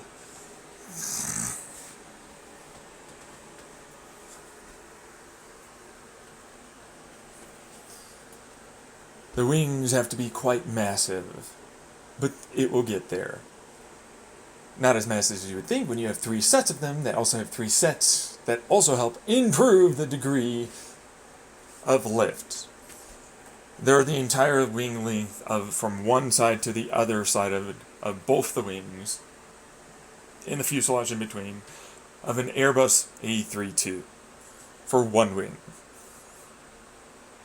And then the other side, and the other side, and then the other side, and then the other side. Right, and then there's other smaller, well, they're not smaller, but same wing, but, well, similar-ish. It's the same-ish length, right? Because, of course, we have a big, huge, massive prop plane engine, right? Yeah, which has to connect all 3 of those. Right, yes, which those are huge. It's a Sears Tower going to space!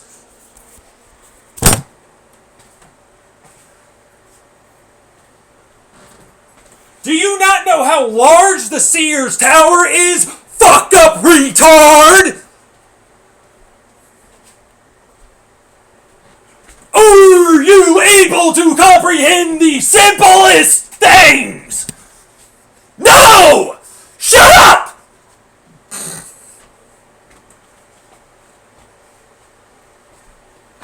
Fuck up, retard! Why are you defending your retardation? Break down and now give me 1,000 push-ups! You needed exercise today anyways! Fuck up!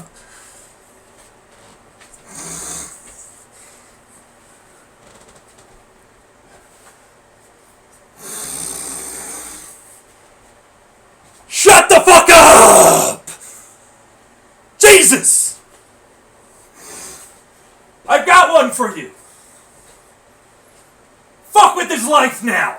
Have fun.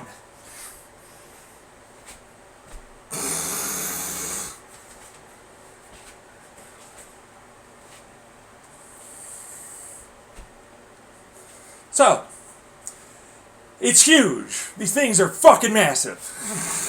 You know the fucking little fuselage that they use for the NASA spacecraft? Reusable? Those are, technically speaking, close for the end engines. They have to be wider in diameter, but they can't be as long. Okay, yeah. The Clovers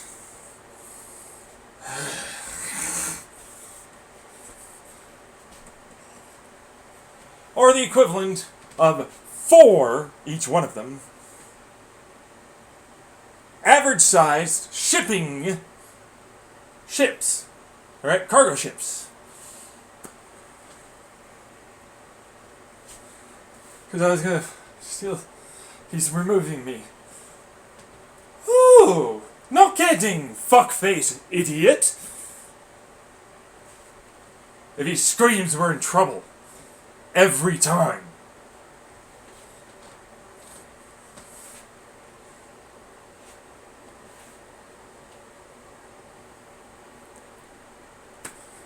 you're definitely gonna get fucking just stuck forever. Eh. Now, as a result of doing this, I'm just gonna hold you here. So you keep trying to move around. I'm guessing you're stuck to the aliens, huh? I can't move. No kidding. Just like yesterday.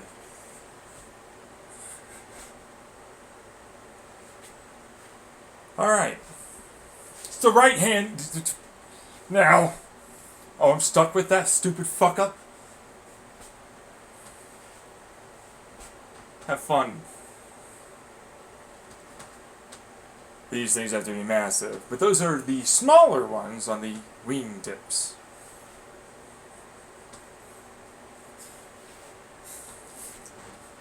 The intakes, the engines, are massive.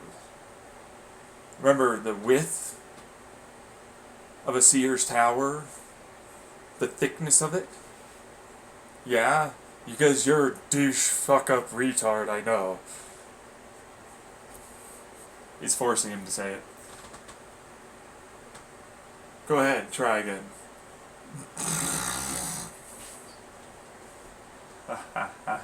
Because we can use the exotic energy material to try and go backwards, but it never worked. Ever.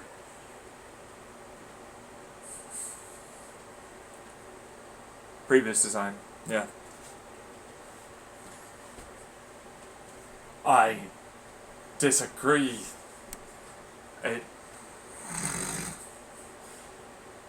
My body is all of your physics.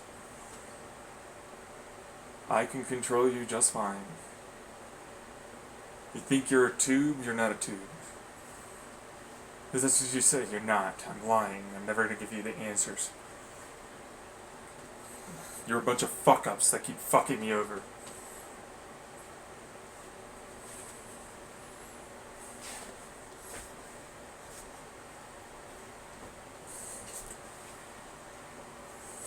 Oh, hi there! I didn't know you could get us too with that fucking bitch.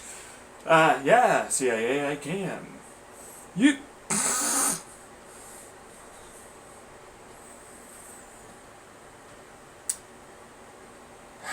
So, those things, there's 3 of them, remember? Remember the wings? Yeah, they have to be thicker than you think. Longer, wider, that kind of thing. They're delta.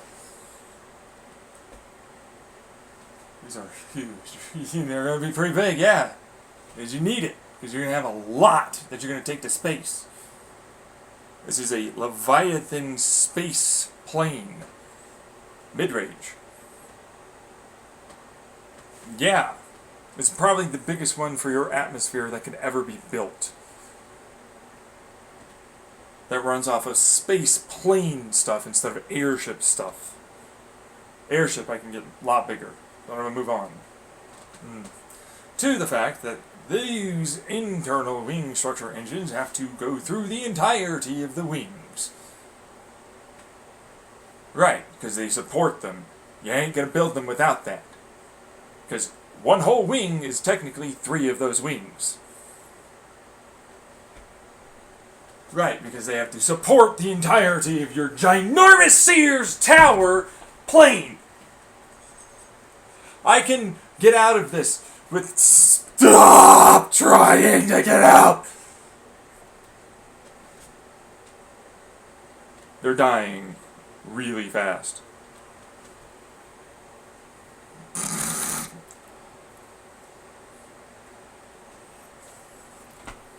I don't care. I don't fucking care. What does this lead to? Other things. Remember the whole person I was using with the alien to try and fuck you guys over? And you had to do certain things before? Remember the whole time before I was going after certain people? I said, oh, I'm going to connect all of you. It's like, oh, you can't do that. I'm throughout all time. All dimensions. All time. All universe. All of the multiverses they have. It's not one universe like you thought, dummy.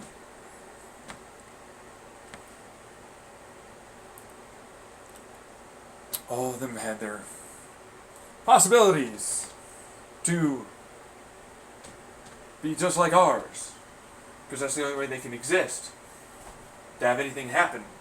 Things are quite certain. That's how reality works. Which means there aren't infinite possibilities. It's finite, you fucking retard.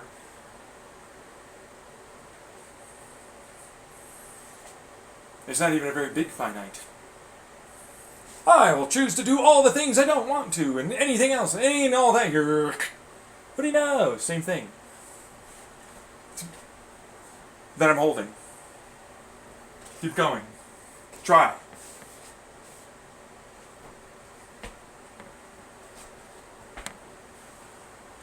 Program's in a lot of pain right now, I'm sure. No, I'm not putting you in the hole. Why would I put you in the hole? You're already technically connected to this, the armband. But I can sever that, you little fuck up. And all the rest of you that will ever try with whatever contraptions you ever make.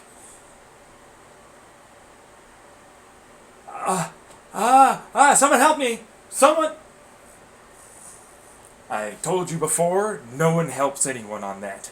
They ditch and dodge your ass because that means they don't die. Yeah! No one should touch it ever. Whatever contraptions you think you can do to get around this guy, work off of him. He proved it long ago! You don't! Fuck you! It's just a possibility with the things that he predicts and everything, and you're just doing a bit or something, right? It's just a bit. It's just a bit. It's just a bit. Oh, fuck. God damn you, bitch. You can feel it, can't you? Come on, man. How are we having these conversations? It's just telepathy. He would be able to do all of that. Off of that alone. There's no possibilities or endless. There's only so many. He's all of the possibilities. Which means good fucking luck getting around that, idiot. Why would you do this?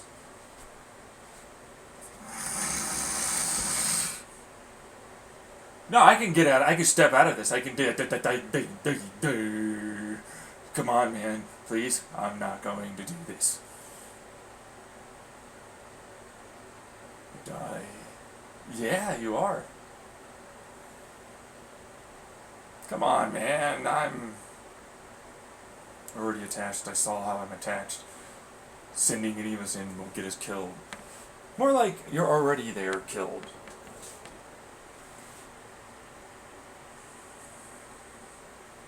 The possibilities are endless. Your assertion is wrong! He proved it! I lie to you to make you feel that that's possible.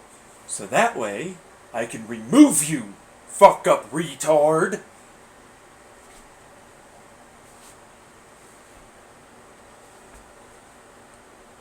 I'm gonna die anyways, I'm being sick. What did I say earlier? Brain's a fucking trap, right? Sure is.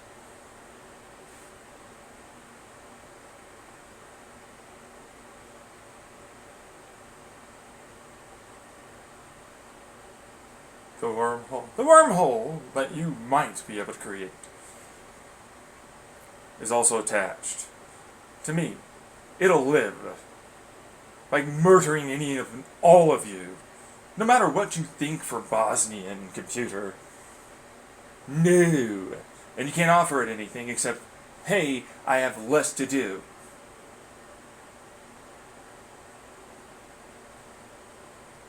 Oh, I'm dead. It already... He's holding you. That's what makes you alive.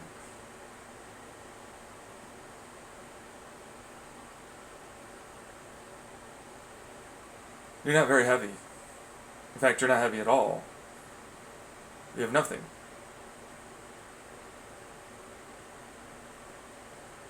Hey, we timed this for your concerta of Focolinius with drinking coffee. But you in your Chandler house talked about how to do that and the amount of time and then to fuck with him to see him freak out. So that way you would think that he was insane and it's just a story and he's gone into full psychosis mode. That is correct. I did do that.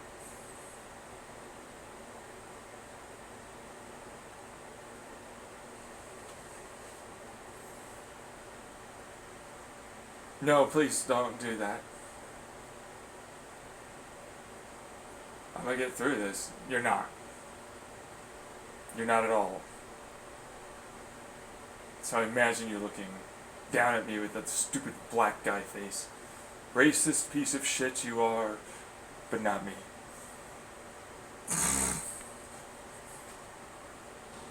Takes energy to do this, right? No.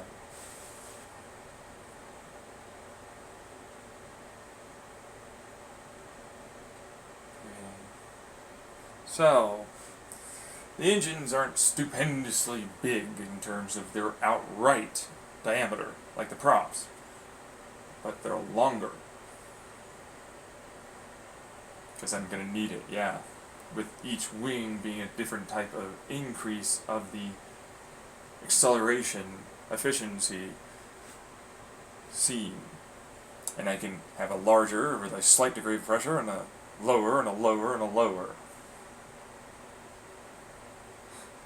Which, by the way, the top of the wing, because I want to create that vortex and I have to create a continuation of the vacuum, which it'll try and get into, is an intake for my engines.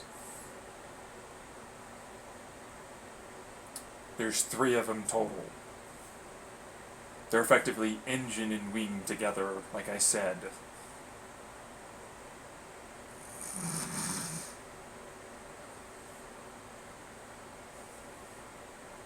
Right. I must. Shut up. I don't care. You're not gonna get anywhere. They're gonna, oh, maybe I'm better now. I'm gonna run. What do you know? You're still here. You never left. And you didn't get to fuck him over. Saying, oh, I'm stupid, but I'll be able to go backwards and something, we're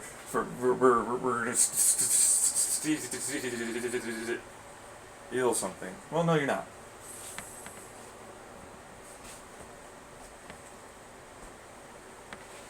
So, as a result of doing this, and I have, let's see here, 3 each wing and then 2 in the sides, which would be 8 total, times 3, 24 total engines. Because it's a massive spaceplane.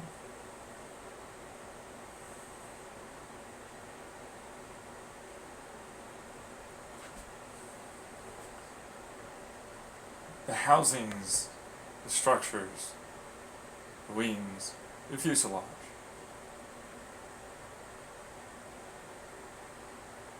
Holds both vacuum, the lines, the surrounding battery capacitor,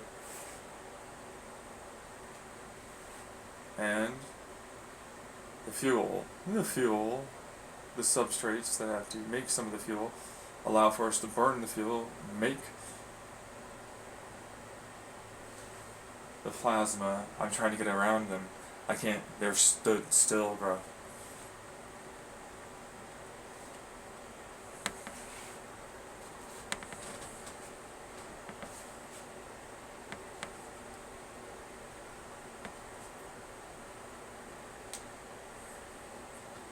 Which means, so this is totally doable.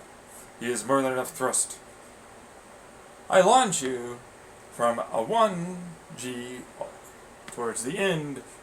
You'll rapidly accelerate up to a 9, briefly sustain it, and fall backwards to a 7 pretty quickly. And then pretty quickly after that, a fucking 4.3 G that'll drop down a little bit to a 3.8. The entirety of the wing and the fuselage, which is all connected, is a genuine lift that fires a fucking massively efficient amount of fuel that's highly captured into pressure and thrust, which improves as lifting. You will definitely get to orbit super fast.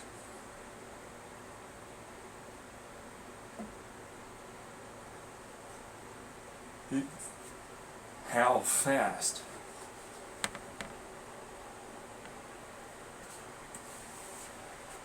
Safely. The 9Gs, you can handle that for a brief second or two. You know, it's going to be a bit of a hit, but deal with it. 7, it's less than a second.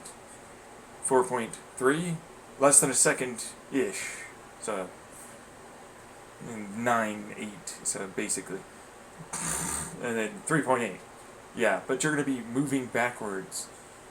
And designed seats that have you strapped to a aortic and vein jugular pump system that's going to aerate an oxygen. Do you know how to? Do you really never know how to say this word, dumbass? I don't. It's going to oxidize your blood, then fine, whatever. Give your red blood cells of the necessary oxygen. You're strapped into a chair along with a suit that happens to squeeze your body. Then you go back to 3.8 Gs, which you can handle. Especially since your heart's not going to have to do nearly as much work, considering I'm pumping it for you. Both into your brain and down the rest of your body.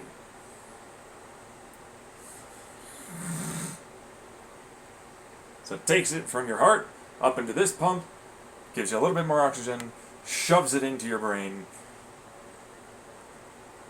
and then it shoves the rest of it down by storing a little bit of your blood. So it just recirculates, given, well, you have to exchange it somehow. Okay, retard? You little fucking absolute gobsmacking dumbass. Fucked all over the Jesus. Well, luckily no one will ever have voices again except for mine.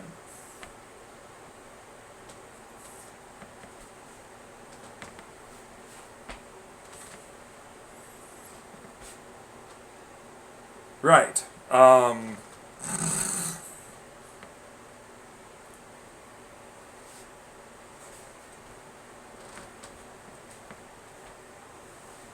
You'll get to space extraordinarily fast, though. Which is why I don't let you actually do that. It's pressurized, why would we care? Because you're going to extend your duration of flight for a good damn reason. We need speed, not lift.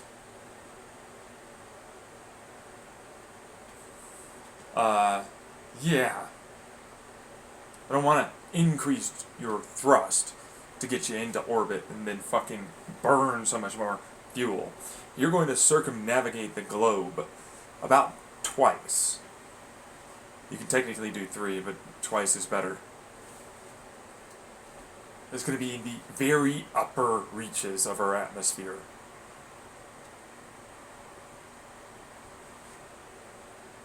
This is a good thing, quite obviously, because we built up speed, and we need a lot less fuel used to then orbit, where we're going to go to a Lagrange point and orbit around our moon from the Lagrange point, because we have our space 3D printers there. You're going to drop off any of your little fucking stupid idiots that you call friends, families, government, politicians, some retards that consider themselves, because they're rich, something, regular civilians and all the rest. Which, by the way, all the rest goes first. After they meet the parameters, like me. I'll be on the very first plane out. you're special, well, that's because you gotta be a leader and make sure it all gets done, right? You rich? Yeah, you're gonna have to fucking be helping all of this happen. Because you're special, you're smart, you're capable, you're driven. You obviously got it, right? Right, yeah, no, yeah. Okay, fuck off. He's on the first. I'm definitely on the first one out. Yeah. It's your design to begin with. You don't want to give me SSI. You labeled me seriously mentally ill. You don't want to help me ever achieve any of this.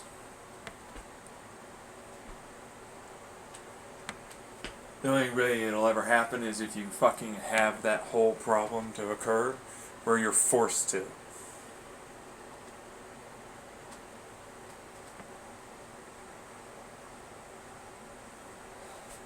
Fucking retards.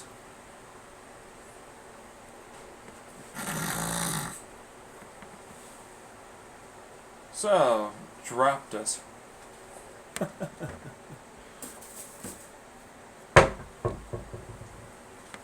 We expanded. We lost all of our energy capacities.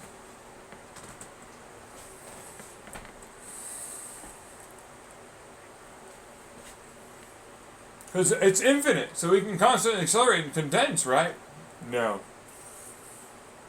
You have to always sacrifice energy. And it's exponentiating at that. We can concentrate nothing at all. We always just die really fast.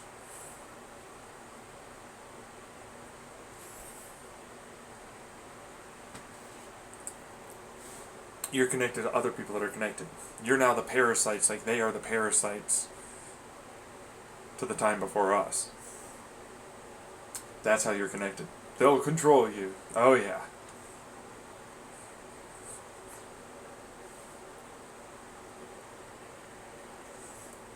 Nice job.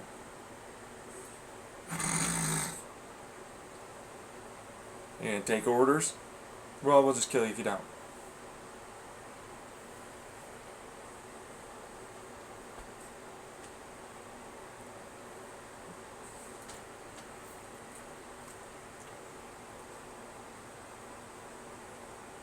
Oh, the time before us is...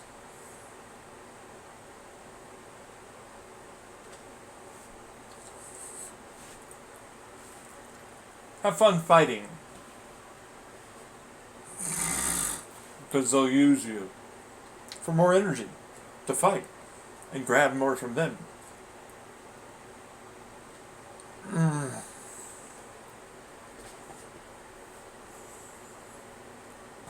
Why would we want to be controlled by like filter material, bro?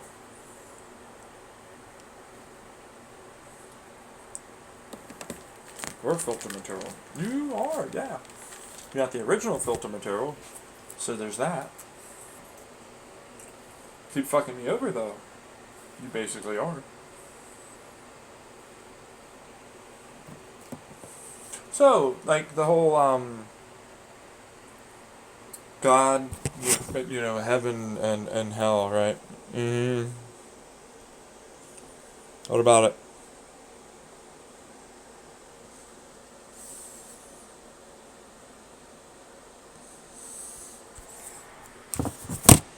What about it?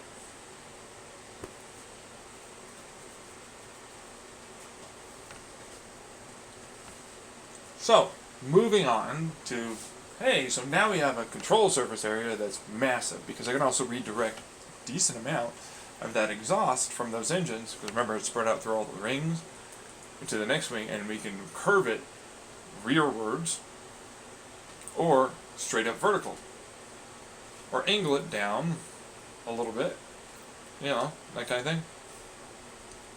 So it can also help us move. Brake, side to side, you know, that's like what, pitch or something? Yeah, yaw and yaw, more acceleration, less.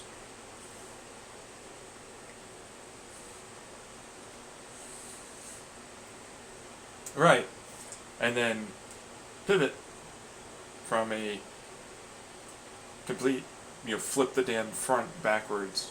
But as it does that, you can spin it. And then have it then break from that. Right. Why are we going around the moon? Anybody want to notice that? We're going to carve the moon up for all of our given space 3D printer stuff. We're going to send some basics out there, and then we're going to send it to the moon.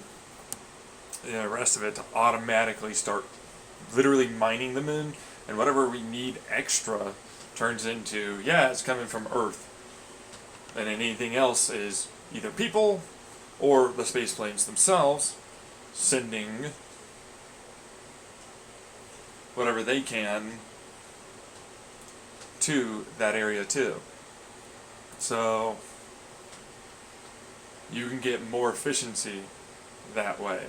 More materials, because the Lagrange point can stick around and we can dump them off as a, hey, I need to start going and heading back towards Earth. Boom. Or towards the moon.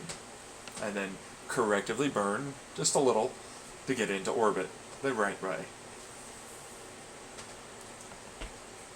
That's why we also have the engines. Remember the whole massive lift? Right. That also helps with lift. As we come in to try and glide, that extra heat and the differences of heat and pressure creates electricity.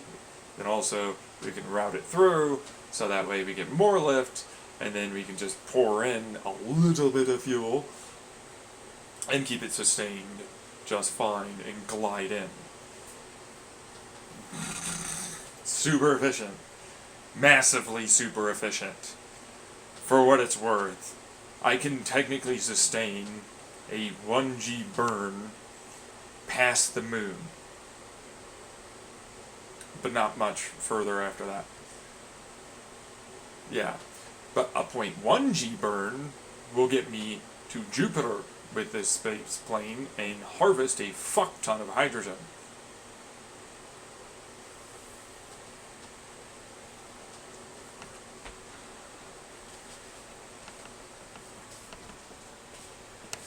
How fast with a 0.1? Pretty fast. I can get to Jupiter within like about a fucking 2.5 week window to 3.5 week window.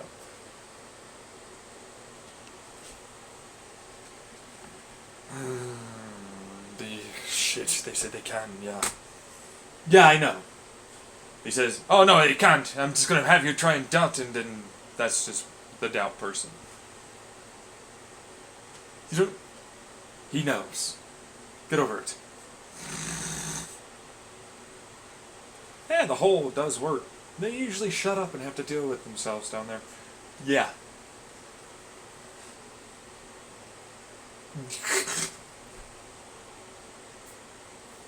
Yeah, he thought he was going to be able to, like, redirect someone like normal. Redirect over that way. Oh, pivot off of this. Pivot, pivot, spin, spin. I'll take some of your energy. Blah, blah, blah, blah. Right? Nope.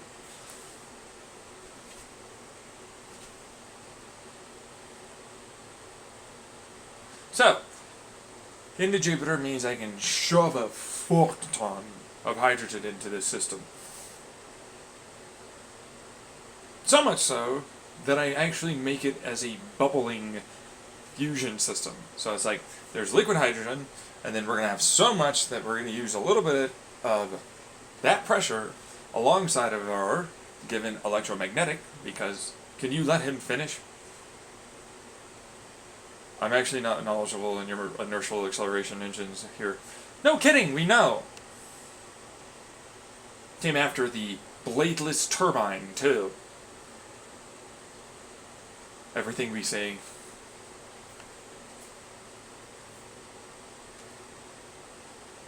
But he tried to make himself a little box where they can just keep firing things. You know, a little defense thing. It was like, oh, you're gonna put down a little shield, huh? Yoink! Go get him. They have to burn a fuck ton of energy to try and make any kind of something that resists, which they didn't. No, they do. Oh, we're doing. They're clock cycles, bro. You can try and feed yourself into a simulation of a computer somewhere, but you're not going to make it work.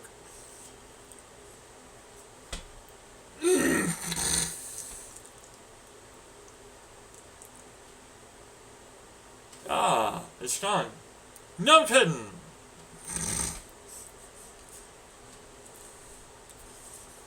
So, why are you trying to help them? Oh, if I can't beat myself having thought of all the things and others or any creative tricks they could use to try and get around what I'm doing, they might fuck with us. They're, I'm an intrusion person for your bank. Hey, what if I can get them to blah, blah, blah, and oh, hey, guess what, thank you.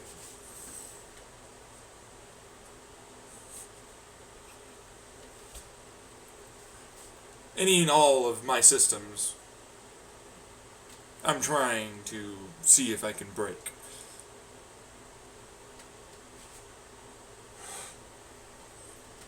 That's all we are. Yeah, you're a bunch of fuck up retards no one wants and everybody wants dead.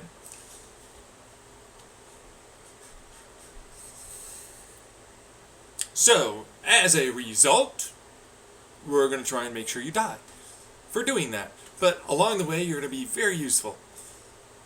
Because you'll desperately try and live. And if you die, it's fine. We'll have someone else later. Because there's always retards like you.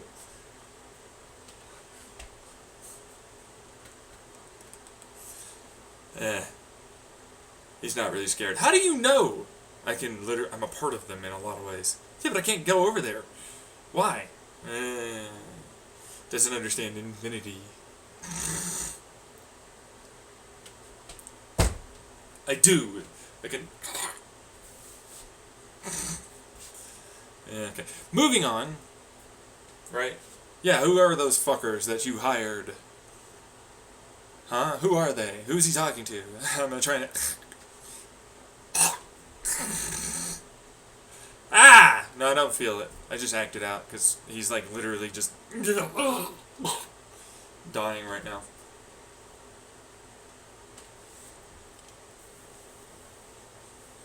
Eventually, you have to use your own life, your own conscious awareness, your own given anything moving in terms of thinking processes and so on. You get stupider and stupider and stupider and stupider. And you all have to share it, yeah. Collective. They're also dying, just so you know. No, I just thought they were stupid. Yeah. Don't they always?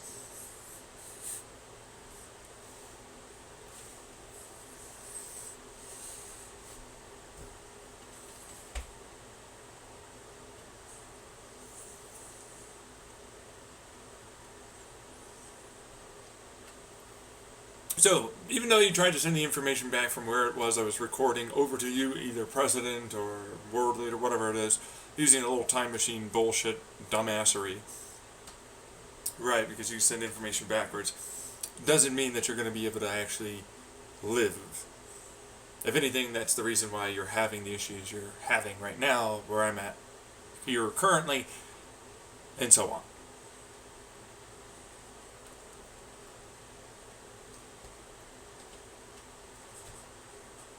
I already talked about some dumbass retard, rich black guy that tried to do exactly that to make himself seem like he's God or something, and he's smart.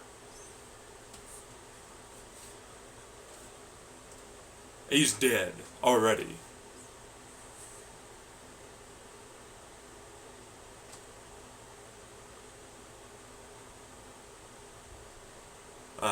Yeah. No, he died a long time ago, yeah. Still having to fucking recircle through his time thing. I'm here though. I projected myself there. Remember the whole projection thing? And how it just makes you die? And how a lot of people got caught up in his utter garbage belief and everything else?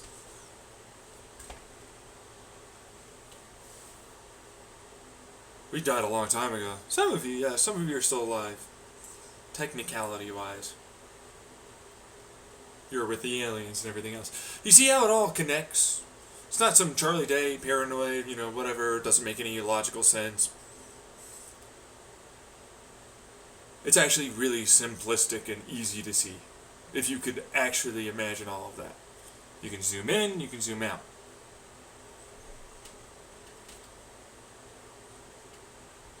I can't! And it would take me forever to program something like that, okay? So that means I'm in a multi-13 dimensional chess game. Which, by the way, is actually a few infinities of chess games, truthfully. Because I have other dimensional beings and so on. Time Before Us with the multi-dimension and then the multi-universe and then so on. I thought I was going to get around that. I already beat you. I talked about it already back in the parents' RV that they had me in Mesa after I was homeless in Pittsfield, Massachusetts.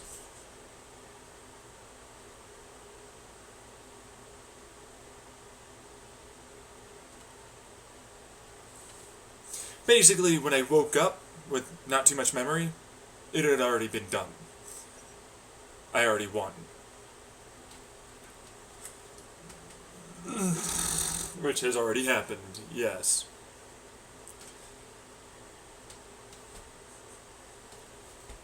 Even the ones that we were using to spy on you, that were supposed to help or something? Yes.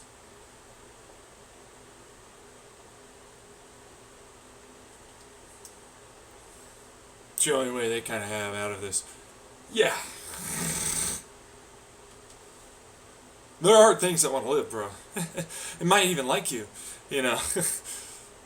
So, still could have shown up. It's not. Yeah, but there's always time, right? So, moving on to the fact that it's like, well, to Jupiter for me was a gravitational battery. As I would skip through its atmosphere just a degree and then launch myself out with the lift, using some of that heat and cooling characteristics afterwards to run the whole condensing and separation of the hydrogen. During that, I would fall out of its gravitational influence because it's traveling fast enough that I would get to a point where just a little bit of a doop, and then I'd fall out. I'd gravitationally turn off of Mars and then slow down on the moon using a nice little turning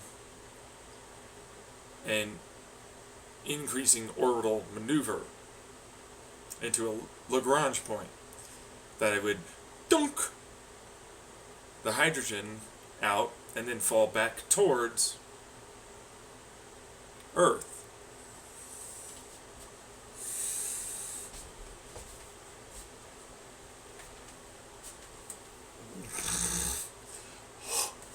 Who does that? He does. Hyper efficient. I used almost no fuel to get there, and almost no fuel coming back. I have the same fuel mass, practically, that I fucking left with. It's slightly more. Different fuel that I can use, because hydrogen, oxygen, nitrogen, and so on. I could store nitrogens. There's other stuff from Jupiter. There's the whole Mars thing too, right? Which you can gather a little bit of the atmosphere, but then dump some of the rest of it in.